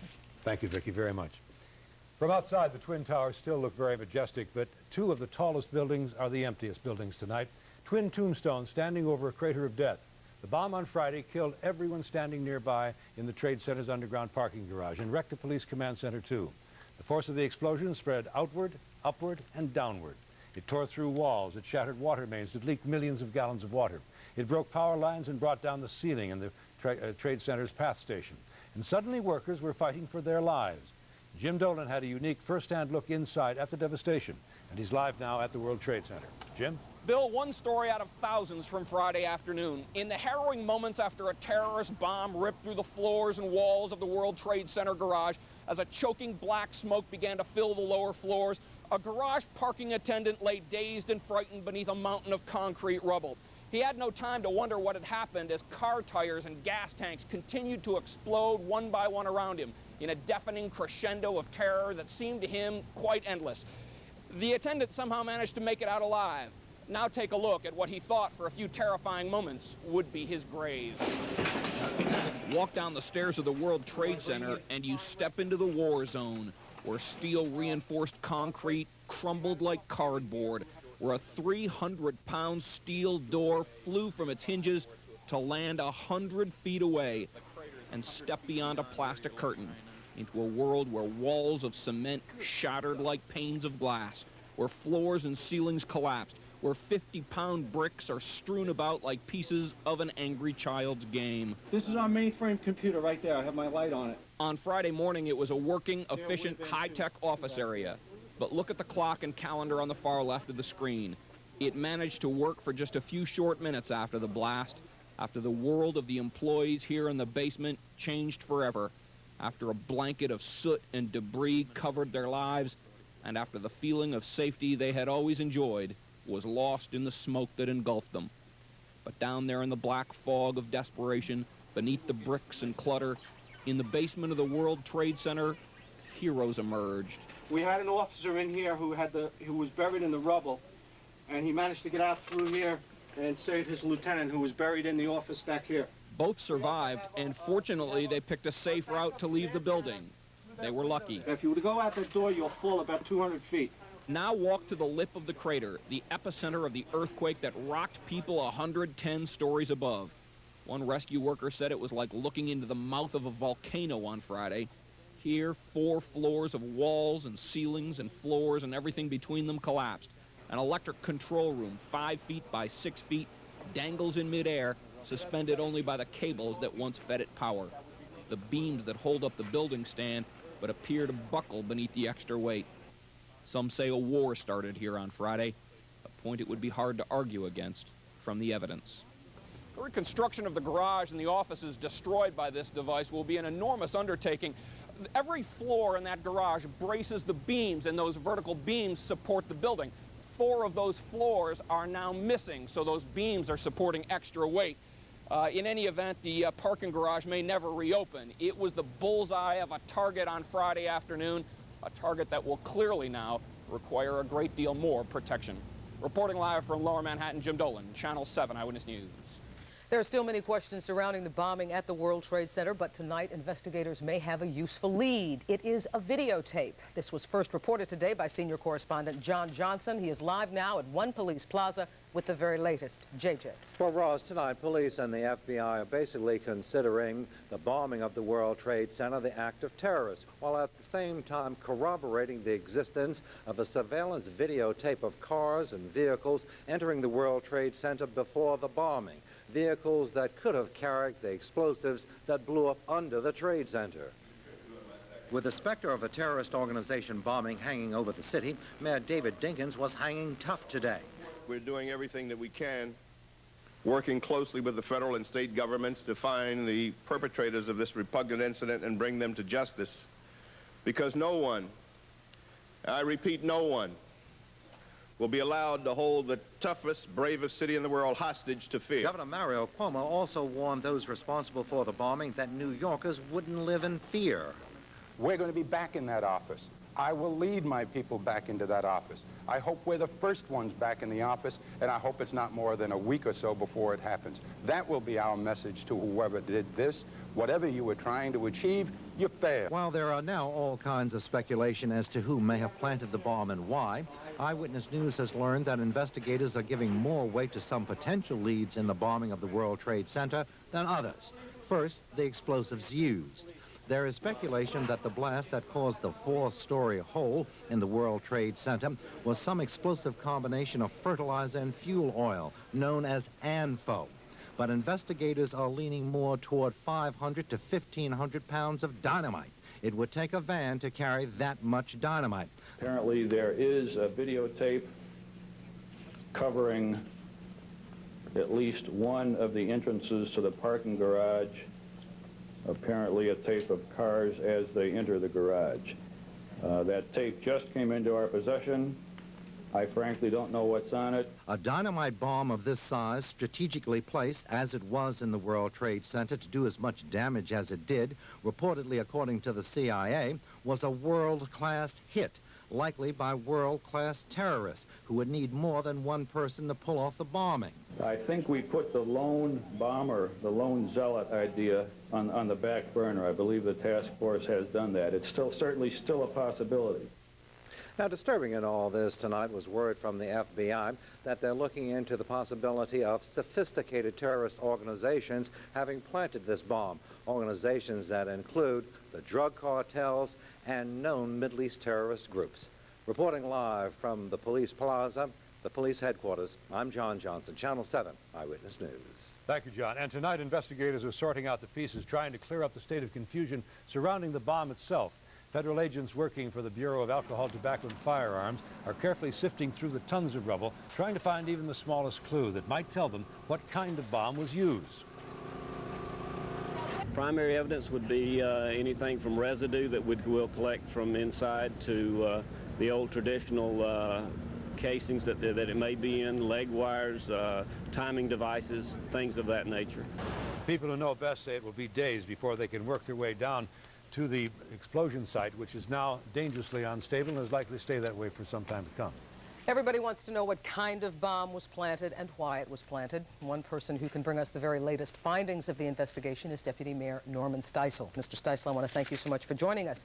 What do investigators know tonight for sure, and what key elements are still missing? Well, I think the only thing that's really known is everyone agrees that it was a very powerful explosive device, as you've heard from the various investigators on the scene, the ATF officers, the FBI officials involved. There has not yet been a precise determination of either the material or how it was detonated. One of the things we've got to do is get investigators down at the actual point of impact, the crater as it's called, and that has been very difficult to do because of all of the debris and other material that's at the bottom of that crater, which will take a period of time to remove. At the same time, there are intelligence activities underway trying to evaluate the various calls that were made into the police department taking credit for the bomb. And those various investigative efforts will hopefully come together with a conclusion.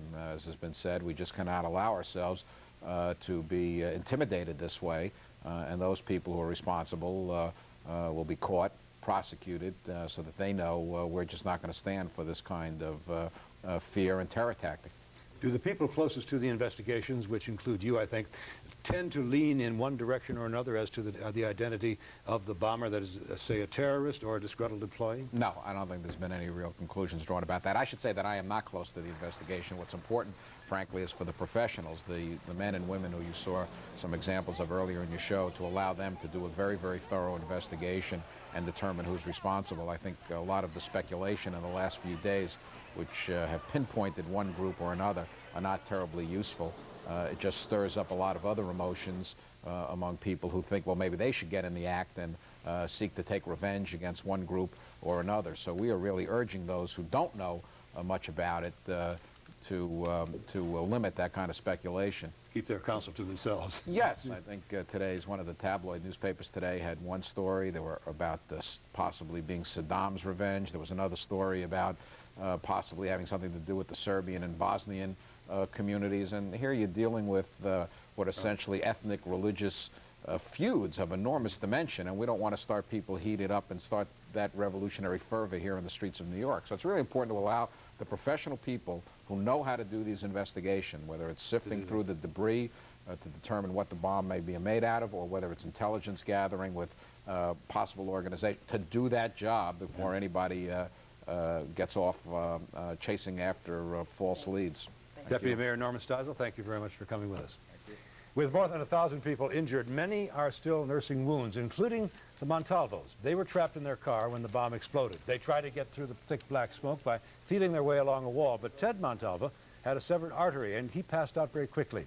His wife, Evelyn, managed to find the strength to drag him out, and there's the story. As small as I am, I managed to pick him up, drag him, and just keep on going. It's like I had the strength to actually lift him up.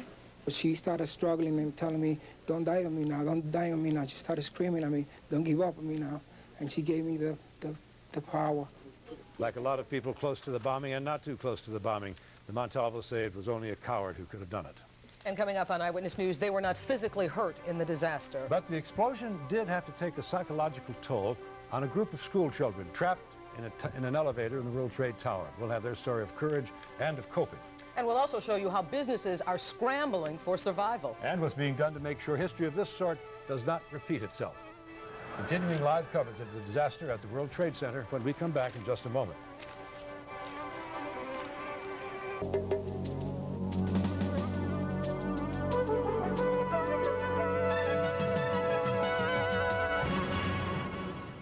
People who work in the World Trade Center complex struggle to find their way back to work today. Oh, you have to go outside and walk around. The confusion mixed with nervousness and tight security was throughout the area. Many employees tried to return to their offices to pick up belongings, but they had a long wait. And going back to the scene of Friday's disaster brought mixed feelings. I'm like asking everybody. I don't know what entrance to go into 6th. I'm not sure if it's open. It's very haphazard. I live in Staten Island, so I came by ferry, and just coming over and you see the building from the ferry, it gets you a little bit. You're a little scared to go in. While the Twin Towers are virtually closed, other parts of the Trade Center complex are open. And for thousands of people who work in the World Trade Center, today was by no means business as usual. The commodity exchanges regained some semblance of order inside the towers. Hundreds of traders worked a short session, and they will again tomorrow, because there is no power available for lighting late in the afternoon. As for the thousands of other World Trade Center employees, we go live now to Celeste Ford for their story. Celeste. Well, Bill, Mayor Dinkins has declared a business emergency in the city. That means all city agencies are expected to work round the clock facilitating those businesses hurt by the explosion. They will need the help. 350 companies have been displaced, leaving 50,000 employees scrambling. And they won't see their offices at the World Trade Center for at least a week. The line at the Port Authority Command Center on West Street ran out the door and halfway down the block. Businesses from the World Trade Center waited hours for an escort to their offices. I just want to get upstairs to forward my phone to the messaging service. That's all I really want to do. I don't need any documents. I just need my customers to know that they can still talk to us. Mike Burns runs a 3-man messenger service, and today he must find office space. The bigger companies have more options. Yamatani International is our sister company, and we're going to try to have some space from them and set up an operations there. Their landlord, the Port Authority, allowed each tenant a half hour to sweep through their offices and retrieve the documents and equipment they need most. Many found their offices untouched by the explosion, but they cannot return until the building's services are restored. By 6 o'clock this evening, the Port Authority had escorted 230 tenants.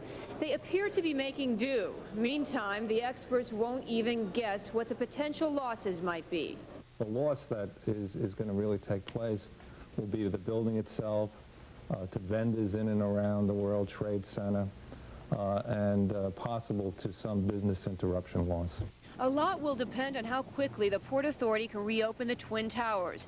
They're closed, as is the Vista Hotel. But buildings 4, 5, 6, and 7 are back in business, so are those companies that react quickly. The accounting firm Deloitte and Touche found offices in Midtown. This is tax season, their busiest time of year. Until Friday, the architectural firm Mancini Duffy was at One World Trade Center. Now it's borrowing space from a client in Midtown. They received roughly 20 offers, and the office manager predicts they will not lose much business. Do you think this will mean a loss of business? No, certainly not. Certainly it's a certain amount of inconvenience for us in terms of how we operate, but I don't foresee any terrific loss.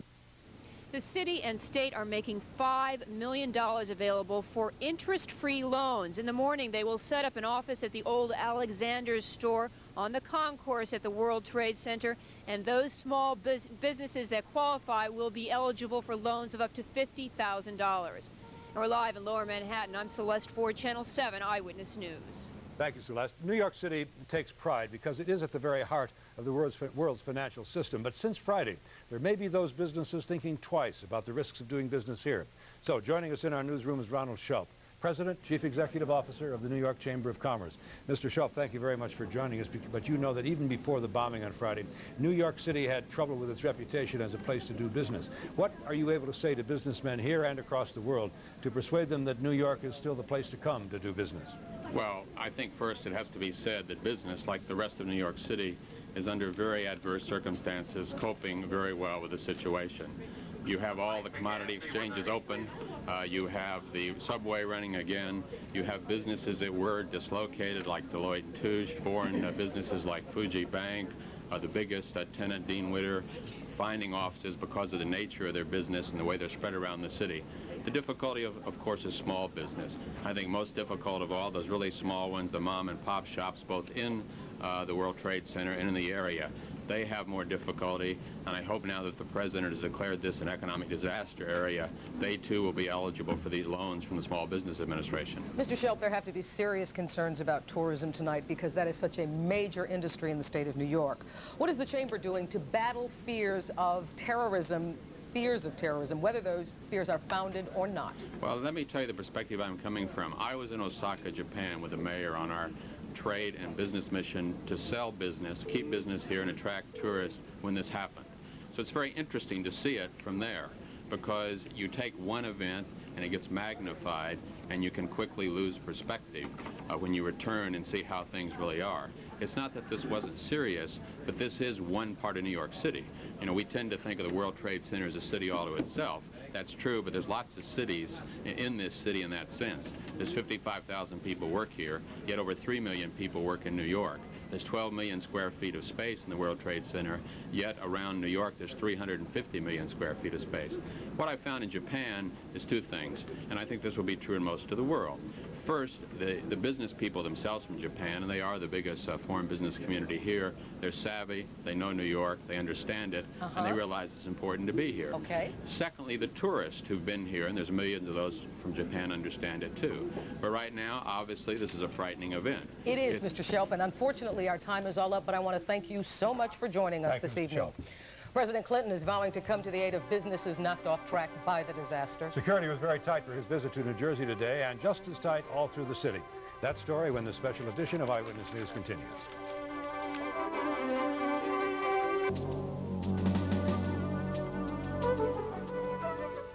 President Clinton was in the metropolitan area today expressing his concern and trying to quell fears about the bombing of the World Trade Center. Very exuberant cheers greeted the president at Rutgers University. When he visited a high school classroom in New Brunswick, he reassured students that painstaking manhunt is underway to track down whoever bombed the World Trade Center. We have put in full resources of the federal law enforcement agencies, all kinds of agencies, all kinds of access to information at the service of those who are working to figure out who did this and why and what the facts are. These are tense times and security is heightened, but the president surprisingly did not appear to have any extraordinary protection assigned to him today. Bill, security guards are clamping down all over the New York area tonight for workers trying to get back to their jobs at the World Trade Center today. They were met with checkpoints and newly enforced security. It was much the same scene at other office buildings and businesses throughout the metropolitan area. With more on that, we're going to go live to Jay Dedeffer. Jay.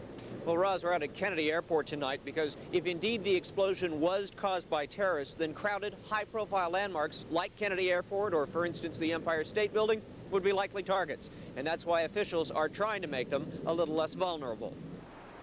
There's a new sign of the times at the Empire State Building, safety for all, which means all people coming into this landmark are having their bags and briefcases checked. It's an inconvenience that says a lot about the current state of mind among New Yorkers. I think it's good, but I think they're not doing enough. You think they could do more? They could do more. It's definitely worth it, whatever they're doing to help the situation. You have to. Is it slowing you down at all today? Not one bit. Not one bit. It's worth it. It really is. There's tighter security almost everywhere, at federal buildings and the stock exchange. At Kennedy Airport, police are on Port Authority Stage 3 alert, which means everyone here is keeping an eye out for cars left in front of terminals and bags left inside terminals. I don't think this will affect the flight schedules at all. And the reason for doing this, again, is strictly precautionary. Again, there is no threat to the airline industry at this time. And at Police Plaza this afternoon, building managers and private security companies heard from the FBI and NYPD about what they can do to make New York a bit more terrorist-proof. That's also the idea at the busy Grand Central Terminal, where bomb-sniffing dogs are on patrol and where parcels are no longer able to be checked and balconies have been closed. For Metro North Police, it's Deja Vu. As we did in the Gulf War, we were closing off the balcony to public access, and we're considering the closing of a number of entrances and exits that are generally rarely used anyway. So it won't be much of a public inconvenience, and it'll create a greater measure of safety for commuters and the public who use Grand Central Terminal. Now, all three Port Authority airports are on this Port Authority Level 3 alert, and what that means for travelers is probably very little. A few minor conveniences, or inconveniences, I should say. One at Newark, a short-term parking lot has been closed that's near the terminal, and here at Kennedy, the terminal parking lot on top of Delta, which is right on top of the terminal, for obvious reasons, that has been closed too. All of these things are in effect indefinitely at this point. We're live at Kennedy Airport. J.D. Depper, Channel 7, Eyewitness News. Thank you, J.D. Of course, the explosion has been a bust for a great many businesses, but a boom to some others. Some firms can hardly keep up with the need for special business items, making money from disaster. That story is next as the special hour-long edition of Eyewitness News continues.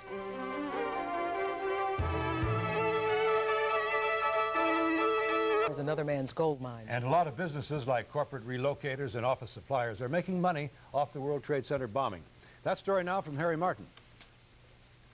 How are we on 30 by 72 tables? I need to know how many I have. It was not business as usual here at the Aronson Equipment Rental on the east side this morning. I might need up to a couple hundred. They needed more than a couple hundred chairs and tables for the hundreds of businesses looking for temporary office space and temporary office equipment. Was business here booming? More than booming. It's, you know, we have to help out people who need our help. In fact, Randy Greenberg says that his rental business has done several weeks' worth of business in just a few hectic hours this morning. Because in the rental business, you are definitely an ambulance, per se, and that people call you when they have a need. They're on the phone and they're saying that they need the furniture delivered yesterday while they're on the phone with you today. And speaking of phones, they needed plenty of extra phone lines here at MDY Advanced Technologies in Fair Lawn, New Jersey. Pick up line 1. This is a company that has its own disaster recovery room for businesses that had the foresight to plan ahead for a disaster like the bombing at the World Trade Center. MDY is a company that rents computers and gets them up and running. What we're doing is trying to find them space. Some of them are working out of our contingency planning space right here. We have disaster recovery space that's furnished. We set up their computer systems. We restore their backups so they could continue to work. Through a little advanced planning, some businesses will be able to recover valuable computer files without missing a beat. 100% cotton. And yes, you knew it had to happen. Some entrepreneurs had these shirts printed up, boasting of surviving the tragedy. Price? $10. In Lower Manhattan, Harry Martin, Channel 7 Eyewitness News. And in point of fact, it seems that hundreds of businesses are thriving in the midst of disaster. Including construction firms who are putting pieces of the World Trade Center back together. How long will it take? What needs to be done? That story as the special coverage of the World Trade Center disaster continues. Repair crews are fixing phone lines and sprinkler systems. They're replacing steel supports.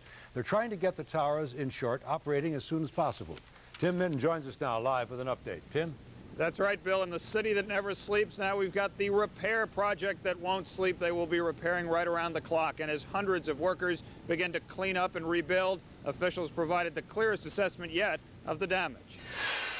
In towers normally renowned for thousands of office workers doing business, tonight the business is repairs. And the workers are mechanics and laborers like the Port Authority's Frank Mancini. That is a lot of structural damage due to the explosion in the Vista. And this everything. Hotel you're talking about? Yeah, the Vista Hotel. Everything's really at a mess now. It's a mess that will keep the Vista Hotel shut for weeks. And at the adjacent Twin Towers, which officials say are structurally sound, the garage area around the basement blast doesn't look much better. We did find that the slabs supporting the parking decks in the area of the explosion were devastated. I'm sure you've all seen that on television or you've seen it yourselves. We had craters as much as 100 more feet in diameter. The Port Authority's top boss says fixing slabs and floors are joined by fixing safety systems as top priorities. We are working very hard to get all of our existing safety systems in working order, the emergency generators, the communication systems, the sprinkler systems, and so on, all working. Meanwhile, some workers, like steam fitter mechanic Mario Rizzo, are here to make sure cold weather doesn't add another blow. And what would happen if you weren't here doing what you're doing? there'd be a bigger mess than what it is right now. You get a lot of water damage coming up, you know, so you got to keep everything as warm as you can. Just one of hundreds of parts of a plan to rescue the towers from what the blast left behind. A rescue plan that could take as short as a week, but most officials believe that because they have to also get safety systems working, it's likely to be much longer, days or weeks beyond that, before people can actually get back into the building to do business, the kind of business they were doing before Friday. We're live in Lower Manhattan. Tim Minton, Channel 7, Eyewitness News. Thank you, Tim. The explosion is taking its toll on commuters, of course, but what longer-term impact will it have on the World Trade Center itself? Changes are in the wind, and it is a tall order. We'll tell you all about it when this special edition of Eyewitness News continues. Who comes into contact with the World Trade Center learned a deadly lesson on Friday. These buildings, and perhaps no buildings, are safe from someone who is intent on devastation. Greg Hurst is here now with a look at the lessons learned in this fatal bomb explosion. Greg? Yeah, some tough questions too, Bill. Like for instance, can a building be at fault when 5 people die, hundreds are injured, and nearly 100,000 others live out an afternoon of fear? The World Trade Center swirled in smoke and controversy after Friday's explosion. Watch out, watch out! Within minutes of the bomb going off in the sub-basement of the World Trade Center, choking black smoke filled the elevator shafts, then billowing up to higher floors, filling stairwells. And we heard the bang, and that place filled up in 5 minutes. The thousands of people who choked their way out of the World Trade Center on Friday got no help where they needed it most, in what to do and where to go. There were no announcements over an intercom. They were trapped in elevators, or they were forced to walk down every flight of stairs, stairwells that were pitch black. Today, they were asking if it had to be that way. The World Trade Center really is a city inside of a city. It has its own rules and regulations. In fact, it's not even governed by the same fire regulations that other buildings in New York City have to adhere to. The World Trade Center is owned by the Port Authority, designed in the 60s, built in the 70s. But Port Authority engineers insist it is well constructed and better than the New York City building code requirements of its day.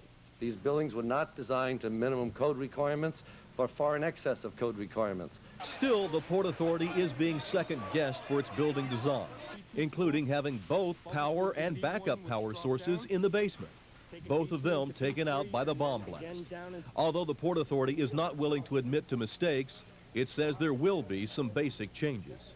To the degree that we can introduce very quickly the battery-packed powered lighting in the stairwells, we're going to do that. And the ventilation will have to be worked on. Industry experts tell us stairwells should never fill with smoke. The building structure itself obviously performed fairly well, even though certain areas were destroyed. The buildings are still intact. While this building is not designed to bomb criteria, no building in any city is designed to bomb criteria. Yeah, which is the lesson learned. No building is bomb-proof or designed for catastrophe, especially like this, which is a pretty sobering thought.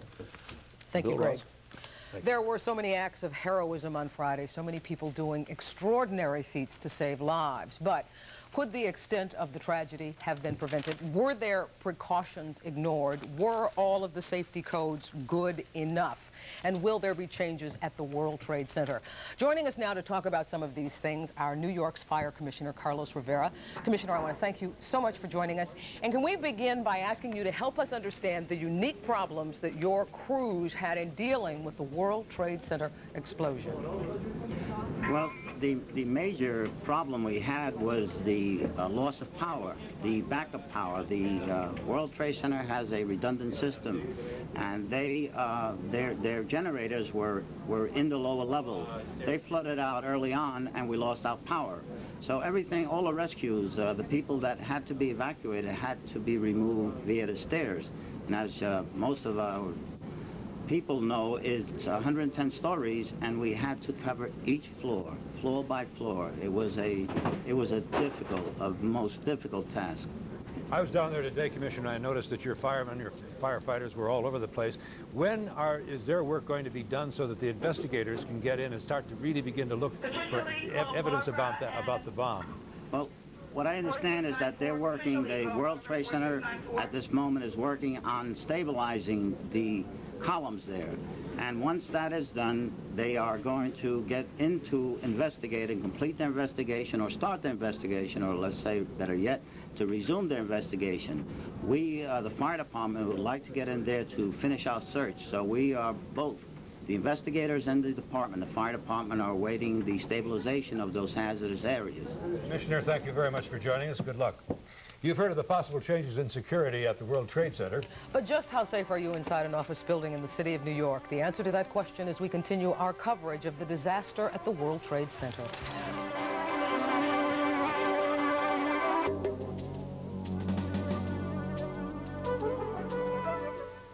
The explosion at the World Trade Center on Friday came absolutely without warning. People had no time to brace themselves or to better prepare against it. What if a catastrophe hit your office tomorrow? Would you survive? Tim Fleischer reports on how New York office towers measure up and fall short. Nearly 2 million people returned to their jobs in Manhattan's 800 high-rise buildings. Perhaps today a little hesitant. The first thing that went through my head was, you know, what would happen if my garage was the one that blew up. And after seeing the problems in Friday's evacuation of the trade towers, it's understandable. Oh, definitely. Too many lives at stake. Those who own, manage, and operate the giant skyscrapers found themselves checking again, wondering, too, if safety standards are in place.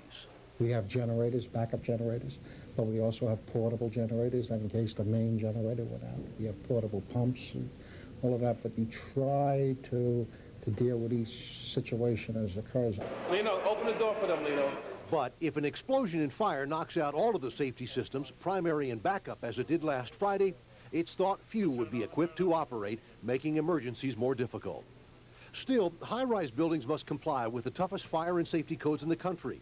Smoke detectors, sprinklers, emergency lights, all required. Local Law 5 provides for a systematic approach to fire safety in the buildings.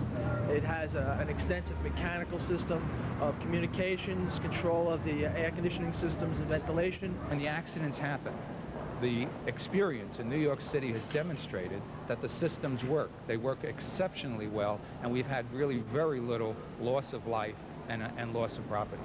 Even with all of the emergency procedures and the safeguards built into these buildings, there is still one important factor to consider, the human factor. Fire officials believe that anyone who works in a high-rise building has a responsibility and a very important role to play in an emergency. Like that taken by Ira Krulik, a designated fire warden on the 11th floor of his downtown building. During a fire last year, he and others helped evacuate the building. We made sure that we got everybody out. I personally went through every office, went downstairs, and then told the head warden that the 11 was clear. I think emotionally we're ready. Ready if they had to react to an emergency again. Tim Fleischer, Channel 7 Eyewitness News.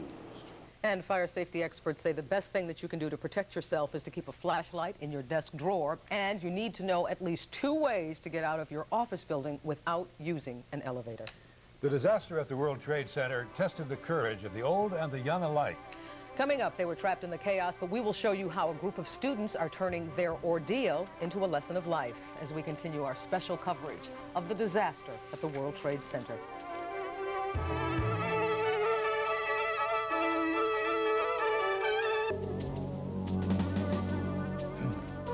There have been many stories of survival and endurance in the wake of the explosion at the World Trade Center. But the stories of some of the children caught in the building after the explosion have been among the most touching. Steve Hartman spent the past several days with some of those kids, and he listened, just listened, as they described their ordeal. Somewhere above the panic, somewhere below the roof, somewhere in between, they got stuck in the middle of a mess. 60 kids, too young to understand politics, terrorism, and hatred, crammed shoulder to shoulder in a pitch-dark elevator for almost 6 hours. On the surface, at least, it didn't take the kids too long to bounce back from the ordeal. We got this shot about an hour later, watched the third graders bounce off the bus, and found out for the first time exactly what they'd been through. What did you do in there for 6 hours? We panicked. Dumb question, huh? The next day we met up with the same group, got more details, and got even more impressed with the people telling them. And all of a sudden the lights went out and the power just stopped. We didn't have much air, because the smoke was coming in. We had to take off our shirts because it was pretty hot in there and sweaty. Everybody was scared. I want my dad, I want my mom. Everybody said that. Yeah, I was crying most of the time. You were? Yeah. Why? Because I thought we were going to spend the night there for the rest of our lives. Then today we went to visit the kids once more, this time the kindergartners that were with that third grade class. Some were a little skittish, but I think it was mostly because of the cameras, not the bomb. Only one little girl didn't want to come to school, held on pretty tight to what she knew was safe. But eventually, like all the others we met, found the courage. If you believe in fate, you could easily argue that those kids were put in that elevator for a reason. As an example, some people are saying that because the kids have rebounded. School officials have determined they won't need any more counseling tomorrow. Today, they changed the date on the blackboard, and with that, the teacher made the last, albeit subtle, mention of the disaster. 27, 28, no more February. Thank goodness. Steve Hartman, Channel 7 Eyewitness News. Bye-bye to February and into March for the little lambs, eh, Ross? But our coverage of the disaster at the World Trade Center continues tonight on Eyewitness News at 11. What is the city doing to help businesses that have been knocked out by the explosion? We let you in on a unique plan born at City Hall to jumpstart firms that are down and out. And now that the damage is done, many people want somebody to pay for it. Just 3 days after the disaster, are we already looking at lawsuits? Those stories, and of course we'll have much more tonight on Eyewitness News at 11. We hope you join us then. That is our special edition of Eyewitness News. Thank you for joining us now. Our coverage will continue all through the evening and the night with a complete wrap-up of the day's events, as I said a moment ago, at 11. I hope you'll join us then. So for Rod Abrams and all the Eyewitness News team, I'm Bill Butel. Good luck, good night, be well.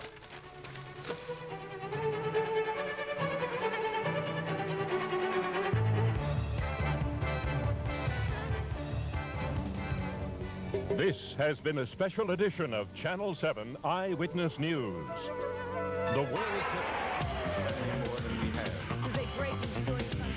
From Box 5, this is the 10 o'clock news.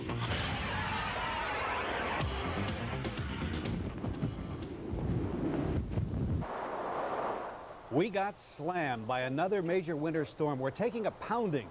Winds that are nearly the force of a hurricane, a deluge of rain and heavy surf battering the coasts. Tonight we'll have team coverage from the city to Long Island to the Jersey Shore. Also tonight, a major break in the World Trade Center bombing. A man described as a member of a radical Muslim group has been arrested and arraigned. Hours ago, a 26-year-old man from Jersey City by the name of Mohammed Salameh faced a judge and was sent to the slammer without bail. Here is the first look at him, as drawn by our courtroom artist. He heard the charges against him translated into Arabic. We have team coverage of this big break in the story that has brought New York to a standstill. Penny Crone is standing by at police headquarters right now. Penny. John, I have to tell you one thing. The major rainstorm certainly hasn't kept anyone away from One Police Plaza. This place has been hopping all day today.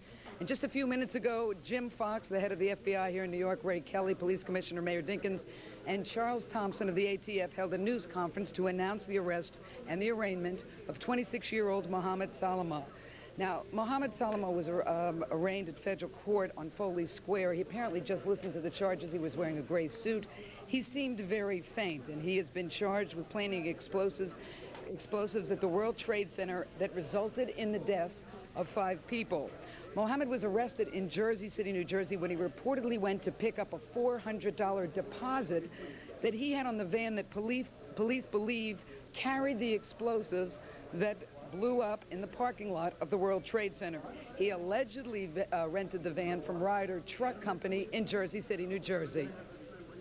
FBI agents and New York City police detectives arrested Mohammed A. Salameh at the intersection of Seaview and Kennedy Streets in Jersey City, New Jersey, on the charge of aiding and abetting in the damage of and destruction to the World Trade Complex on West Street in New York City.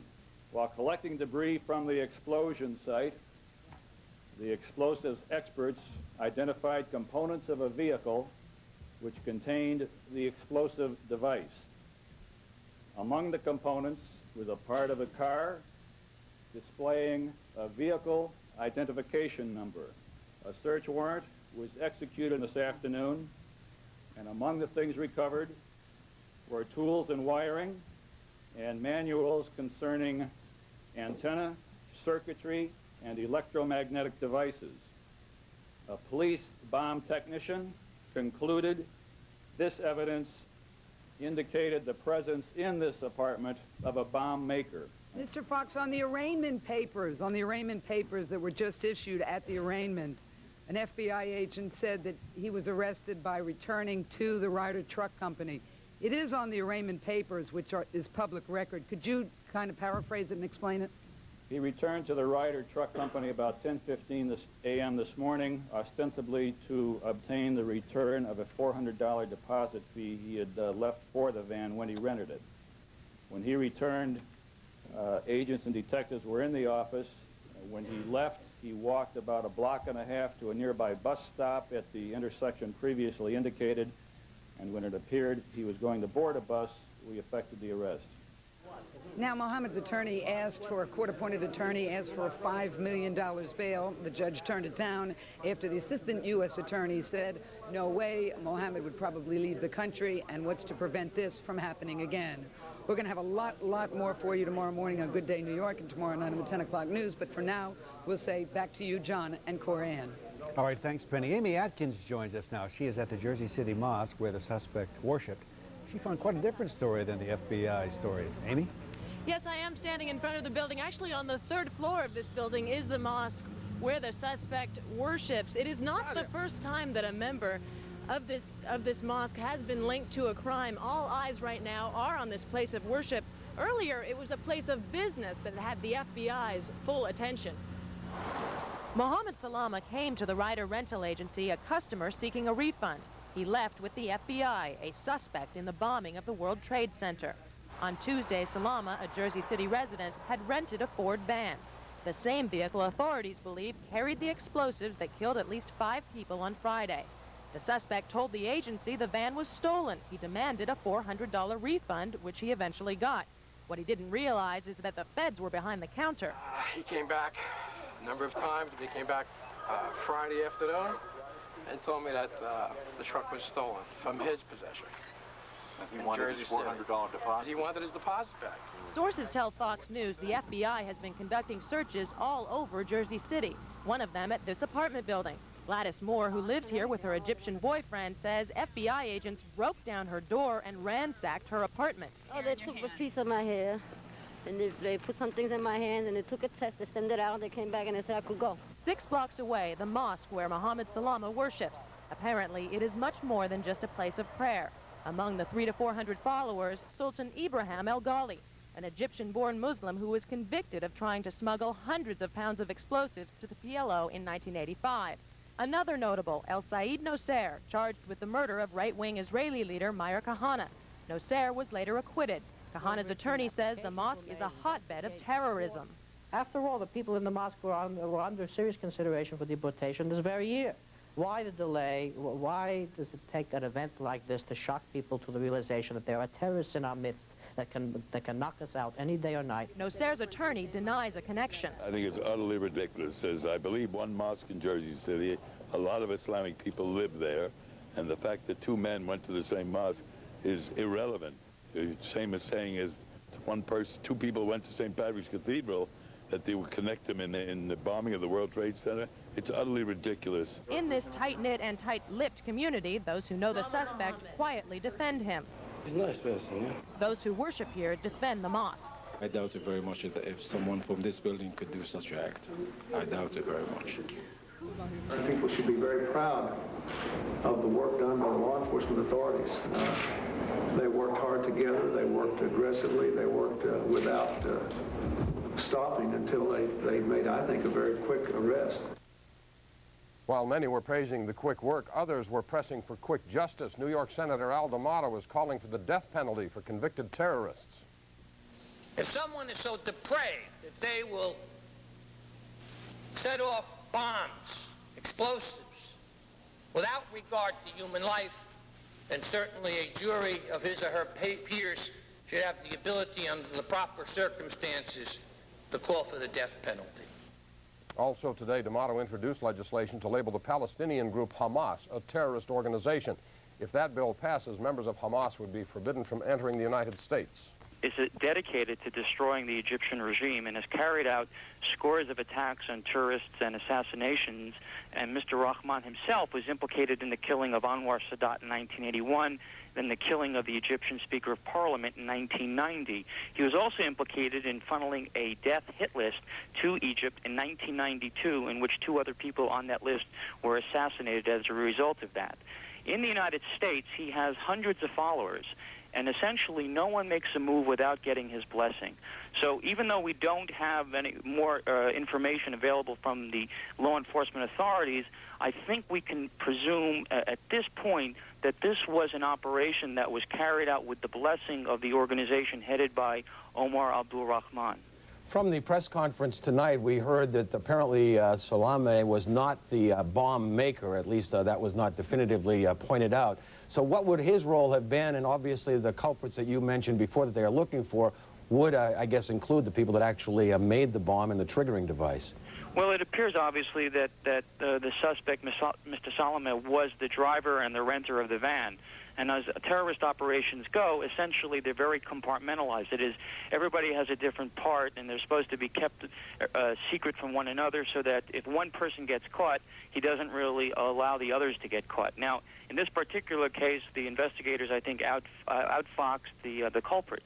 I think it's important to add that the organization to which the young suspect belongs to is an organization that has a tremendous capability to carry out violence not only in Egypt, but as we see now in the United States. We still don't know what the motive is, however, for this bombing. And I think it's very important to say that maybe he has confessed, but I doubt that. My suspicion is that the motive, and I want to emphasize that it's purely speculation, could have been designed to show resentment against the deportation proceedings against the sheikh, which has been initiated in the last 2 months. He is now actually seeking to live in Switzerland, and in fact has a Swiss bank account worth millions of dollars, from which hundreds of thousands of dollars flow to Egypt to carry out operations against the Egyptian authorities and to attack tourists. Stephen, do we know for sure that the World Trade Center was the actual target, even though the van was parked in the garage and did blow up there? But was that the intended target? Do we know for sure at this point? We don't know for sure, and that's one of the mysteries that will be resolved, we hope, within the next few days or weeks or whenever. Of course, a possibility does exist that this van was parked there as a means of hiding the explosives, and that, in fact, the van was designed for another operation. We simply don't know at this point, and it would simply be a guess, a wild guess at that, to think of why it was parked there. It could have been the World Trade Center, and yet it equally could have been someplace else that they designed, that they wanted to blow up. Stephen Emerson of the CNN Special Assignment correspondent for that part of CNN, thank you very much. Joining us live from Paris, and we will have more details as they become available. Natalie? When we return, we will go live to that standoff in Waco, Texas for an update. Stay with us. Deliver the briefing himself, and he can't get here for a while, and they now don't know exactly when it will be. But they are saying that as of now, people are behaving pretty well. People are handling the snow pretty well, at least in the city of New York. There are no major conditions that they expect to become problems, with one exception, and that is the Belt Parkway, which they say may soon become impassable, even with snow tires and snow chains, and they are contemplating closing the belt all the way through Brooklyn and out in the direction of Kennedy Airport. So right now, here's what they say: snow emergency, the top level of alert. If you are out in a vehicle and you contemplate using your vehicle, it is the law. You must have snow tires or chains. It's common sense, but they say that's the law now. And, of course, they're urging people, if you can get your car off the road, if a lot of folks tend to park in the city of New York on the streets, they say it is much better if you can get it off the street into a garage. Of course, that will help them keep the streets passable because they can get the plows and salt trucks through more easily if there are a few cars there. So that's the condition here at police headquarters. Back to you in the studio. Hey, Dave, I wonder if you can tell us, what is it like at the command center at police headquarters? Is it crazy, or is everything under control? Are too many people calling in? They can't handle all the calls? these folks are very good at what they do. They are prepared for it, they drill for it, and they are handling it quite nicely. They are frank to tell us, however, McGee, that they're catching a big break here. This is happening on a weekend, not a weekday.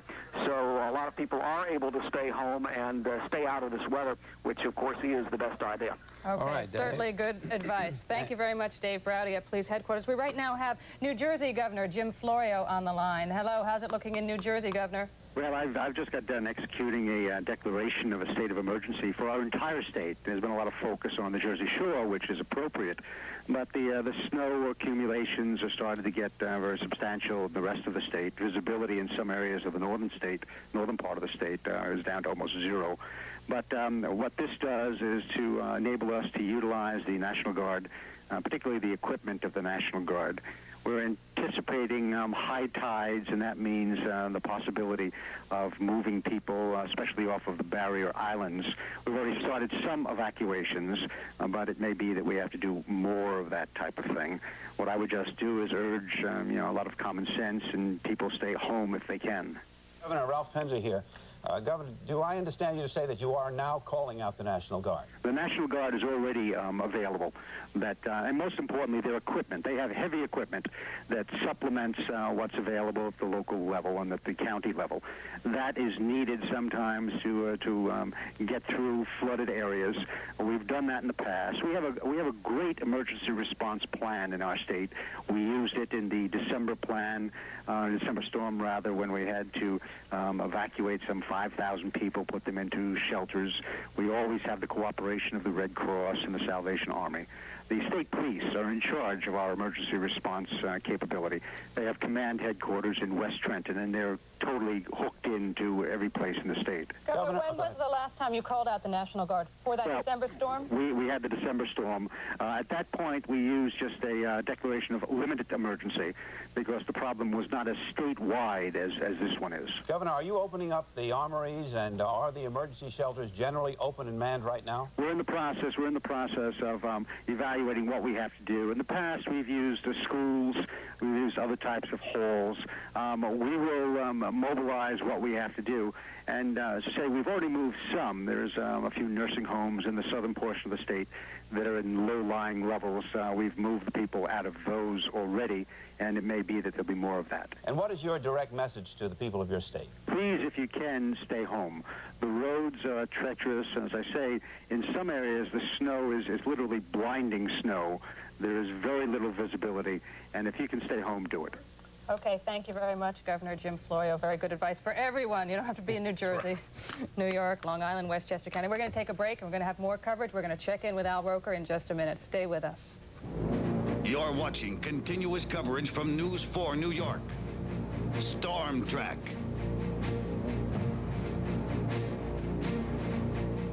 Why that's so important? Sure, and we get caught up in our own terminology sometimes that we know exactly what we're saying, and sometimes we throw around words like that and say that the storm system's deepening. Basically what's happening is it's getting stronger. We're watching the pressure drop in the center of this storm. It's tightening up, it's getting stronger, it's pulling in more air, more moisture. So when we say deepening, maybe a better word to be more descriptive would be strengthening.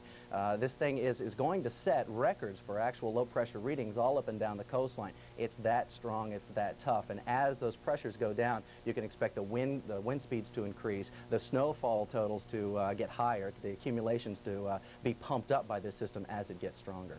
Okay, Sam, thanks very much. All morning long we've been talking about closings, about the severity of the storms, hearing a lot of words from people, but nothing is as effective in this case as seeing some of the pictures of the hellaciousness of the storm. And we have some pictures now. The Robert Moses Causeway, which is in Long Island, right there.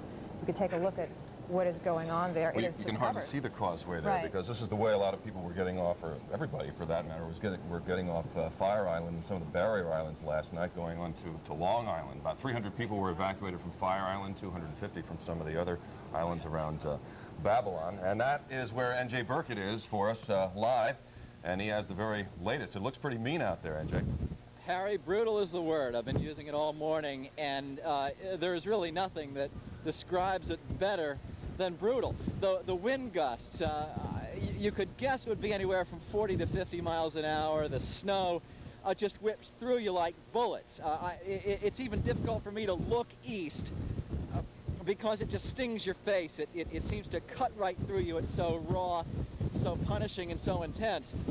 Those pictures that you were showing just a moment ago of the Robert Moses Causeway are pictures that we took on our way here to Gilgo Beach about half an hour ago. The storm has certainly intensified even since then.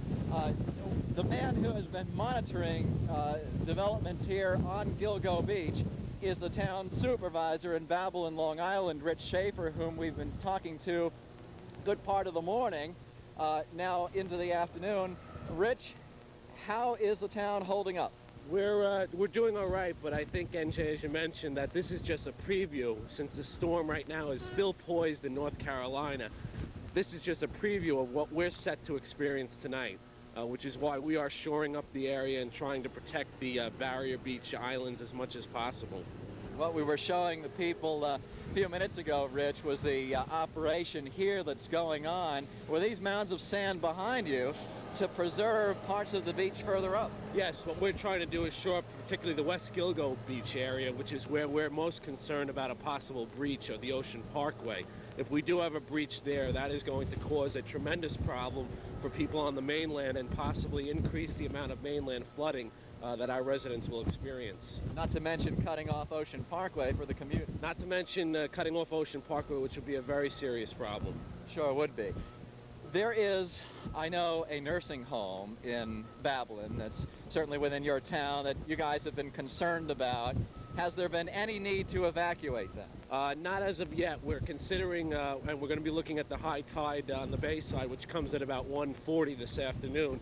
See what happens then and possibly consider evacuating the area south of Montauk Highway for mainland Babylon.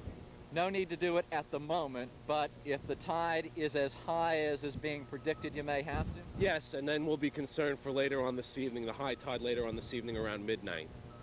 In terms of evacuations so far from places that are just north of where we are now, we're talking about Oak Beach, for example. How many people have actually left their homes, and how many people appear to have stuck it out? I'd say we probably have maybe between 10 and 15 people who are left over here at the Barrier Beach Island. So I think the majority of the residents have left, and I'm hopeful that the 10 or 15 that are left will come with us as we leave here later on, because once we get to sundown or dark sets in, this is going to be a very dangerous place to be. It's getting there now. It's getting there now. We're just about holding up at this point, but we wanted to come over here and make sure that the job was getting done and that we were protecting the Barrier Beach Islands. How about the road clearing operation? Not that anybody, by the way, should be out driving around in this. How is it going so far? That's going particularly well. It seems that a lot of people are staying home and off the roads, and people are listening to us by removing their vehicles from the side streets and allowing the highway department to do their job. Mr. Harrington, our highway superintendent, reports that is going very well at this point. But we want to stress that we need residents to stay home or stay where they are at this point and just weather the storm until tomorrow. Just try to ride it out. Absolutely, ride it out and let us do our job.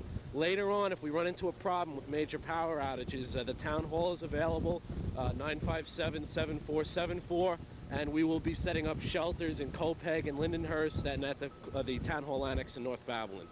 For now, safe to say that tough as it's going, Rich, the town's holding up. We're holding up and we're doing well. It's because of the volunteer efforts and all of our town employees really sticking in there and doing the job that they have to do. Sure, lots of volunteers, not just volunteer firemen, people who are working with the town. Absolutely. We've got the American Red Cross, we've got the Great South Bay chapter of the Amateur Radio Club doing their job for civil defense, and the firefighters and other personnel are working, and we're really coming together and trying to get through this. That's good news coming out of the storm. Absolutely. Rich Schaefer, the town supervisor here in Babylon, Long Island. That's it now from Gilgo Beach. Let's go back to the studio. Okay, NJ, thank you very much. You know, one thing that they have learned at Babylon, they learned some valuable lessons from the December 11th storm, and one of the problems that they had there, they needed a central location for all the emergency services, and they have now set that up in the town hall in Babylon, and they're hoping that that's really going to help with this storm. You know, and also in Long Island, on Long Island, we were reporting about transportation all morning because there are people out and about, regardless of what people say, there are people out and about. And the airports were closed, have closed down, but the Long Island Railroad, they were reporting 10 to 15-minute delays all morning, and we expected LIRR to close down as well, but the last thing we're hearing is that even though now the Long Island Railroad is saying stay home unless you absolutely have to, they're only reporting 15-minute delays. That may, of course, change. They're also saying it could get worse as the storm gets worse, but yeah, they're saying stay home though if you don't have to go out. But it is still running. Yeah. Let's check in with Ron Morano. He is with the Jersey Central Power and Light. He has an update for us on how many people are without power and what to do if you happen to be without power. Ron, are you there? Good afternoon. Yes, I am. Currently, we have approximately 12,000 customers without power. The majority of those are in the areas that encompass Ocean and Monmouth counties. And if people experience power outages, should they call right away? Do you have a number for us? Yeah, we have 3 800 numbers open to take customer calls. Those numbers are 1-800-452-9155, 1-800-662-3115, and 1-800-962-0383. And if they don't get through on the first try, they should continue to try. Mr. Morano, I have a semi-technical question for you. We were speaking with our reporter who was out in Seabright, New Jersey a while back. There were explosions. As he was speaking, there were explosions, and he said the power was just exploding around him. What causes that? Is that just the weight of the snow on the wires? What is that? Well, sometimes the term explosion is a little overbearing. There are things called line fuses that are in our lines, and if a line fuse pops out, it will actually physically making a popping sound that may sound like an explosion, and it's not really an explosion. Okay, so is that, again, the weight of the snow on the wire that's causing that? It's not wind, right? It could be several causes. There could be a tree down on a portion of that line. We also have ice in the southern area on our lines, and it could be the weight of the ice, yes. Okay, thanks so much. Ron, how important is it for people to call those 800 numbers? Does that also help you out so you can not only service customers better, but also figure out which place to go first where the most people are going to be affected by a single line being down or a transformer popping? We have our crews strategically located to handle the outages throughout our service territory. Our service territory is spread throughout New Jersey. We're in the northern portion of the state in the higher elevations, and we're also in the southern portion of the state in the shore locations. So it's important for customers to let us know that indeed they are out of power if they are out. Are you more focused on the shore area because of vulnerability? We have crews strategically located to handle the outages no matter where they might occur in the shore area or in the northern area of the state. Certainly the winds in the shore area could present more problems to us. Ron Morano, Jersey Central Power and Light, thanks so much for joining us. Okay. We are going to take a break right now. Our coverage of the blizzard of '93 will continue in just a moment, but let's check in first with Gilgo Beach as we take a look at the pounding surf and the snow and the wind.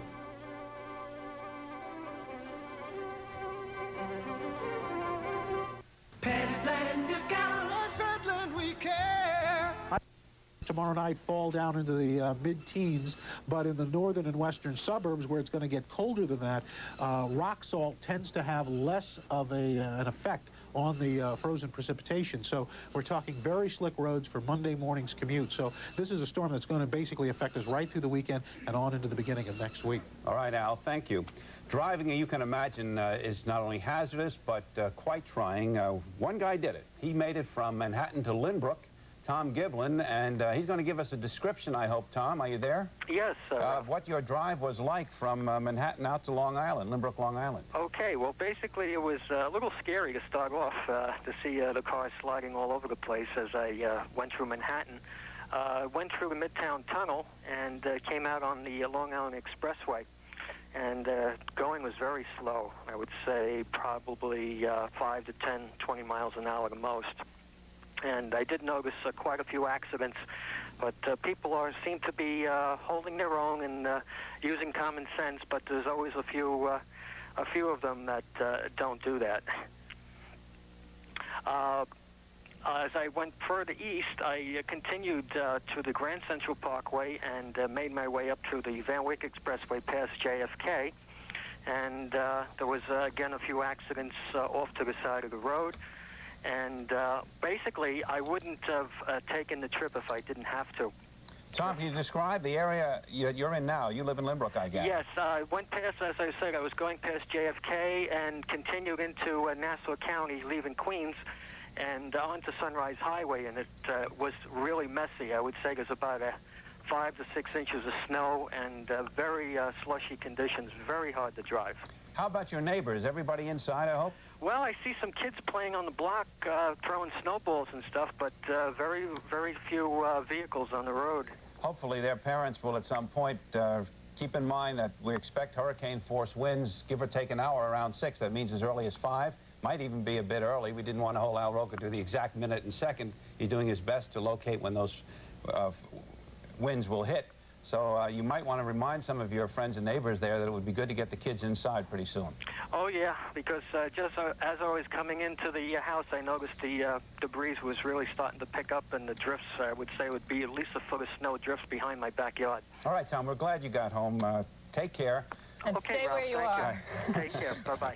Thanks for calling in. We're now going to switch gears and go to Midland Park, New Jersey for Kevin Rawson. Kevin. Well, McGee, try telling these kids that a storm is a bad thing. The latest accumulation count here is about 5 to 6 inches on the ground, and we've seen a lot of sleds going by, and there's still a lot of people on the roads, and the local police here are warning people to stay off if you don't absolutely have to. And stay off the roads. Don't come down to see us just because you see us on TV today. With me here is Harry Vriesema. Harry is he's a local landscaper here, and when it snows like this, that means you have a plow on the front of your truck and you do some plowing. But you tell me you haven't been out yet. Why? No, we wait till it stops snow. We just do driveways, personal driveways, residential. So it's not even worth plowing right now because it's just going to build up again. It's going to snow the rest of the day, and we just wait till it stops and do it all at one time. So I guess for you, for most people, a storm can mean a bad thing, but for you, I guess that means good business. Yeah, you make a little money in the wintertime. Monday, I'll be out there raking the lawns up, shoveling the snow off, and then raking the lawns. Boy, right about now, that sounds pretty good. I hope that is the case on Monday. I'm reporting live from Midland Park, and, of course, we'll be here all day and keep you updated on the storm. You people, this is a storm. Go home. Get in your houses. Kevin, just one fast question. I suppose we'll try a question here. Do those folks realize, Kevin, that the governor has now declared state of emergency in New Jersey? No, I don't think they do. I don't think they do, Ralph. In fact, you know, right here now, it's hard to comprehend that there's this major storm coming this way. It's also hard to comprehend that this is not a storm. It is falling here. The wind has picked up a little bit, but it's really not that bad. And it basically, to these people, as long as they're not out on the roads, it's a winter wonderland, I guess. For us, will you get a commitment from those folks to get inside at least by 5 o'clock when the hurricane-force winds are expected to hit this area? Folks, at 5 o'clock today, we're supposed to have hurricane-force winds. Are you going to be here or in your house? Yeah, Ralph, I'll do what I can. I will try to get them all home. All right, Kevin. Thank you very much. Do your best. We're going to take a break, and actually, I'm going to take a break. Carol Jenkins will be back here with Ralph Penza, and we're going to have extended team coverage throughout the afternoon. Stay with us. Get a rest, McGee. Fine job. You're watching continuous coverage from News 4 New York. Storm Track.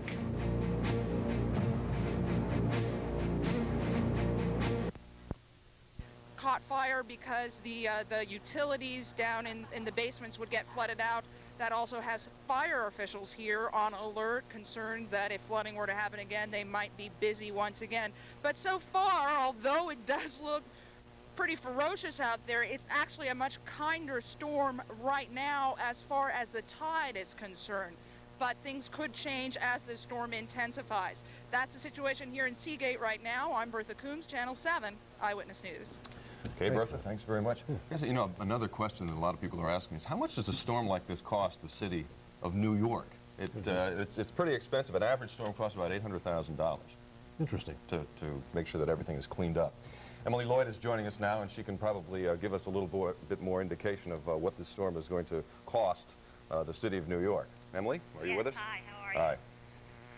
Well, in terms of the cost, I hope we'll get on to some other things that are more critical. No, absolutely. That's what we wanted to talk to you about.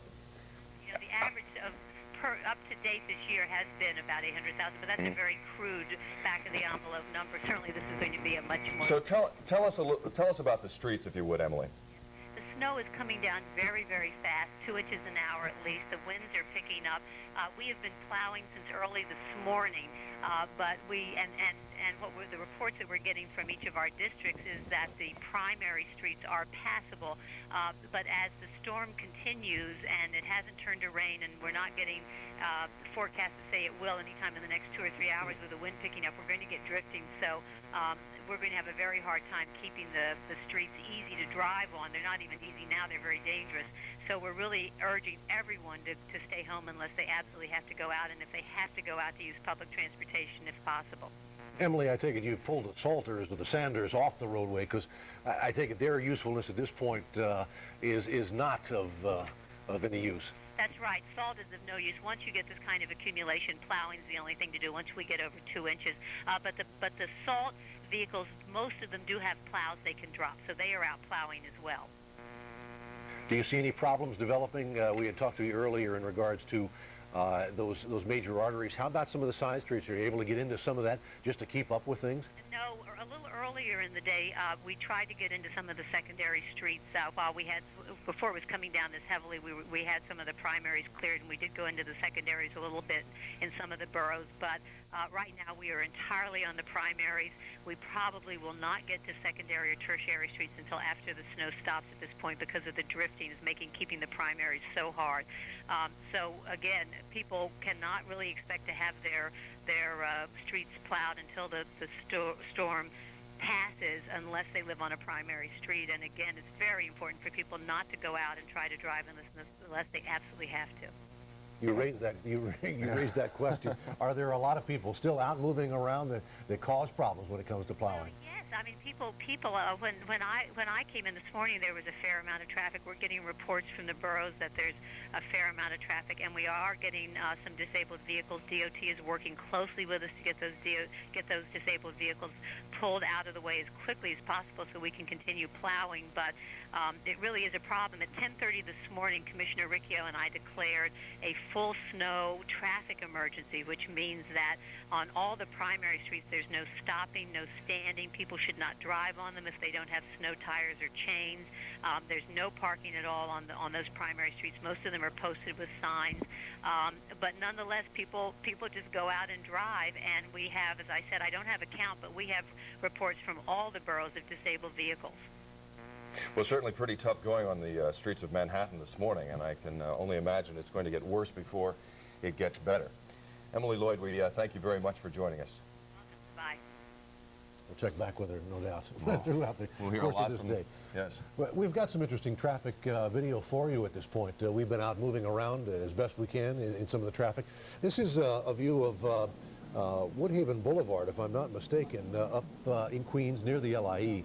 So you can see there's a fair amount of traffic moving around Queens this morning, early afternoon anyway.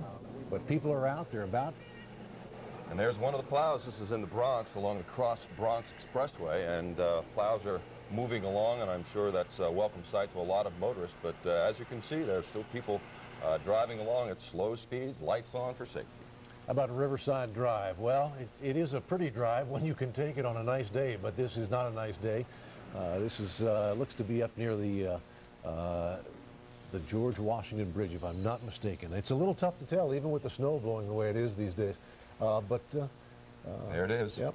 So you can see not a lot of folks being up there. We'll try to get you an update as well on the bridges. We've not really touched upon bridges. Tunnels, I would imagine, not too much affected, but certainly the GW, the Verrazano, and some of the others under the TBTA rule. It gets to the point that one roadway starts looking the same with this whiteout kind of condition.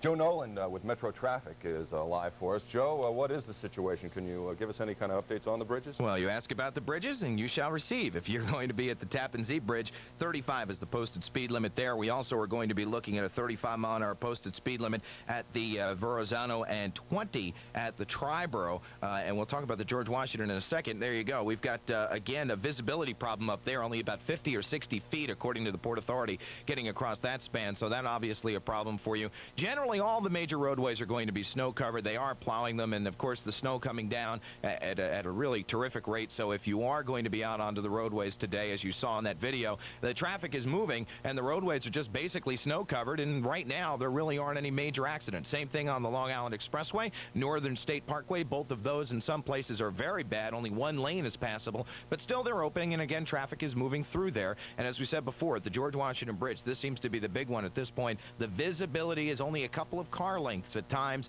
because of the cliffs there. You know, where as the wind blows down, it gets squoze in there. Squoze, that's not a word. Squeezed in between the cliffs and the buildings in Manhattan, and as a result, it gets very, very windy right in that area. So watch yourself as you begin to travel across the George Washington Bridge. For Eyewitness News, I'm Joe Nolan. Thank you, Joe. All right, Joe, thanks. Well, without a doubt, as this storm is starting to worsen just a bit, and Sam Champion is up in the Weather Center now following the latest track of the storm. Sam, bring us up to date, please. Well, Tim, Harry, we're still watching this thing, and again, the center of this storm is still sitting down off the Georgia-South Carolina coastline, and we're still feeling the effects that we're feeling up here right now, which are intensifying as we go on hour per hour. Let's kind of give you some snowfall totals. We haven't been graphically putting them down because as quickly as we plot them on a map, they change and we have to update them. So we'll do it verbally for you. Central Park, about 6.5 inches of snow. Ossining getting about 5.5 inches of snow. Yonkers, about 5.5 inches of snow. Fairfield County, Connecticut, up around Wilton, Connecticut, New Canaan, picking up about 6 inches of snow so far. The North Shore of Staten Island getting 9 inches of snow. Those are just some totals around the area. Belmead, New Jersey, about 10 inches of snow. North Arlington, 8 inches. Sussex County getting anywhere from 7 to 9 inches of snow. So that's the kind of total that we're running into with the snow on the ground right now. Let's show you what the latest radar picture looks like, and you'll see we're just about to get into some of the heavier bands of moisture that we've seen so far today. Look for the dark shades of green kind of in there with the lighter shades of green. All of this is moving to the north at about 20-25 miles per hour right up the coastline. So it's easy to see that what has been in Delmarva, what has been down around the Virginia coastline is heading directly up, and the heavier bands that you see in the yellow and orange, that's intense snow, blizzard-like conditions where it's falling in the rate of 2 to 3 inches per hour, and the wind speeds are a little tougher there than they are here as well. We're constantly seeing wind speeds around the area of about 35, 37 miles per hour, up to 50 miles per hour on the shoreline, about 68 miles per hour. Here again is where that area of low pressure is, and it's amazing to see that it's still so far to the south of us, right along the Georgia-South Carolina line where this low is depicted, all the snow moving just off to the west of it. Now, almost everywhere that you see that thing, the colors of white and gray there, that's all blizzard warning areas. And there's record snowfalls down there. Chattanooga, Tennessee, 13 inches of snow on the ground right now. Birmingham, Alabama, 13 inches of snow. Charleston, North Carolina, coming in with Charleston, South Carolina, excuse me, with 70-mile-per-hour wind gusts, 90-mile-per-hour wind gusts right in the center of that area of low pressure. So we watch this thing just get stronger and stronger. By Sunday morning, it's sitting right on top of us, and we've got a tide time that's right around midnight to 1 o'clock in the morning, 2 o'clock in the morning. That means that whatever you've seen so far along the shoreline in terms of flooding at the last high tide, going to be even worse at that point. The precip. Now, we're watching some areas along the New Jersey shoreline slowly turn over now to kind of a mixture of sleet and rain. Seaside Heights showing some rain and sleet within the last 30 minutes. So we're watching that happen, but I don't anticipate that's going to be moving into the city in short term. Out on the island, yes, that will happen, and it will happen this afternoon, but you've got to get kind of towards Suffolk County, out toward the Twin Forks, before you actually get a changeover that'll be kind of a wet consistency to rain toward ice. It's going to make driving almost impossible, and I know that even though we just talked about a traffic report where the roads are passable, you need to understand that you just shouldn't be on them, even if they're passable. There will come a time with wind gusts going up to 50, 60, 70, 80 miles per hour, picking up the heavy snow. The heavy snow and the wind get here at about the same time. That when you're driving down the road and the road is passable, you're not going to be able to see outside the car. The snow is going to be so intense up against the windshield that you'll lose all idea of where you are. You're certainly not going to be able to see the road or any other car around you. And it's important that you know that, and you won't get on the roads for that. There will come a time also when it changes to snow to ice right in the city, but we think mostly north and west of the city, it's going to stay snowing. It's going to stay snow until late tonight.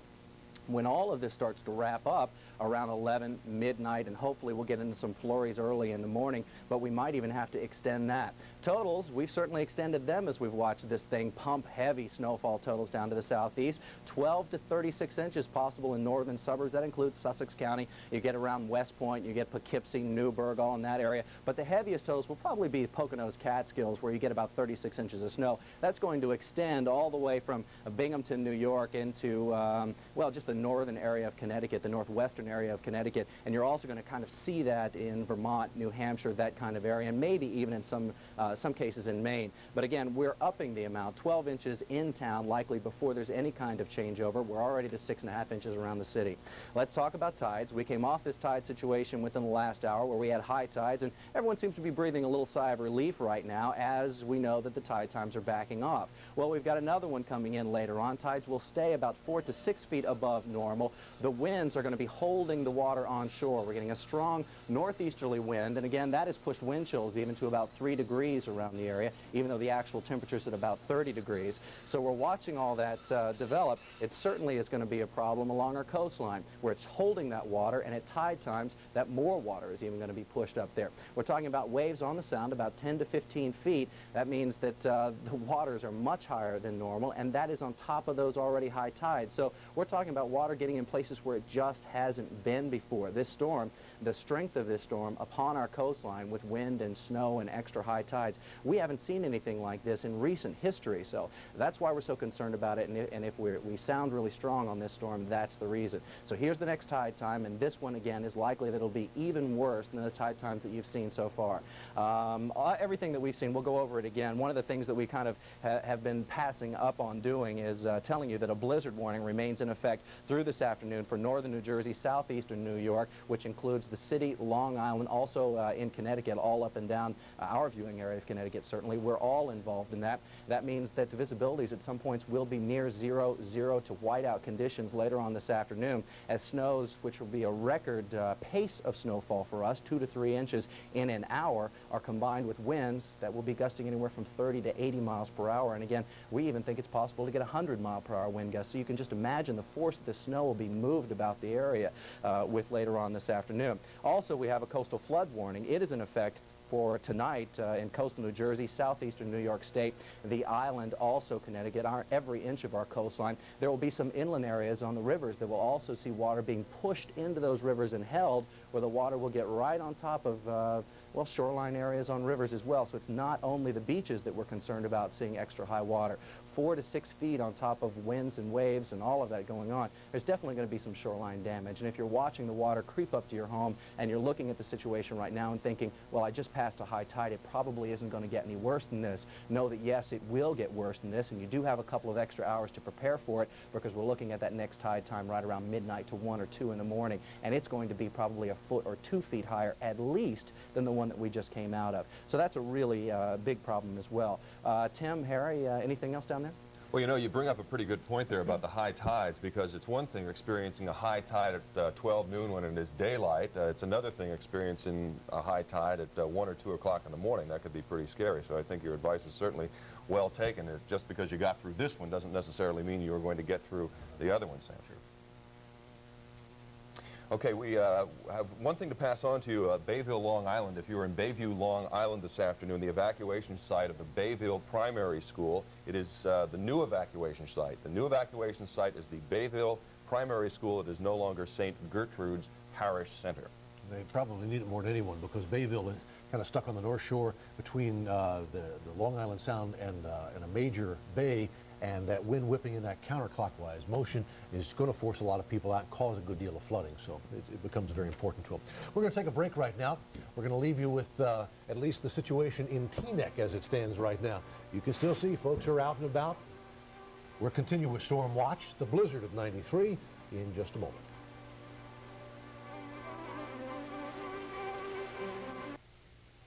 Dial a Mattress. For over 10 years, the easiest way to buy a brand new mattress without leaving home. Just pick up the phone and dial 1-800-MATTRES.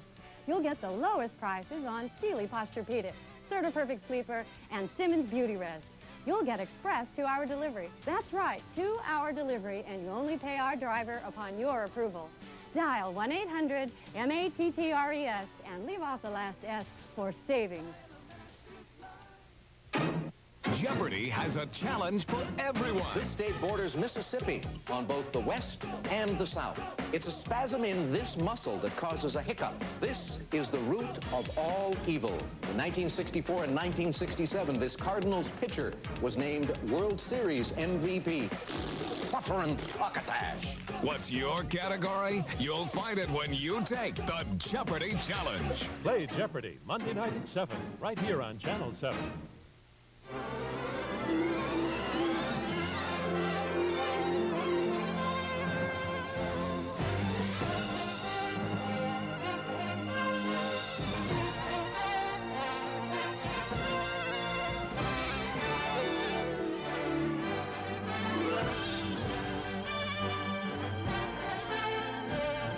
Color protection from a new small bottle. Introducing Ultra Liquid Cheer.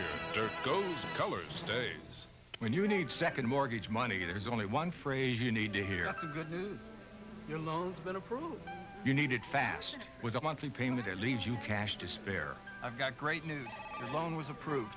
That's great.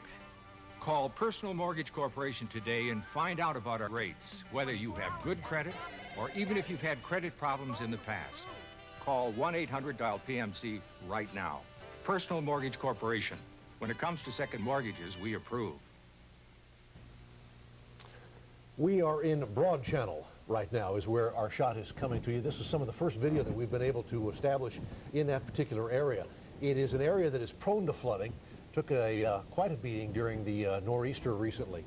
And we are told that people have called us and they've said that they are now experiencing water in the basement. You can see the wind that's whipping around and the tides that are coming in at this point. It is part of Jamaica Bay, to give you a little better idea. It's just south of Howard Beach, if that helps you any, putting Broad Channel into perspective for you. It is right on the water, as you can see, and it's not a pleasant area, despite the fact that the kids are certainly enjoying it today. But it is a vicious storm out there, and it will get even worse as the tides come in and the seas start to increase. They're looking at perhaps 20 to 30 foot seas later on this afternoon as the winds reach, as Sam was telling us, perhaps as much as 95 to 100 miles an hour. So it is not going to be a pleasant place as it looks at this point. Kids may be enjoying it now, but as we go on throughout the afternoon, you can rest assured that they are not going to be out in that kind of severe weather. No question. N.J. Burkett is in Gilgo Beach, and he has been reporting there all morning long. Let's check in with him to see how things are at Gilgo Beach. N.J.? Afternoon, Harry. The wind continues to batter us here on Gilgo Beach, which is about 40 miles or so, 35, 40 miles or so outside of New York City. The waves, you're looking now at about high tide or just a little past it. The waves breaking, a good 50 to 100 yards offshore. This is a stormy, intense sea that you're looking at. We've had estimates of wave heights of anywhere from 12 to 15 feet. They are expected to be as high as 20 feet before this storm is over. The mounds of sand that you see here piled up along this section of the beach have been put here by public works crews and built up by public works crews so that they can be loaded onto the tractor trailers that you see lining up here, these huge dump trucks. And what they're doing is they're loading the sand onto the dump trucks and taking it further up Ocean Parkway, further east, to a portion of this beach that is extremely vulnerable to this storm. A portion of the beach that could ultimately get washed away. Part of the road could be undermined. So in the middle of a blizzard, in the middle of a very intense storm, they are actually loading this stuff up and taking it further out. It's a desperate, frantic operation that's going on, as I said, in the middle of a storm. Out there, they're taking this storm very seriously out along that way. NJ, can you still hear me, by the way? Harry, I can hear you. Are there any people who are still along the shoreline there? Did they decide to stay? I talked to a gentleman last night who decided that he was going to stick this whole thing out and he was just going to stay there. Are there any brave souls that are still trying to hang in there?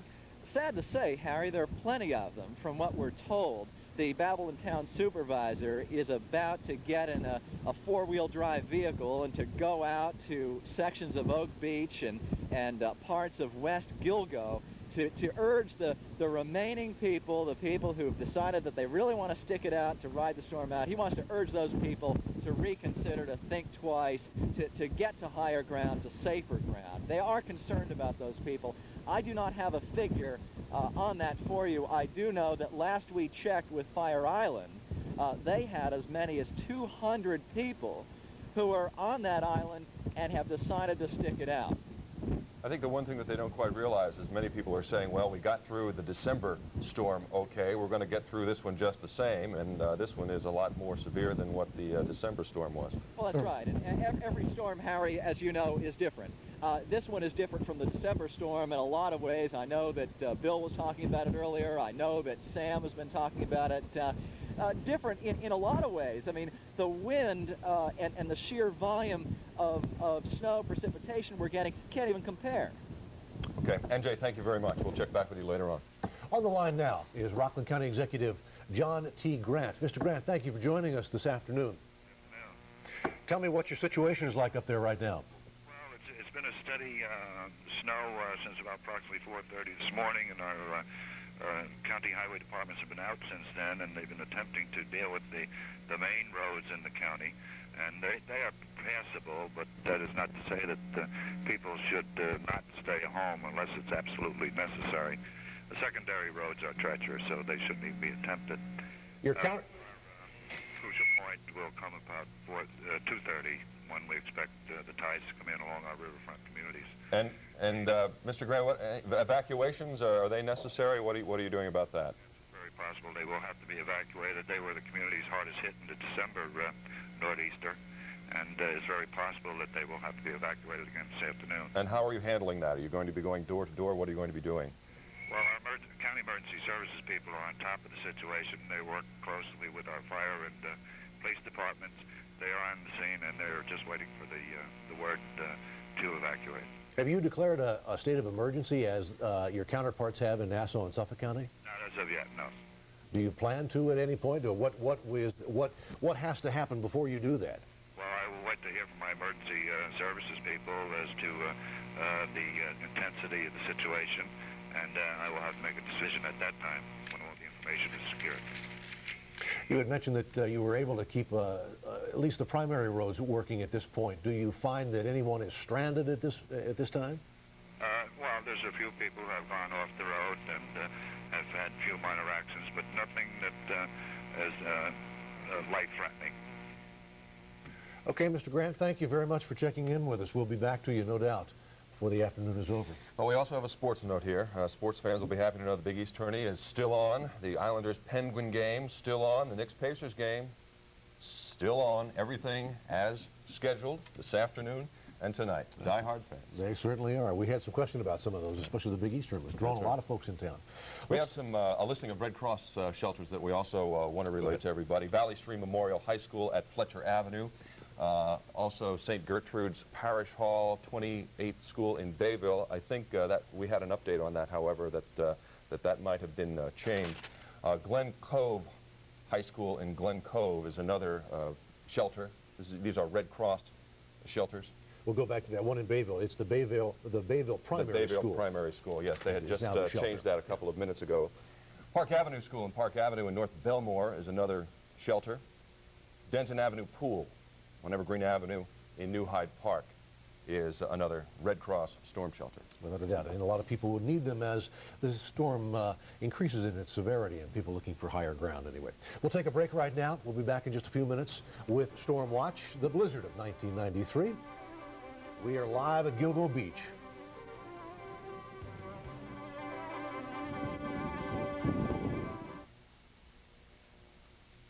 And how are you Fancy today? displays cost money. Call 1-800-TRY-A-BED and save 60% on a new mattress. Delivery is $50.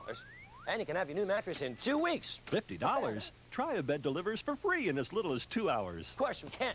remove your old mattress. We'll remove your old mattress for free. Now, if we can lose a few more unnecessary items, we can really save you money. So call Try-A-Bed, the smart way to buy a mattress. Special savings, 60% off department store prices. Call now, 1-800-TRY-A-BED.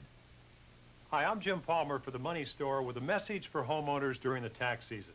Until April 15th, the Money Store has a special rebate offer. On all new home equity loans, the Money Store will give you a check equal to 1 month's payment, regardless of the size of your loan. So call now for the home equity loan, which comes with a 1-month rebate. But remember, your application must be received by April 15th to qualify. Only at the Money Store at 1-800-LOAN-YES. That's 1-800-LOAN-YES. I'm on the road every day of the week, making over a dozen stops along my route, so I know the value of good brakes. I've got a little lives depending on them. And when I'm out on the road with my family, our lives depend on good brakes. That's why I depend on Meineke. At Meineke, we do brakes, and we do them right. We analyze the whole system, pinpoint the problem, and fix it, period. No matter why you're on the road, you can depend on brakes from Meineke. I do. Hi, you know what's so great about Friendly's? First of all, I get to eat free. Second of all, they have lots of good stuff to choose from, like crispy chicken, juicy cheeseburgers, or great hot dogs. And guess what? You even get a free ice cream treat. You don't get that anyplace else.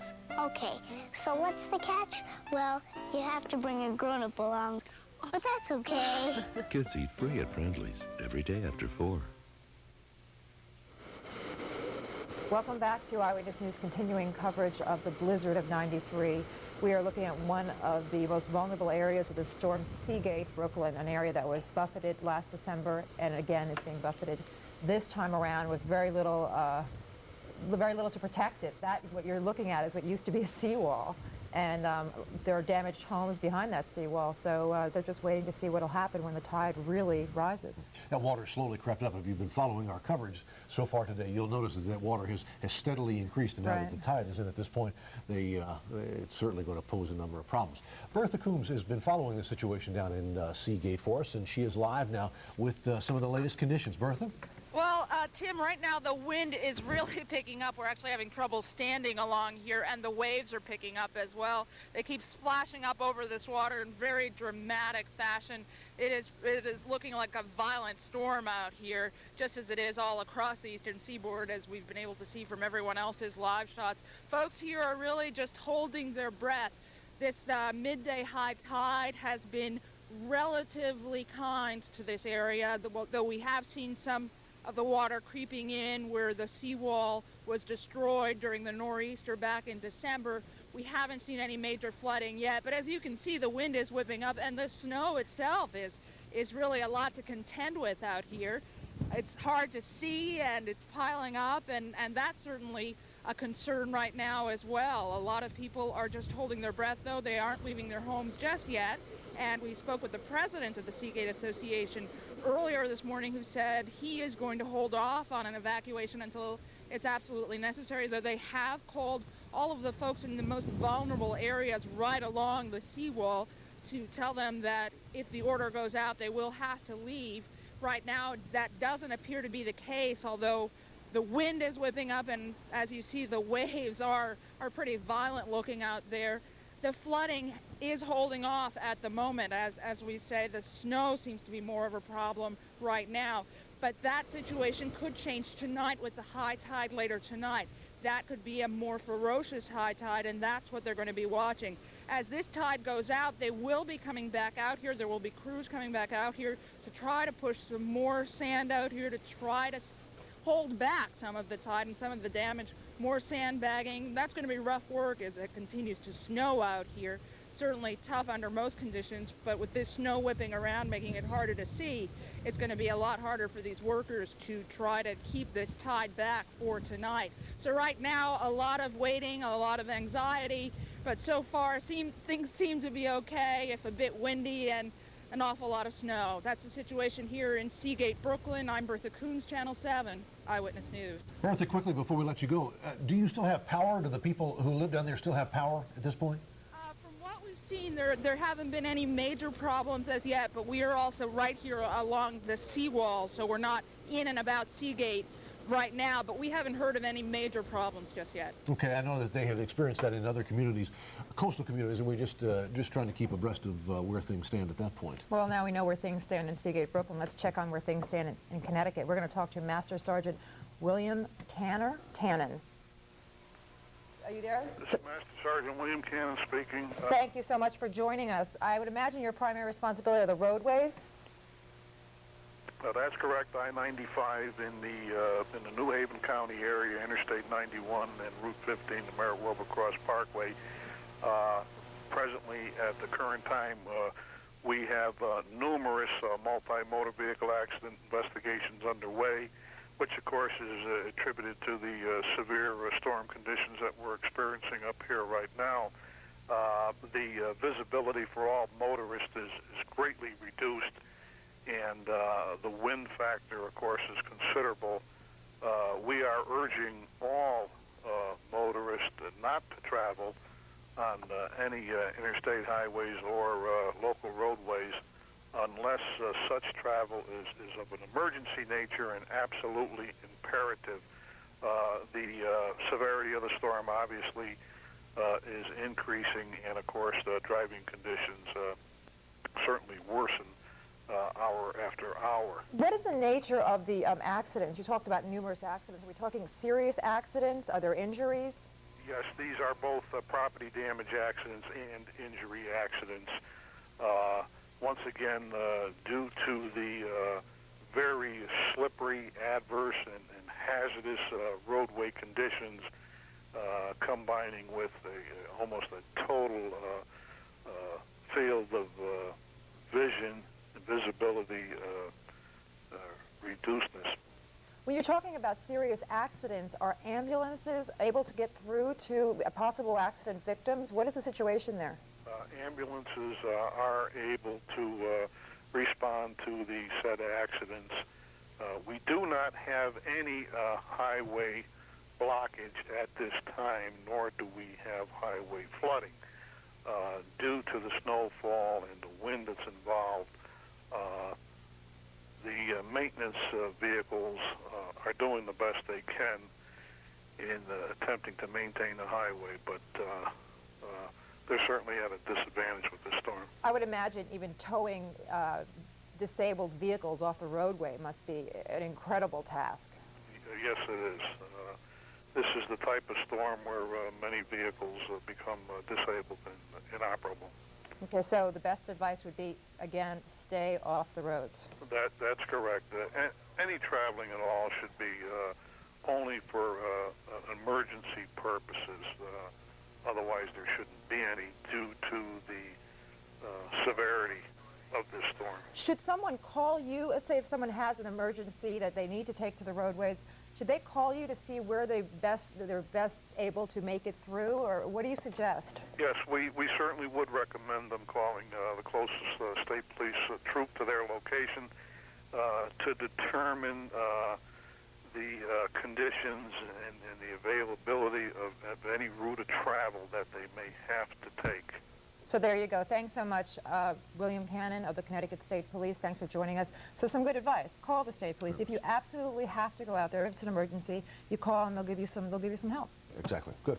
Let's check back in with Sam Champion, who has been tracking this storm as it heads up the coast. Sam, did I hear you say a little while ago that this storm has stalled somewhat down around North Carolina, South Carolina, in that area, or just moving slowly through that area? Yeah, it's just slowly moving through that area. I mean, actually, as it gets stronger and stronger, this one seems to be taking its time coming up. But we still expect a very fast track on this storm. It's just that right now it's a little slower than it was earlier this morning, and it's strengthening up quite a bit. You know, before we even show you our local radar, let's take a look at the snow rain line. And we've got a whole lot to tell you about this system and things that have happened around the country with it as well. But let's show you what's happening outside right now. We're beginning to see a sleet or rain main line on the New Jersey shoreline. Some of that will push inland within the hour. Again, this map shows it all the way up to the New Jersey coastline of Pennsylvania, and that's not quite happening yet, but it is happening as we speak, and certainly within the next half hour it pushes inland a little bit. But for most of us, it's all in the form of snow around the area. Now, as we show you this national map and show you that the low is still right off the Carolina, South Carolina,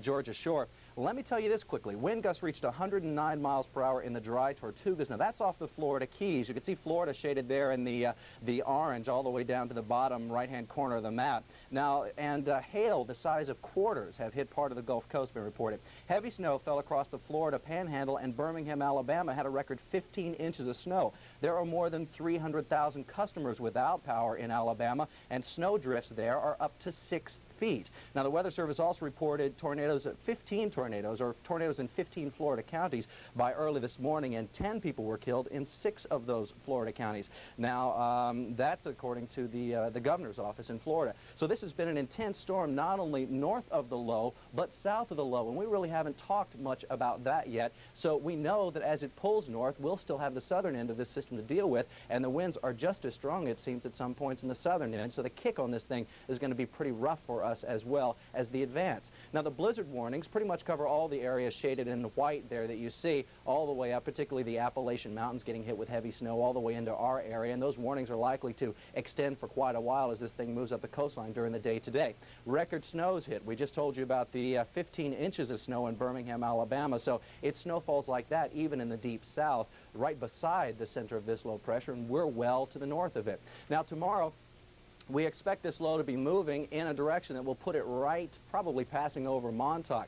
Now, with that idea, we think that the changeover will be limited around here to ice, rain, snow, not expecting it to really drop the totals very much at all. And the changeover will probably be an hour, maybe 2 if we're lucky, to ice mostly, but maybe a little rain toward the island. And just on the South New Jersey coastline, you could see a more wet consistency to what's falling, and probably a little icing on the streets in that direction. But I think we'll see more ice pellets and kind of sleet in town and then go quickly back to snow. Whereas north and west of the city, again, we're expecting it to stay all as snow during the entire period. Now, we've shown you these totals, and again, we're expecting 12 inches of snow in town before any kind of icy changeover, and we've already seen about 6.5 inches in Central Park, 10 inches of snow on the north shore of Staten Island. Also, Fairfield County in Connecticut reporting about 6.5 inches of snow, and north and west of the city, Sussex County, New Jersey, reporting anywhere from 7 to 10.5 inches of snow at this point already. Now, the other problem we've got to talk about, the coastal hazard. Certainly the tides are up 4 to 6 feet above normal. Winds are right now gusty out there. We've had wind reports near LaGuardia Airport of about 60 miles per hour. So we're right in the mid-range of this storm, and as bad as it seems right now, yeah, there's worse ahead for us within the next 5-6 hours. We're expecting those gusts to pick up to 80 miles per hour, probably 100 miles per hour. So all along the coastline, as you've seen in our reports, people are preparing, and the worst is not even over for that coastal flooding situation. We've got another high tide time, and as we showed you on that national map, and the reason for showing you that, the movement of this low, the low by tide times early in the morning, it's going to be practically right on top of us, and we've explained to you that the power of this system is so enormous that what it's likely to do to our coastlines when it's right here on top of us is something that we just haven't seen here yet. So sound waves are right now 10 to 15 feet above normal, or within the next 4 or 5 hours, and ocean waves will be 20 to 30 feet above normal. Now let's take a look at the radar shot, and we'll show you what's going on close to the area. You can see that the heaviest band of moisture is moving up. If you look right there, just on the south end of Long Island, you'll be able to see that darker shade of green also moving up toward Toms River in New Jersey. You're beginning to see that heavier band of snowfall hitting the area, and likely that we'll be stuck with some of that for a couple of more hours now before all of this kind of passes for a moment. It's working in bands, heavier snowfall hitting in and then lighter snowfall falling in, but the winds are kind of picking all of it up and moving it across. We haven't talked about drifting snow much in our area, by the way. We've been talking about snowfall totals, and we've given you those. Also know that up against any kind of building, and likely on curbsides, any place that this snow can collect, you're going to see heavy, high drifts of snow, probably above a foot. Now, what we're showing you now is a satellite picture, and we're showing you, even though there's a glitch in that one item, how the lighter clouds are all the way down through, well, southern Florida, But look at the spin, the heavier bands of moisture well in advance of that low-pressure center. The low is actually sitting right off the coast of South Carolina, which would be kind of on the right-hand side of your screen. You can see Florida there in the clearing. You can also see Georgia and South Carolina. But the low is sitting right there, and those light gray areas of clouds and the heavier bands of moisture are all revolving around it. This will tighten up within the next 3 or 4 hours, all that circulation that's just to the north of us. And basically what that means is we're not out of it yet. We certainly got several more hours of rough weather ahead. I think we'll probably be in this thing until 10, 11 o'clock, midnight tonight, with the heavy falling snow, the strong gusty winds, just kind of getting worse and worse as the hours go on, typically throughout the night. Maybe it'll start to ease up a little in the morning, but we're still going to hold off on the ease-off timing for that for a little while. We just don't want to say that yet as we're watching this system begin to move up in our area. When you look at, thanks, Sam. The density of that system, I mean, Yes, that is to see it stretch as far as it is. But It it's just completely dense, this white band. It's really frightening to see that. And to see it come circling back to us, that's, you know, that counterclockwise. It would be great if we could see it flare out into the ocean, but this is coming right at us. It's hitting. It's certainly hitting. Nothing we can do. Certainly it's pounding the coast, and Jersey has really been hit. As we've been checking through the morning, New Jersey is really 12 to 20 inches of snow, central New Jersey, the 5 boroughs of New York City, lower Rockland and Westchester counties, western Long Island, and most of the shoreline of Connecticut. 10 to 15 inches of snow out on the eastern end of Long Island, the easternmost part of coastal Connecticut, south central New Jersey, and then 6 to 10 inches of snow, generally some areas a little bit more down in southern New Jersey. And the coastal flood warnings are in effect for the entire tri-state region, with temperatures, I should say winds, again starting now to approach those hurricane force winds and high tides later on. We are looking for probably the worst of this stuff to start working its way in here sometime around 6 o'clock. Ralph and Carol?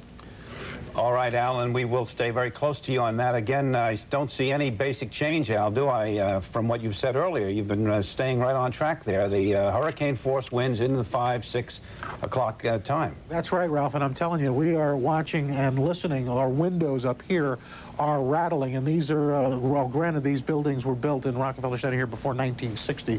They are fairly stable, but in that last storm, we had windows blowing out, and fortunately, a lot of people are not here at work on a Saturday afternoon, but I'll tell you, it's a little frightening to hear up here, and we're in a fairly secure building. Thank you, Alan. We're going to take a break. We are going to come right back, giving you continuous coverage of this dangerous storm. Stay with us for everything you need to know. You're watching continuous coverage from News 4 New York. Storm Track.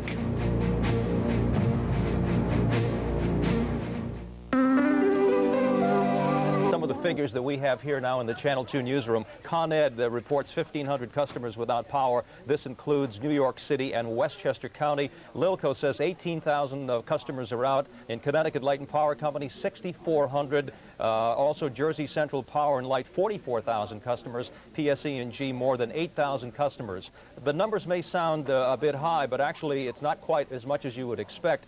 Some are saying that perhaps a series of snowstorms have actually helped the situation, sort of weeding out some of those weak limbs, and perhaps that's helping out. We certainly hope so. Anyway, we're going to take a short break right now. We're coming back with more information for you, coverage of Blizzard 93 as we continue here on Channel 2. 93. This is the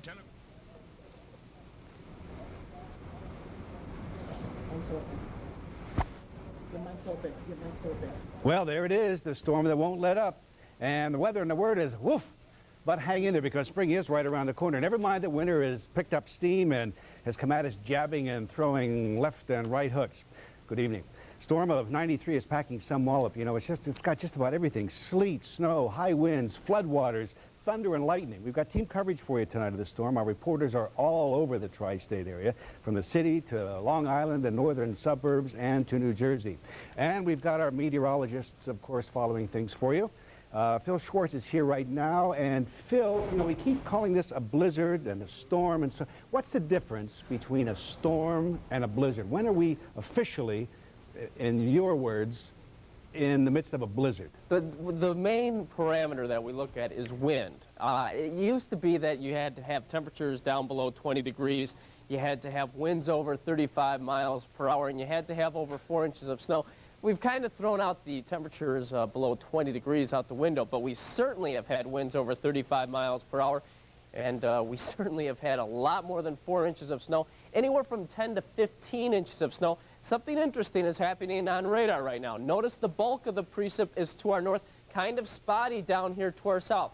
We're going to continue to see a mixture of snow, sleet, freezing rain, even some rain. Some snow, sleet, freezing rain, just a sloppy mix throughout this region. Then we get this little bit of a break. Notice more precip though back here, and that's going to swing back in on the backside of this low pressure system. So don't be fooled when the precip starts to let up. We are going to see some more snow. I think storm totals will be anywhere from 12 to 18 inches. That's why we have a coastal flood warning in effect. This is a powerhouse of a storm. Coastal flood warning in effect. High tides will be around midnight for the Jersey Shore and midnight to 2 a.m. for Long Island, 2 a.m. to 4 a.m. along the north shore of Long Island. The big problem are obviously the winds. However, I think the winds will gradually subside along the Jersey Shore during the next couple of hours.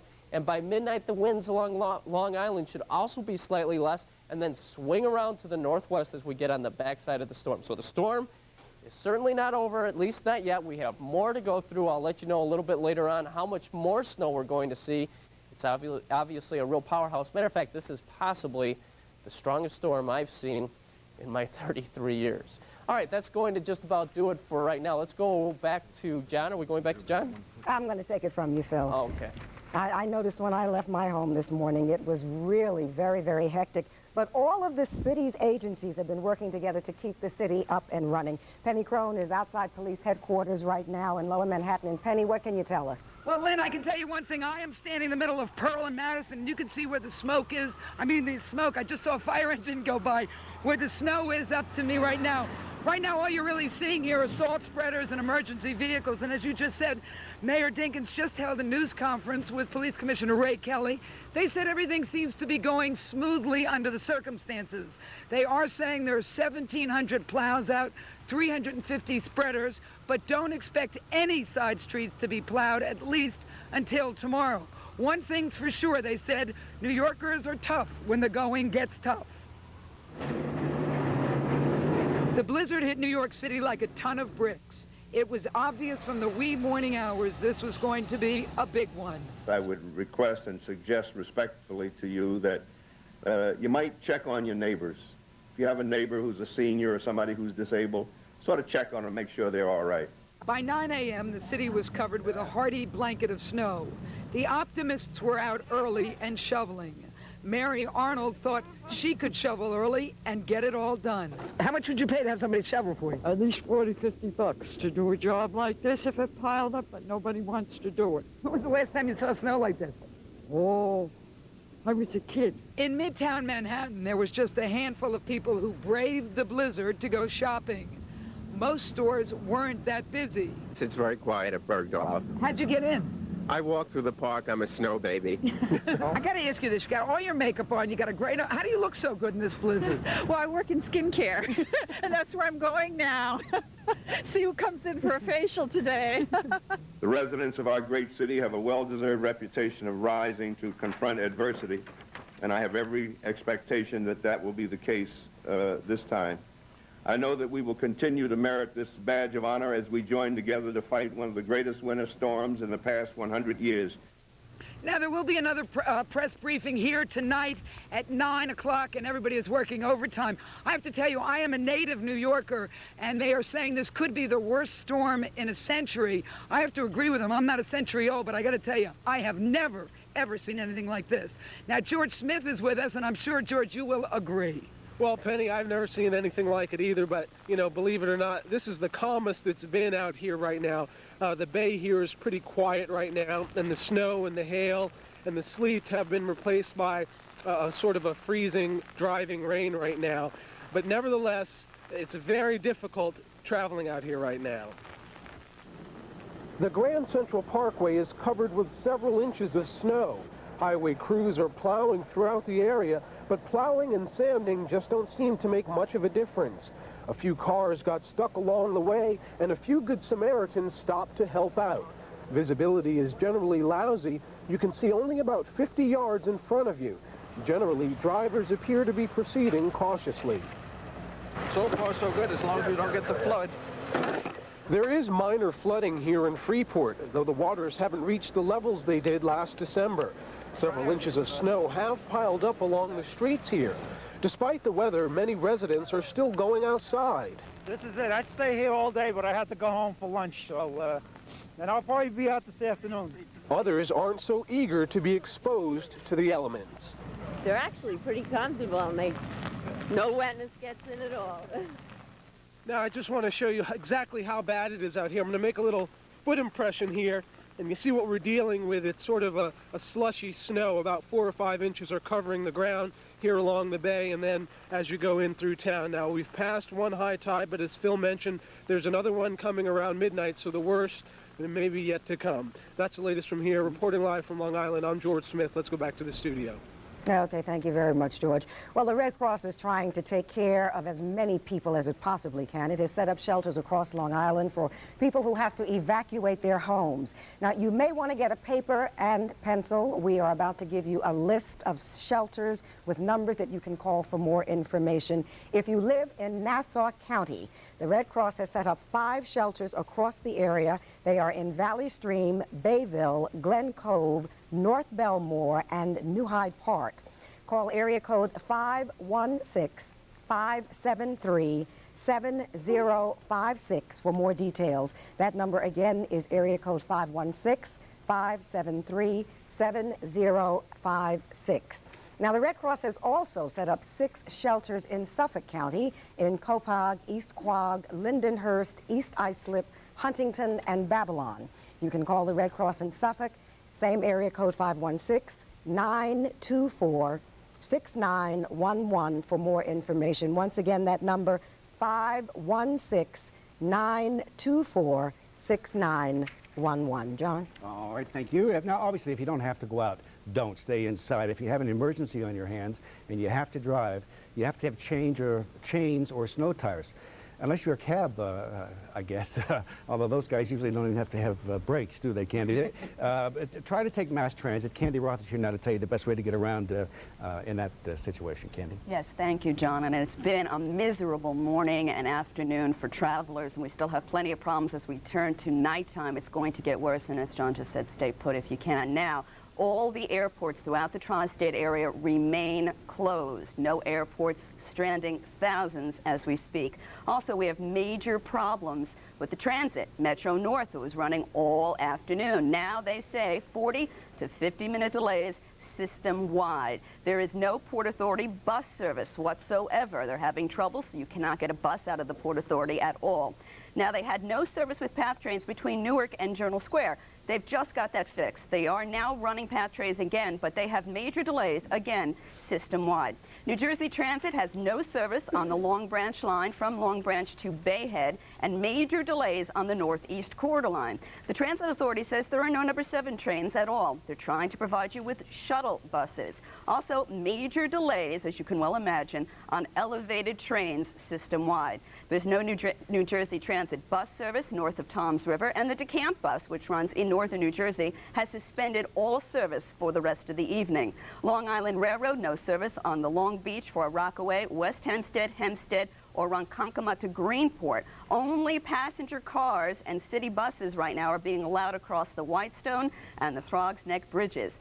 The Palisades Parkway is closed to all traffic except emergency vehicles. In the Bronx, the Hutchinson River Parkway closed both ways at Westchester Avenue. That's because of the overflowing of the West Creek there. Also in Manhattan, westbound 57th Street is shut down between 5th and 6th Avenues because of falling glass. Again, stay home. If you don't have to go anywhere, stay put. In Hoboken, New Jersey, only emergency vehicles will be allowed on their roadways after 6 tonight. No cars will be allowed in Hoboken after 6 o'clock. Also in Seabright, a mandatory evacuation by 7 p.m. John? All right, thanks very much, Candy Lynn. Well, I'll tell you, people in the Throgs Neck section of the Bronx usually count themselves lucky for living near the water. But when a big storm like this one hits, that can change things. High winds and turbulent tides toss boats and cars around like they were toys. And when that wind whips off the water, it can stop anything in its tracks. Even people who were brave enough to venture outside. Residents say with more yet to come, They have to get to safer ground. The big concern is the high tide tonight. If this tide doesn't go out and the wind continues to bring it in, then we're going to have all of these homes, I'd say it'd probably be 5 or 6 feet under the water. We're moving everything up, everything in the garage being brought up to the higher levels. We've got batteries, kerosene, and we're keeping in touch with everybody by telephone and trying to help out as much as we can. Well, high tide is expected to hit Throgs Neck around midnight.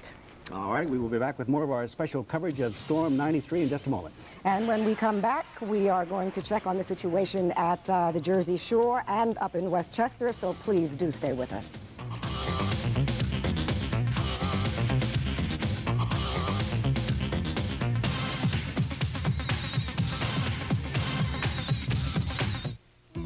When you run out of Ultra Liquid Tide, don't throw it away. Fill her up with the new Ultra Liquid Tide refill. You're using less plastic. Less plastic is good for everyone, and saving money is good for you. My name is Smokey Bear, and this is my home. A place for you to play, as long as it's not with matches. Only you can prevent forest fires. Do you know how quick and easy it is to make a bubble? Vittorio, tell them about the sauce. My mother. And now it's easier than ever with new Bobboli pizza sauce. Tell them it's as easy as making a sandwich. Oh, Mama, who'd want a sandwich when they could have a Bobboli? Bobboli with cheese, Bobboli with chicken, Bobboli with spaghetti. They're all so easy to make with new Bobboli pizza sauce. Look for it on the Bobboli rack like this. And remember, it's more than a pizza. It's a Bobboli. Sunday. Hello, neighbor. Spend a beautiful day in the neighborhood. And you face thank me like a bad puppy. And all new in living color. Then, Rock thinks he's an A+ lover. I don't want to brag. But this Sunday, Eleanor gives him an F. What? An all-new Rock Live. And Al goes for the gold at the Old People's Game. You're beating all the old men. Beating them? I'm killing them. Married with Children. Sunday, beginning at 8 on Fox 5. Styling just got a healthy new lift with the new Pantene Pro V styling line. Don't worry about styling damage. This is healthy. Pantene's got Pro Vitamins. Pro V means Pro Vitamins. They go into your hair. Want lift? Pro V's got it. All the lift you need, right where you need it. Get healthy style. Get healthy, shiny Pantene hair. New Pantene Pro V styling. For hair so healthy, it shines. You'll see. Governor Florio has declared a state of emergency now in New Jersey. I don't have to tell you that the Jersey Shore was devastated by that last big storm that we had in December. And now with this one, really can just go to higher ground. Kyung Yoon has been in Seabright all day, and now that place is practically a ghost town. Kyung? John, well, as you can see behind me, Seabright is starting to look like a ghost town. It's also starting to look like a battleground as more and more National Troop Guardsmen are being sent here to help out with the evacuations and the other emergencies that are being caused by the severe flooding and the high winds here. And these winds are showing no signs of letting up. As the day goes on, they're getting more and more fierce, and they've driven practically everyone in this town out of town.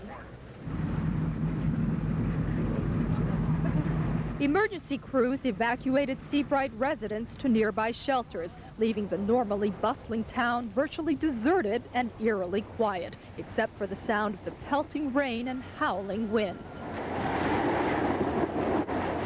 Officials declared a state of emergency by late morning as the heavy winds, gusting up to 70 miles per hour, combined with icy snow and pounding tides, battering the coastal town that has already seen its share of punishment this winter. The winds don't let up, we are in serious trouble. You know, we don't have any sand left. Nothing to protect Seabright. Thank God we had the right weather information, and we're prepared for the storm. We've been out since 6 o'clock, all the volunteers, the police station, Prairie State Fire Department, we're right here, we're ready. With memories of the devastation caused by December's nor'easter fresh on their minds, residents wasted no time taping up windows, securing their homes, and scrambling to safer ground. Where are you going to be evacuated to? Fairhaven, Red Bank High School. What kind of preparations did you have to make? Well, we raised everything on the first floor, raised the couches, emptied the cabinets. And officials say that by 7 o'clock this evening, this entire town should be evacuated.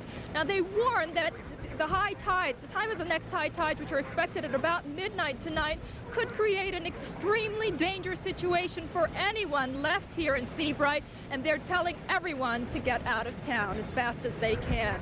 Now, my colleague Dave Monsees is standing by in Dobbs Ferry. Dave, what's the latest there? Well, Ki-Young, by appearance's sake anyway, it would look as if much of Westchester's been evacuated as well, but that's certainly not the case. Behind me, the Sawmill River Parkway, no one on it, though it's open. Adjacent to it, the New York State Thruway, no one on it, though it's open. Wisely, people staying home. Up here in Westchester, the problem really is not so much any difficulty with flooding faced on the coastline. Here, the problem really is one more of snow removal and the difficulty involved in that because of the hills. Snow depths passed a foot by early afternoon in Westchester, heading for a figure more like twice that. Plows working the small streets and big hills here could only repeat their routes over and over, each time losing a little more ground. Makes it hard to see, actually.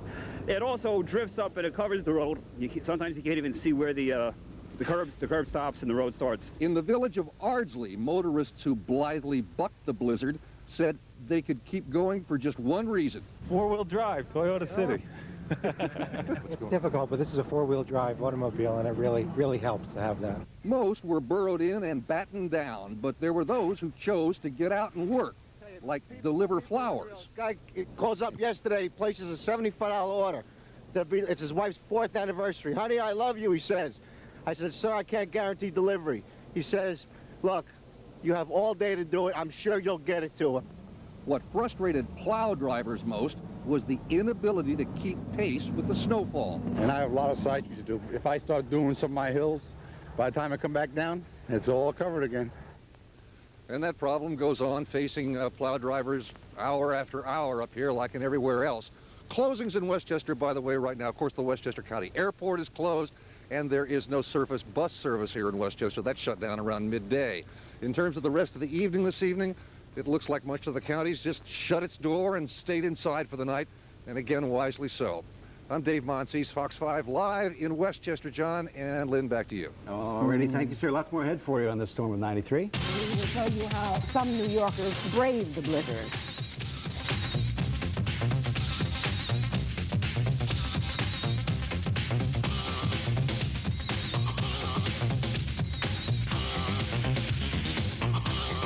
Hit by this monstrous storm, 12 have already declared states of emergency.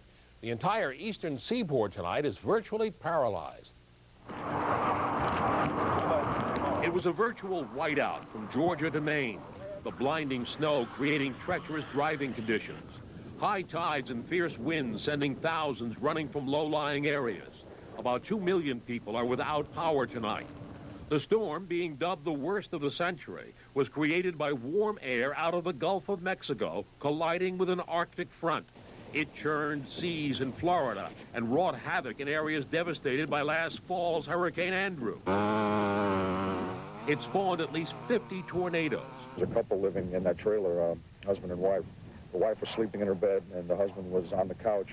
And about 4:50 this morning, a tornado came by and just really ripped the trailer apart. She died on the scene. Elsewhere in Florida, Tampa took a serious pounding. Miami had to deal with toppled trees. And Pensacola found itself ankle-deep in snow, indeed a rarity in these parts. And snow is so rare in Birmingham, Alabama, the city doesn't even own a snowplow. It got 13 inches of snow today. The same amount falling on Chattanooga, Tennessee, where college students on break had to deal with the unexpected. This is spring break, we wanted to, waves and surf, but, snow will do, I guess. Georgia is at a standstill tonight.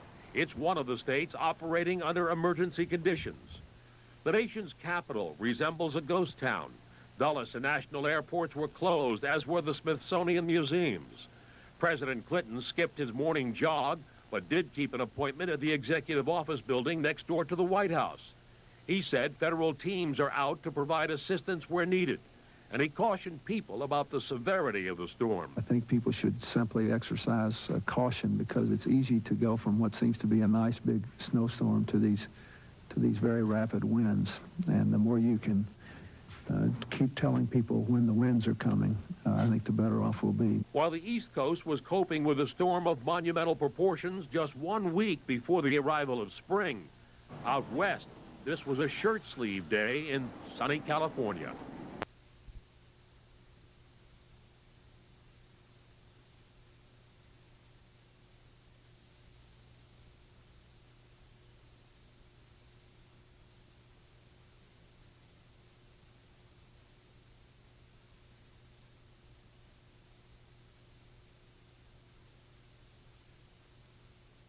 Have theirs today, and I was supposed to have been the Grand Marshal, doggone it, and they canceled it. First time in 26 years. Anyway, they have rescheduled it in for the 27th, so I'm a Grand Marshal in waiting. All right, we like that. Got to let you be the Grand Marshal. How dare you? Well, you know how we New Yorkers are. You know, we're a tough bunch, and not even a storm like this can bring the city to a standstill. Bob O'Brien found that for many people, it's business as usual, just as it is for Bob O'Brien. The wind-whipped, icy pellets of snow felt like a million sharpened BBs when they hit exposed skin. This snowstorm makes some try extraordinary measures to cope, like attempting to pull a step fan out of the snow with a Jeep and a strap. Some New Yorkers turn to the ordinary and routine to pass the day of the blizzard. At Liz Russell's hair salon at 83rd and 3rd, there are 12 cutters, no waiting. I couldn't get an appointment yesterday afternoon when I called. Saved by the blizzard. Exactly. Real happy with that, too. Got big plans for tonight? No. Videos in my apartment. My husband and son. The salon owner had things besides business on her mind. Look like you got a snow tan here already. I just came from Cancun last night to this. I mean, I was at the beach having tequilas, you know? I don't care how many pesos we could pay today, but we're not going to get sunshine or any kind of nice beach. Liz Russell wasn't the only New Yorker interested in getting out of the snow and into the sun, or the closest thing to sun they could find. Now, the people here at Portofino say that about 20 minutes on their ultraviolet tanning machines is just as good insofar as creating a tan as a day in the sun in the Caribbean. So let's just see how this customer's doing here. How you doing? Hi. What brought you in here today? Well, definitely get out of the blizzard. Yeah. It warms you up, too.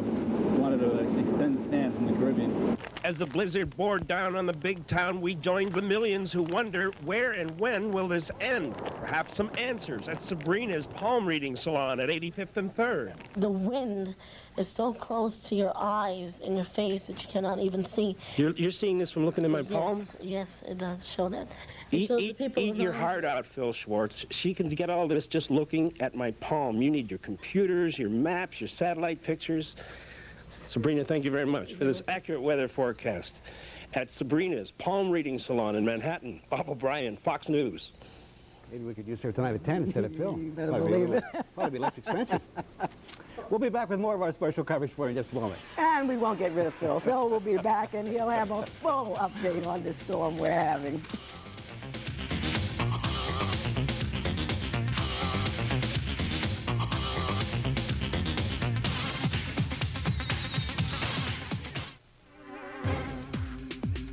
Give me 7 minutes. Just 7 minutes. And I'll give you a stomach you can bounce a quarter on. The 7-Minute Stomach, featuring Sheena's new exercise video and workout wedge. If you want to get firm when you buckle your belt, you've got to work 3 muscle areas. Here, here, and here. That's all you do. On the video, we do a streamlined abdominal workout in a fast 7 minutes. It's the right exercise for the right muscles, using the latest, safest techniques that firm you up fast. And when you order, we even give you this inflatable workout wedge for cushion and support. Now, here's where it gets wild. When you use this video, it actually gives you the feedback you need to get with the program and stay with the program. It counts the reps. It keeps the pace. It even clocks your time. With my tape, you work at your own level, whether it's beginner, intermediate, or advanced. So if you want killer abs and obliques, all you need is my video this free workout wedge and a VCR. It's my music you'll hear, and it's the hottest workout you'll ever see. Right, guys? I love it. I get a great workout I would like to have a stomach like Sheena's. in 7 minutes. So what are you waiting for? You want to bounce that quarter. Call toll-free and get your 7-minute stomach from Fitness Quest. To order your 7-minute stomach featuring Sheena's new exercise video and workout wedge, call toll-free 1-800-767-3800. That's 1-800-767-3800. Use your credit card to avoid COD charges. Or send check or money order for $19.95 plus $4 shipping and handling to Sheena's 7-minute stomach, Department 275, Canton, Ohio 44750. But for fastest service, call 1-800-767-3800.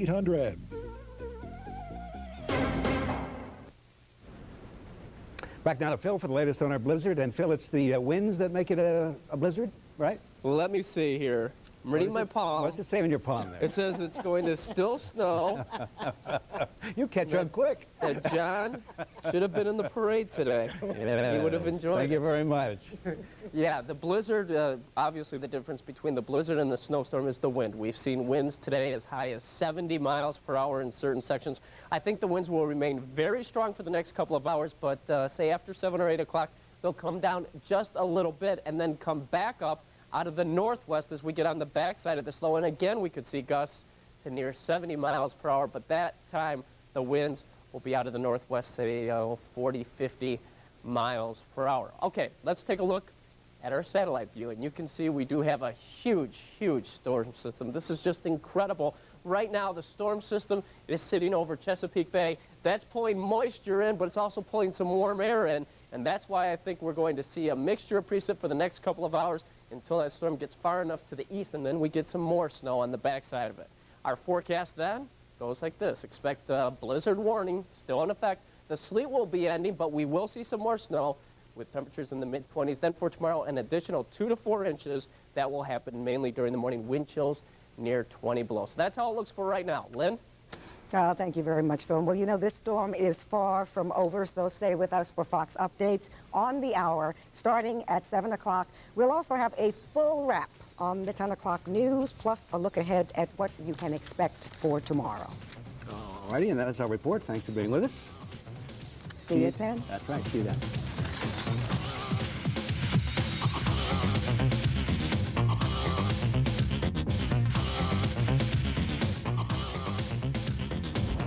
This has been a Fox 5 special report, the Storm of '93. In the tradition of great Olympic athletes comes a new champion. This Sunday, Al Bundy goes for the gold at the Old People's Games. For people over 65. They got the edge on me. Most of their wives are dead. Unmarried with children. You're beating all the old men. Beating them. I'm killing them. Sunday at 9 on Fox 5. Don't miss the bus. If the open road's been calling you, Greyhound's got the answer. Take any trip up to 500 miles for just $49 or less when you buy your ticket 3 days in advance. Every seat, every bus, every day. Greyhound's got great low fares to the places you really want to go. So if you don't want to miss a great deal, don't miss the bus. To find out why Light and Lively low-fat yogurt is so smooth, we asked the experts. Because it's big, huge, smooth fruit. They take tons of fruit and they smush it and they mush it. They put bananas and strawberries and it's very complicated. One thing is clear. Kids love the smooth, fruity taste of Light and Lively yogurt. And it's good for them. It's in fun flavors, too. The experts are speechless. Light and Lively yogurt, an early start to eating smart. Ah! Inside Edition tonight at 7:30, only on Fox 5. Come and knock on our door. Come and knock on our door. We've been waiting for you. We've been waiting for you. Where the kisses are hers and his, Three's Company too.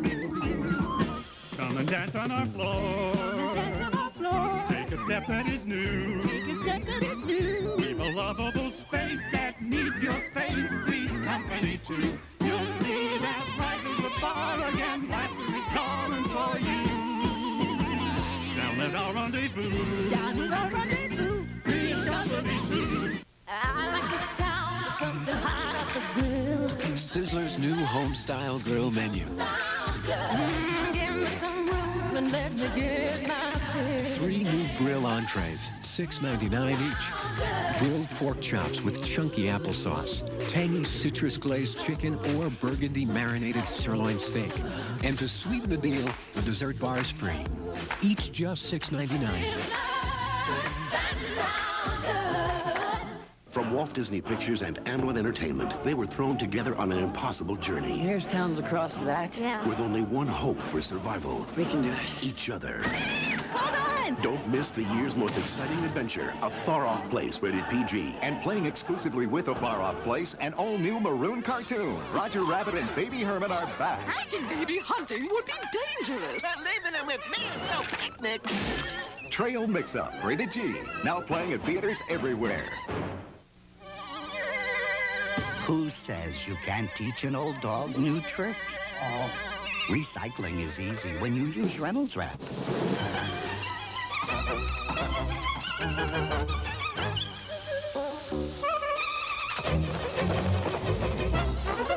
So use it for everything. After all, nothing protects both your food and the environment like recyclable Reynolds Wrap. There are chocolate bars and cookie bars and nut bars by the score. But there's something new, and it comes in two. Bar None's the one with so much more. Bar None's got chocolate wafers, now with caramel and chocolate cream, chopped peanuts and milk chocolate. 2 bars together are an all-star team. So ask yourself, as you look at the shelf, is my candy bar a bore? If you want the bar with the most by far, Bar None's what you're looking for. Bar None, the one with more. Bar None. Hi, Jack. Hi, Mr. Furley. The ladies' room is... I've already been.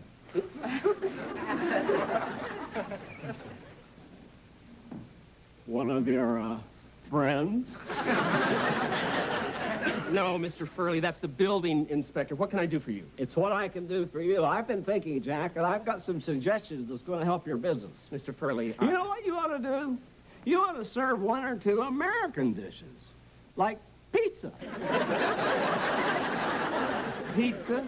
Yeah, frankly, I'm getting a little tired of those escargots. Okay, Mr. Furley, I'll consider that. But in the meantime, if you really want to help me, you can save me a trip by going downtown and getting me a pot.